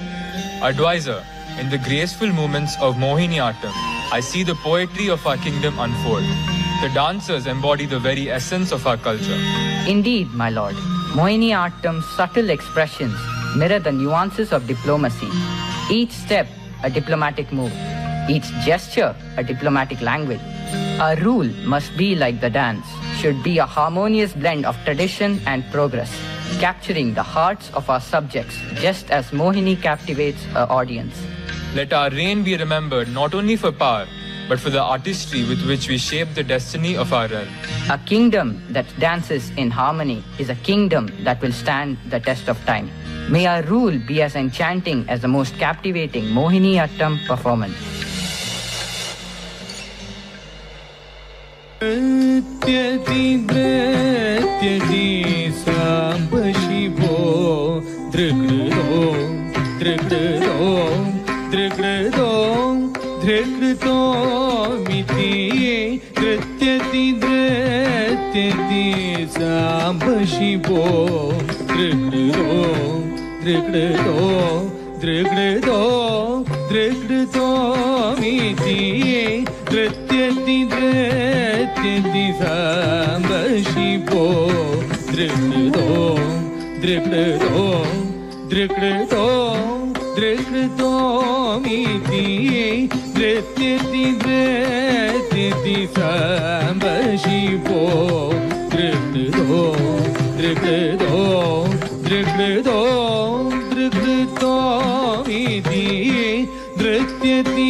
Dear all, let me take you on a journey through the annals of history to a time when the Pandya dynasty reigned supreme in the land of Tamil Nadu.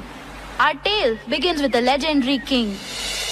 Your Majesty, the emissaries from the Chola kingdom have arrived, demanding tribute and submission to their king, Kulatunga. Great Kulashekara, our mighty ruler, King Kulatunga, expects your tribute and loyalty. The Chola dynasty's power is unparalleled and resistance is unwise. I make my stand clear. I refuse to pay tribute to anyone, including King Kulatunga of the Chola kingdom. We value our independence. What? Do you comprehend the gravity of your defiance? I understand the consequences, but I also understand the value of freedom. I am prepared to defend my kingdom and its sovereignty at any cost. Indeed, Your Majesty, we stand by you and your decision. And so, the tale of Kulashekara's battle for independence began. A journey filled with challenges, courage, and unwavering determination. Commander, the time for negotiation has passed. King Kulashekara's refusal to submit and pay tribute has left us with no other option. We must declare war. Your Majesty, our forces are ready for battle. We shall lead them to victory and assert our authority over King Kulashekara's kingdom. Your Majesty, war is a grave decision. We need to be prepared for a protracted conflict. I cannot allow this defiance to go unpunished. We will offer one final ultimatum to King Kulashekara, and if he refuses, then war it is. As you say, Your Majesty, we will send our emissaries again to the Pandya kingdom. Prepare the declaration of war and the ultimatum. As the declaration of war looms, tensions escalate and the fate of the two kingdoms hangs in the balance.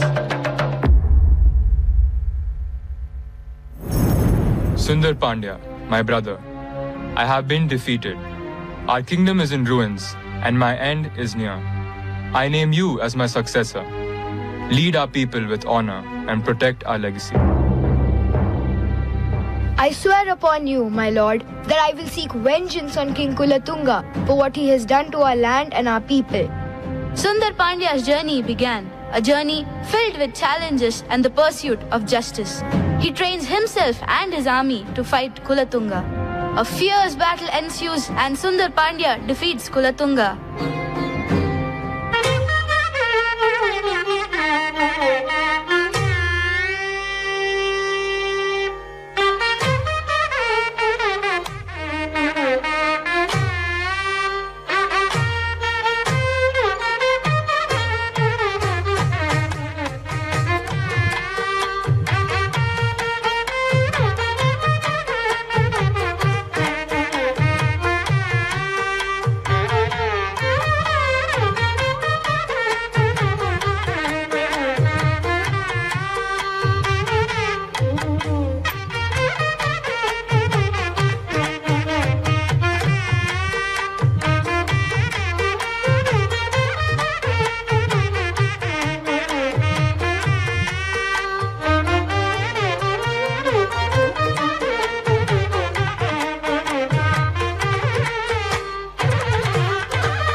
Ministers of Culture and Trade and my courtiers, let us welcome esteemed poetess Avvaya, the guardian of our heritage. Your Majesty, it is an honor to be in your presence. Nitturamaha nidithedum mannavanum, ittanai mecha iravalanum, muttave koosinilai nilakkulakkodiyum, koosiya vesiyum kettuvidum. Ministers, please proceed with your reports. Your Majesty, I'm proud to share that our kingdom's architectural marvels, the rock-cut temples of Tiruchirappalli, Veerasikkamani, Kunnakudi, Pillayarpatti, Kudumiyamalai, stand as a testament to our rich culture. The craftsmanship of our artisans will preserve our heritage for generations to come. Your Majesty, our pearl divers have fetched treasures from the deep. The pearls they harvest are sought after across the world. Our pearl diving industry has enriched our coffers. The wealth generated by our pearl industry is indeed a testament to our prosperity. Your Majesty, the Madurai Meenakshi temple, a jewel of our kingdom, nears its completion. The grandeur of this temple will be a symbol of unparalleled architectural brilliance. Marvelous! Prepare at once for a grand inauguration. Your Majesty, The Madurai Meenakshi temple has been a beacon of our faith and culture for centuries. Its completion is a momentous occasion for our people.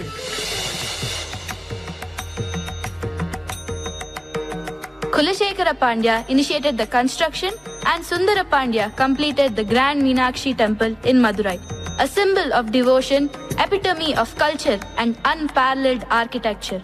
This temple stands as a jewel in the crown of our city. As we conclude our journey through the Pandya dynasty's history, may its stories inspire and guide us in our own lives.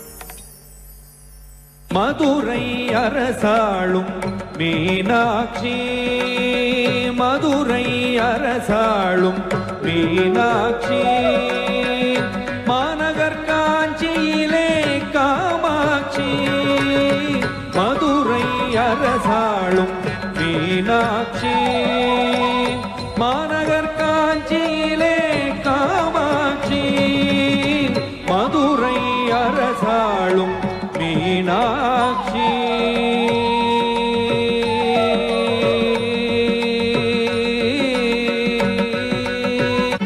Tiripura Sundari Sirkazhile, Shiva Shakti Parvati Kailaile, Karam Tarum Katpagamam Mailaile, Karam Tarum Katpagamam Mailaile, Madurai Arasalum Meenakshi, Managar Kanchile Kamakshi, Madurai Arasalum Meenakshi.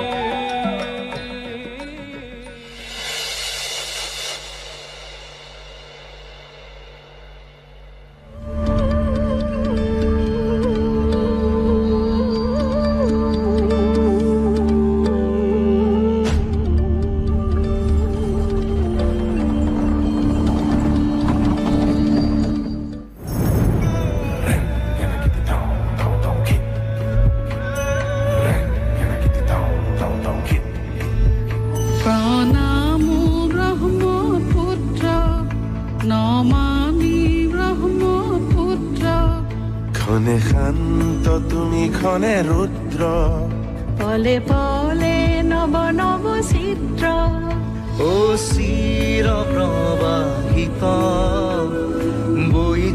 বৈ যোৱা ব্ৰহ্মাৰে পুত্ৰ, তুমি সৃষ্টিৰে উৎস। ও প্ৰণামো ব্ৰহ্মপুত্ৰ, নমামি Brahmaputra.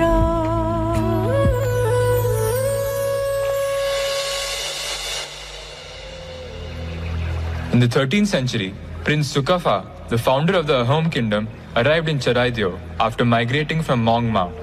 Here, he set his sights on establishing a prosperous kingdom and building cordial relations with the indigenous communities of Assam. This land is fertile and it shall be the cradle of our new kingdom. My lord, we must utilize the resources of this land wisely to build our new kingdom. How do you propose to form alliances with the communities, my lord? We must approach them with humility and acknowledge their customs and traditions. Let us seek peaceful coexistence and mutual support. Noble chief of Borahi community, I seek your guidance and friendship. Welcome, Sukafa. Tell me, what can we do for each other? We seek your assistance in understanding the land and its resources. Yes, we support you in all the deeds and actions. We seek your cooperation, Moran chief. We will extend our support. We Nagas bring ancient wisdom and courage. Let's unite. The Ahom warriors were skilled in capturing elephants. They played a crucial role in the Ahom military strategy to trample enemy soldiers, create chaos, and break enemy formations.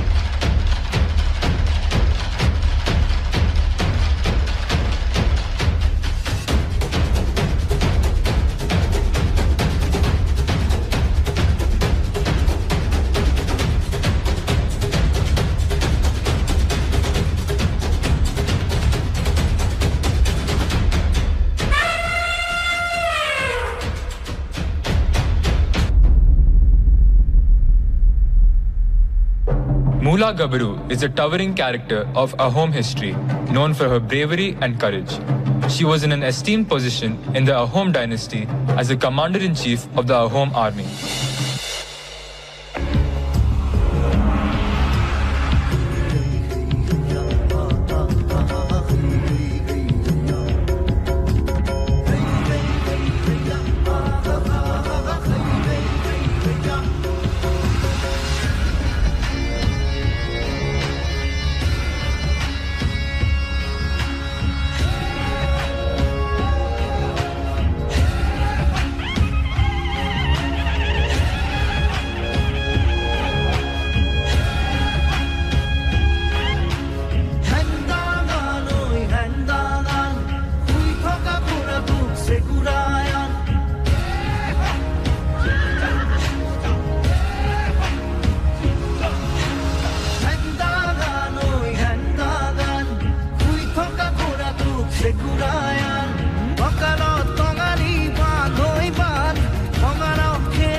The pike system of the Ahoms was a unique military and administrative system that played a significant role in shaping the Ahom. As our kingdom continues to grow and face new challenges, it is crucial that we strengthen our military forces. I propose the introduction of a new military system known as the pike system under the guidance of Momai Tamoli Barbarua. Yes, Your Majesty, the pike system will establish a structured hierarchy within our military. They work both civil duties such as road building, arrow making and military service for the kingdom.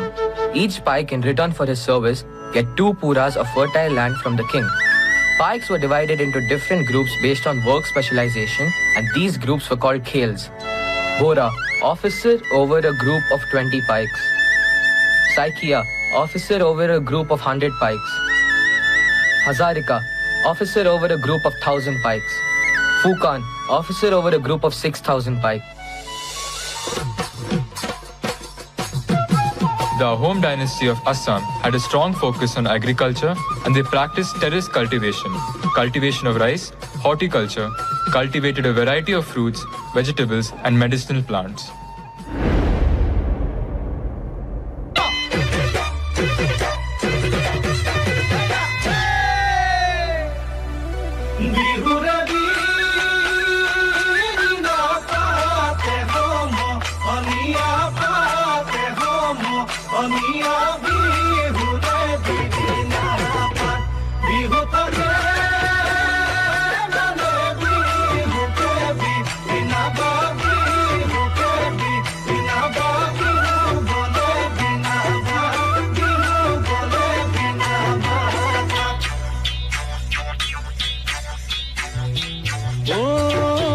Janoi hunoi horu mai deho mai kuliye oi binale E janoi hunoi horu mai deho mai bordoi silahile E janoi hunoi horu mai deho mai ugha makur khunisu Janoi hunoi jua belir bihunam Janoi hunoi duri boloi thakile Janoi hunoi ei beli erate na Lalo gaimat nasogi naside oi bihu lagise bor bihu lagise ga bihu lagise bor bihu lagise ga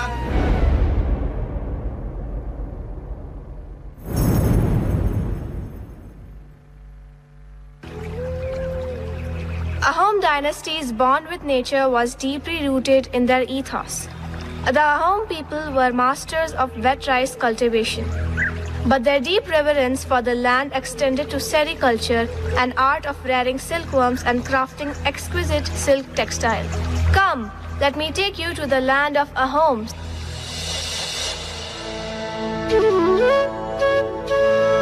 Phew, it's another hot day in the fields, isn't it? But this heat is what makes our rice thrive. The monsoons have been kind to us this year. You're right.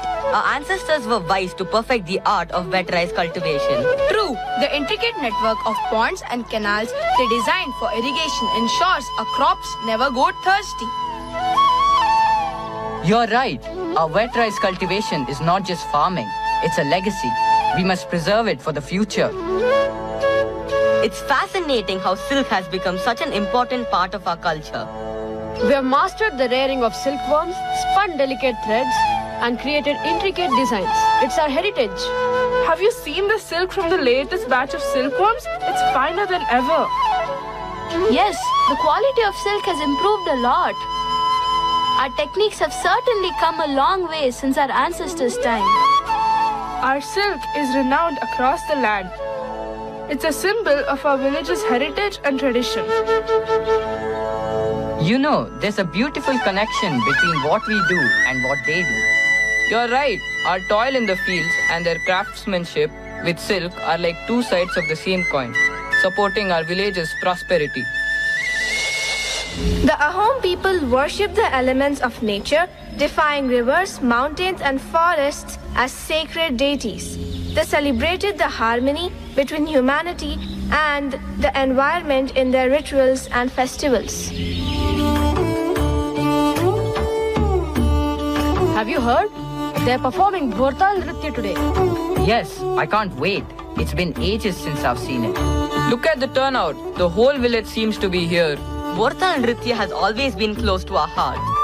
Yes, in Bhortal Nritya, we use movements inspired by swaying of leaves, the flow of rivers, and even the flight of birds to connect with and pay homage to the natural world that surrounds us.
were equally renowned for their exceptional bravery and martial prowess.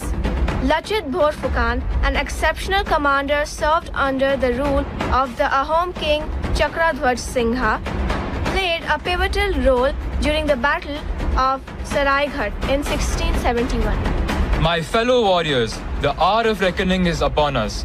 We stand here today not as individuals, but as the indomitable spirit of the home kingdom. The enemy may be formidable, but remember, it's our hearts that make us invincible, not our numbers. Together, we are unstoppable. Amar pora hahoker, bhabe no hai. Hahoker pora amar bhabe.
বুকুত উজায়ে আহিছ মৰখা কৰিছ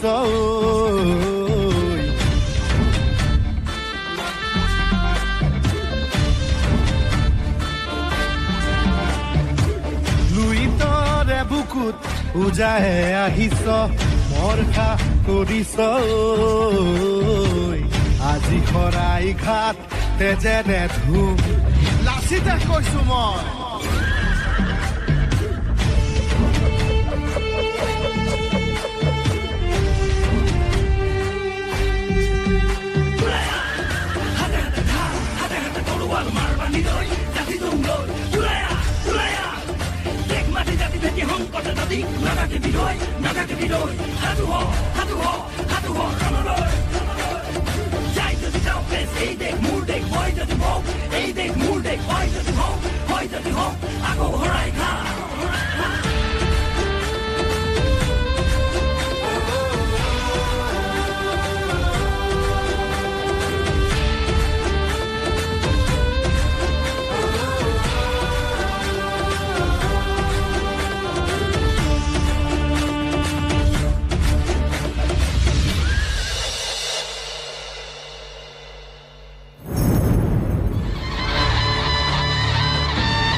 In the early 17th century, amidst the rugged and picturesque landscape of the Deccan Plateau in India, the seeds of a glorious empire were about to be sown. The Maratha Empire, a formidable power that would eventually stretch across vast territories, found its humble beginnings in the birth of a remarkable child, Shivaji. Shivaji was born to Jijabai, a strong-willed and devout mother, on February 19, 1630, in the hill fortress of Shivneri in the Pune district of Maharashtra. The birth of this child was a momentous occasion, one that would forever shape the destiny of the Maratha people. At the Shivneri fortress, Jijabai, holding her newborn baby, Shivaji, is surrounded by her friends and relatives. Ladies, I'm overjoyed to introduce you to my precious son.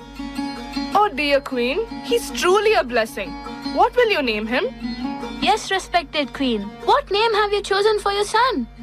We shall name him after a name that embodies strength, courage, and the spirit of our land. We shall name him Shivaji, after the great Lord Shiva.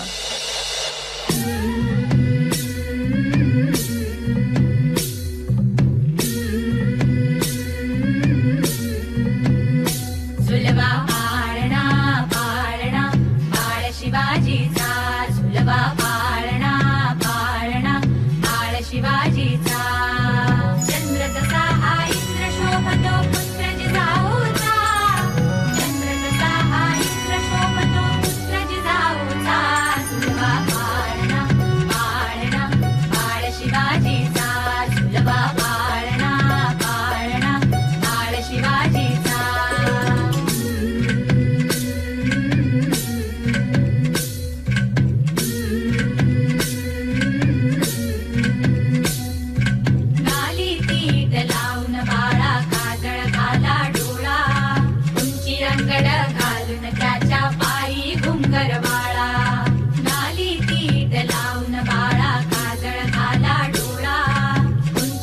दगड घालून त्याच्या पायी घुंगरवाळा राजसरुपड डोई टोपड पाहून चुकतो चाळा limb लोण उतराग लवकर दुष्ट लागल बाळा राजसरुपड डोई टोपड पाहून चुकतो चाळा लिंब लोण उतराग लवकर दुष्ट लागल बाळा कौसल्येचा राम जसा हळदाल यशोदेचा सुलभा पाळणा पाळणा बाळ शिवाजीचा सुलभा पाळणा पाळणा बाळ शिवाजीचा जो जो रे बाळा जो जो रे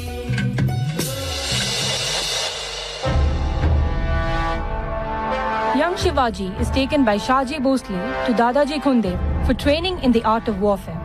Shivaji trains with a group of young students. Today, we embark on an important journey. Our young prince, Shivaji, is eager to learn the ways of warfare, and you will all train alongside him. Indeed, we must groom Shivaji into a skilled warrior and a wise leader. But remember, the sword is not the only weapon he must master. I'm ready to learn, Father. Dadaji, please help me become a fierce warrior.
Raji, do you remember the days when we were just boys running around the fields of our village?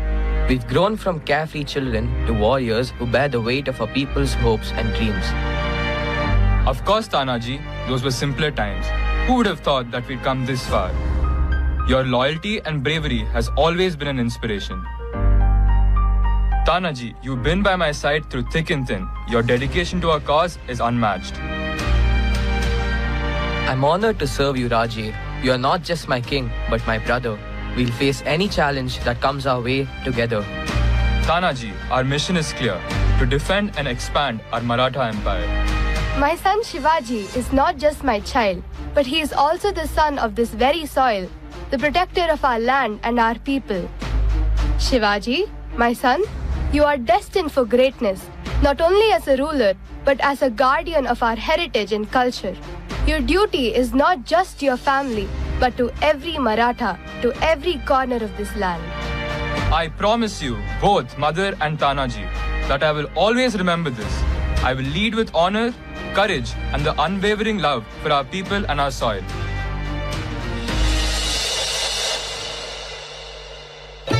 All hail Chhatrapati Shivaji Maharaj, the victorious hero of the Battle of Pratapgarh.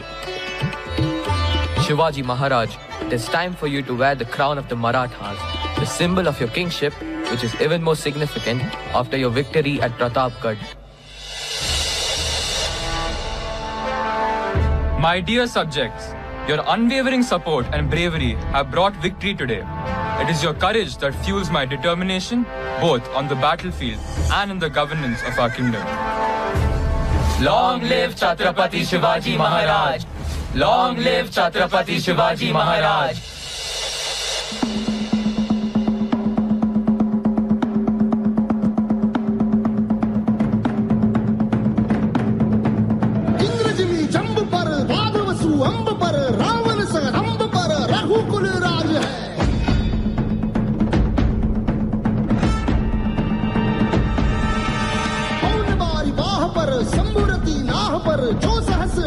पर राम विजयराज है।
Journey back to the 14th century, to a land where empires rose and fell, and where the Sangama dynasty left an indelible mark on the annals of South Indian history.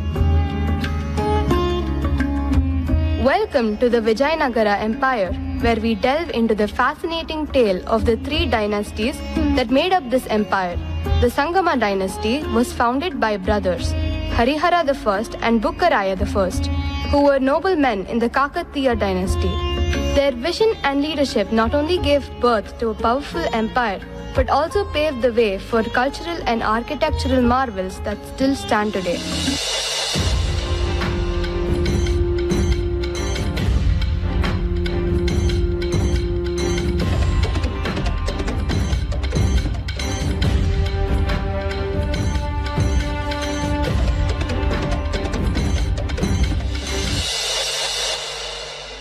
Bukka, our homeland is in turmoil, and the kings of the Deccan are a constant threat. We must do something to protect our people and our culture. You are right, Harihara.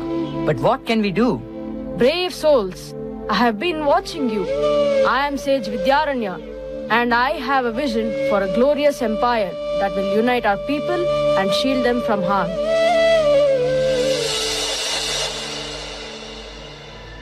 Your Majesty, terrible news. The Deccan Sultanate's army approaches swiftly. They are almost upon us. This is sooner than we expected. We must prepare for battle immediately. Your Majesties, we have trained for this day. Our soldiers are ready. General, assemble our troops and fortify our defenses. We will meet the enemy head-on. We fight not just for victory, but for our way of life. Together, we are unstoppable. The enemy is at our doorstep. To battle, my brothers! For Vijayanagara!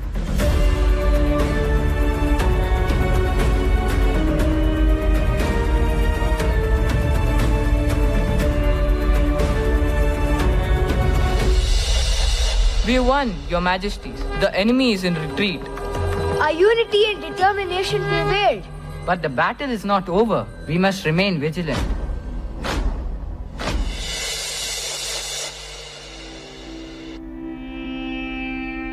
Welcome, dear visitors, to the majestic city of Hampi, the jewel of the Vijayanagara Empire. Today, we have the honor of being in the royal court of the illustrious King Krishnadevaraya. They've come to see our grandeur. Hampi, with its awe-inspiring architecture and rich history, is a testament to the grandeur of the Vijayanagara Empire. Our empire has stood the test of time, and Hampi showcases our architectural prowess. It's a land of stories, sculptures, and spirituality. It's a place where history comes to life and every stone tells a tale. As we explore Hampi, you will witness the marvelous temples like the Virupaksha Temple, and the exquisite Lotus Mahal, you'll be amazed by the musical pillars at the Vithala temple. Hampi is not just a city. It's a symbol of our empire's cultural and architectural legacy. So, dear visitors, as you explore Hampi, let its history and grandeur captivate your hearts. Welcome to the Vijayanagara Empire. All hail King Krishnadevaraya, the illustrious ruler of the Vijayanagara Empire. Our kingdom rejoices in your presence, Your Majesty. The land is blessed to have such a wise and just monarch. Your reign brings prosperity and culture to our people. Your Majesty, we stand united under your benevolent rule. Your leadership is a beacon of hope in these lands. Long live King Krishnadevaraya. Your Majesty, the Ashtadigajas have been diligently working on shaping Telugu literature. We have given Prabandha its unique form and brought forth the richness of our language. Your Majesty, poets like Tikkana and Potana have taken it upon themselves to translate the great Sanskrit epics into Telugu. We have ensured that while translating, we don't change the essence of the original stories. Your Majesty, while I esteem poets for translating, I couldn't help but compose a little poem of my own about their dedication. Oh, please share it with us, Tenali. In translating epics, they toiled day and night. Sanskrit to Telugu, a noble valiant fight. But Vyasa and Valmiki, their Sanskrit hearts weep. Lost in Telugu tales, they're in way too deep. Tenali Rama, your wit is as sharp as ever. But my dear poets, your contributions to Telugu literature are immeasurable. You have preserved our culture and heritage for generations to come. My loyal subject and esteemed courtiers, your warm welcome warms my heart. I am deeply honored to stand before you today, and I am committed to continuing our legacy of prosperity, culture, and unity.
India's successful lunar mission sends a powerful message of peace and cooperation.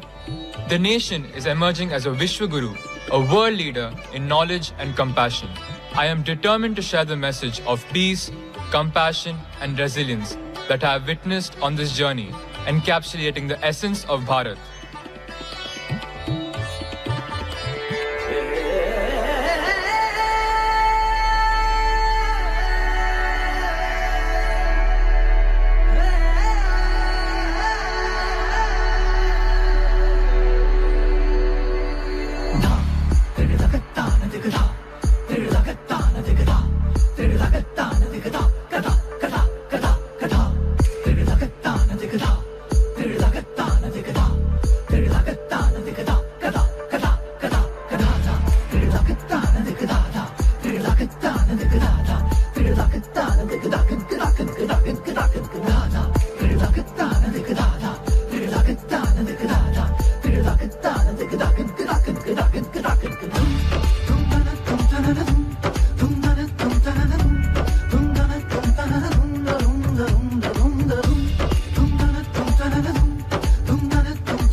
जयतु जयतु भारतम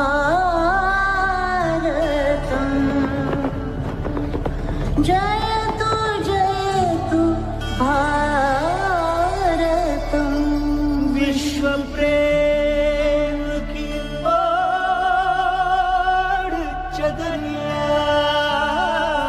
जगा हुआ भारत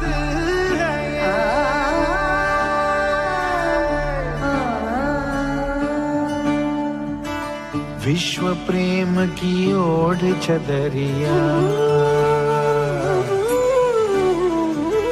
विश्व प्रेम की ओढ़ चदरिया सच्चे सुर में गाता है एक सुरीली आशा लेकर सूरज नए उगाता है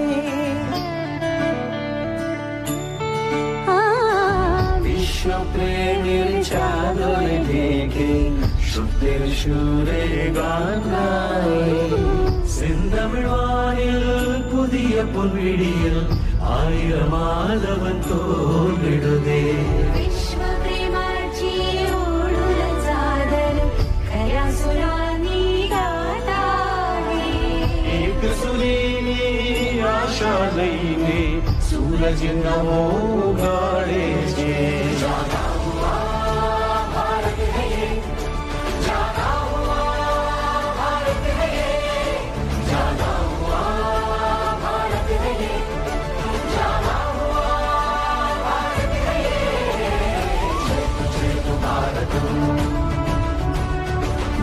जय तु भारत वसुधैव कुटुम्बकम् भारतम् जय तु भारतम् हो जाएगा नई राहें लिख देंगे आशाएं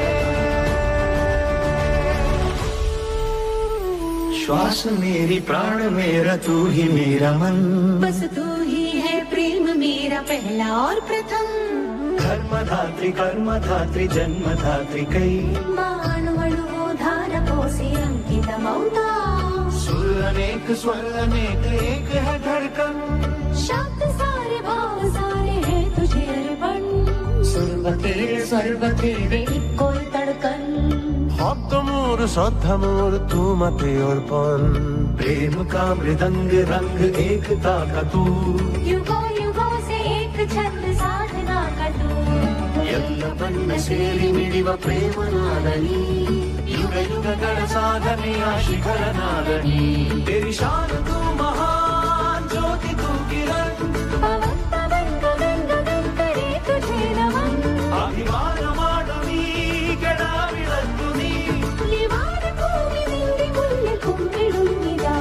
जागर हमार भारत है एक जागे उठो भारत सजो आज जागृत आम भारत दारी इंडिया बागाय बिनो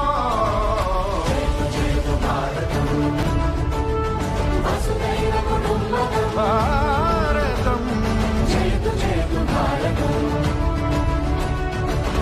तमसो मा ज्योतिर्गमय अंधकार को जीते मन यही प्रार्थना करता भारत विजयी भव मानव जीवन विश्व प्रेम की ओर चढ़ विश्व प्रेम की ओर जनरिया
On spectacular journey through time.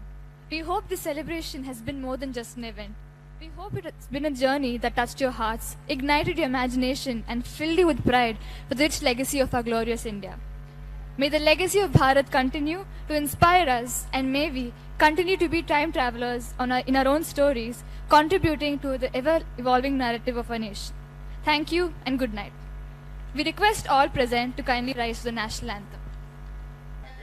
मन अधिनायक जय हे भारत भाग्य विधाता पंजाब सिंध गुजरात मराठा द्राविड उत्कल बंगा विंध्य हिमाचल यमुना गंगा उच्चल जलधि तरंगा तव शुभ नामे जाहे तव शुभ आशीष माहे गाहे तव जय दाता जन गण मंगलदायक जय हे भारत भाग्य विधाता जय हे जय हे जय हे जय जय जय जय हे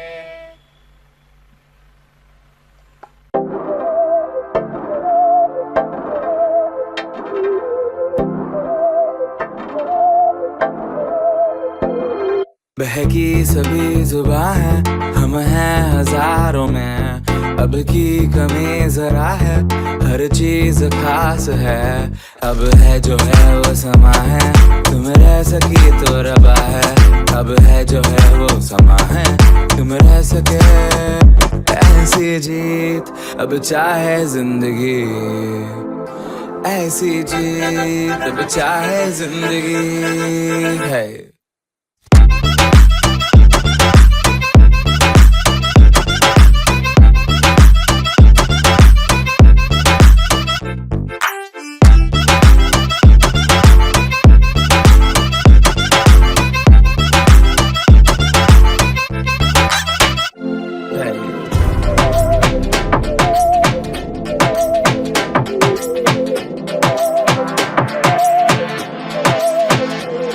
सहनी सजा है, हम हैं बाजारों के, सबकी नजर यहाँ है, हर चीज राज है। अब है जो है वो समा है, तुम रह सकी तो रबा है। अब है जो है वो समा है, तुम रह सके ऐसी जीत, अब चाहे जिंदगी ऐसी जीत, अब चाहे जिंदगी है।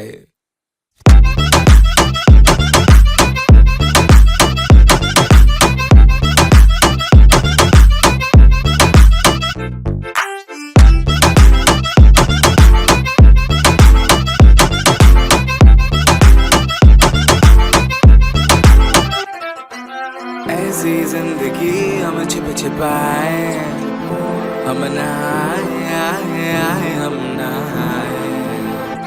ऐसी जी छिप छिपाए, ऐसी जी हम न पाए। ऐसी जिंदगी हम छिप छिपाए, हम नहाए हम नहाए। ऐसी जी छिप छिपाए, ऐसी जी हम न पाए।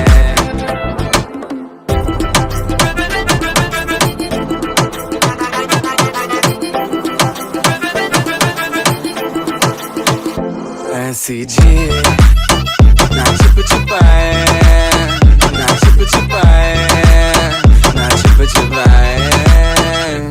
ऐसी ना छिप छिपाए।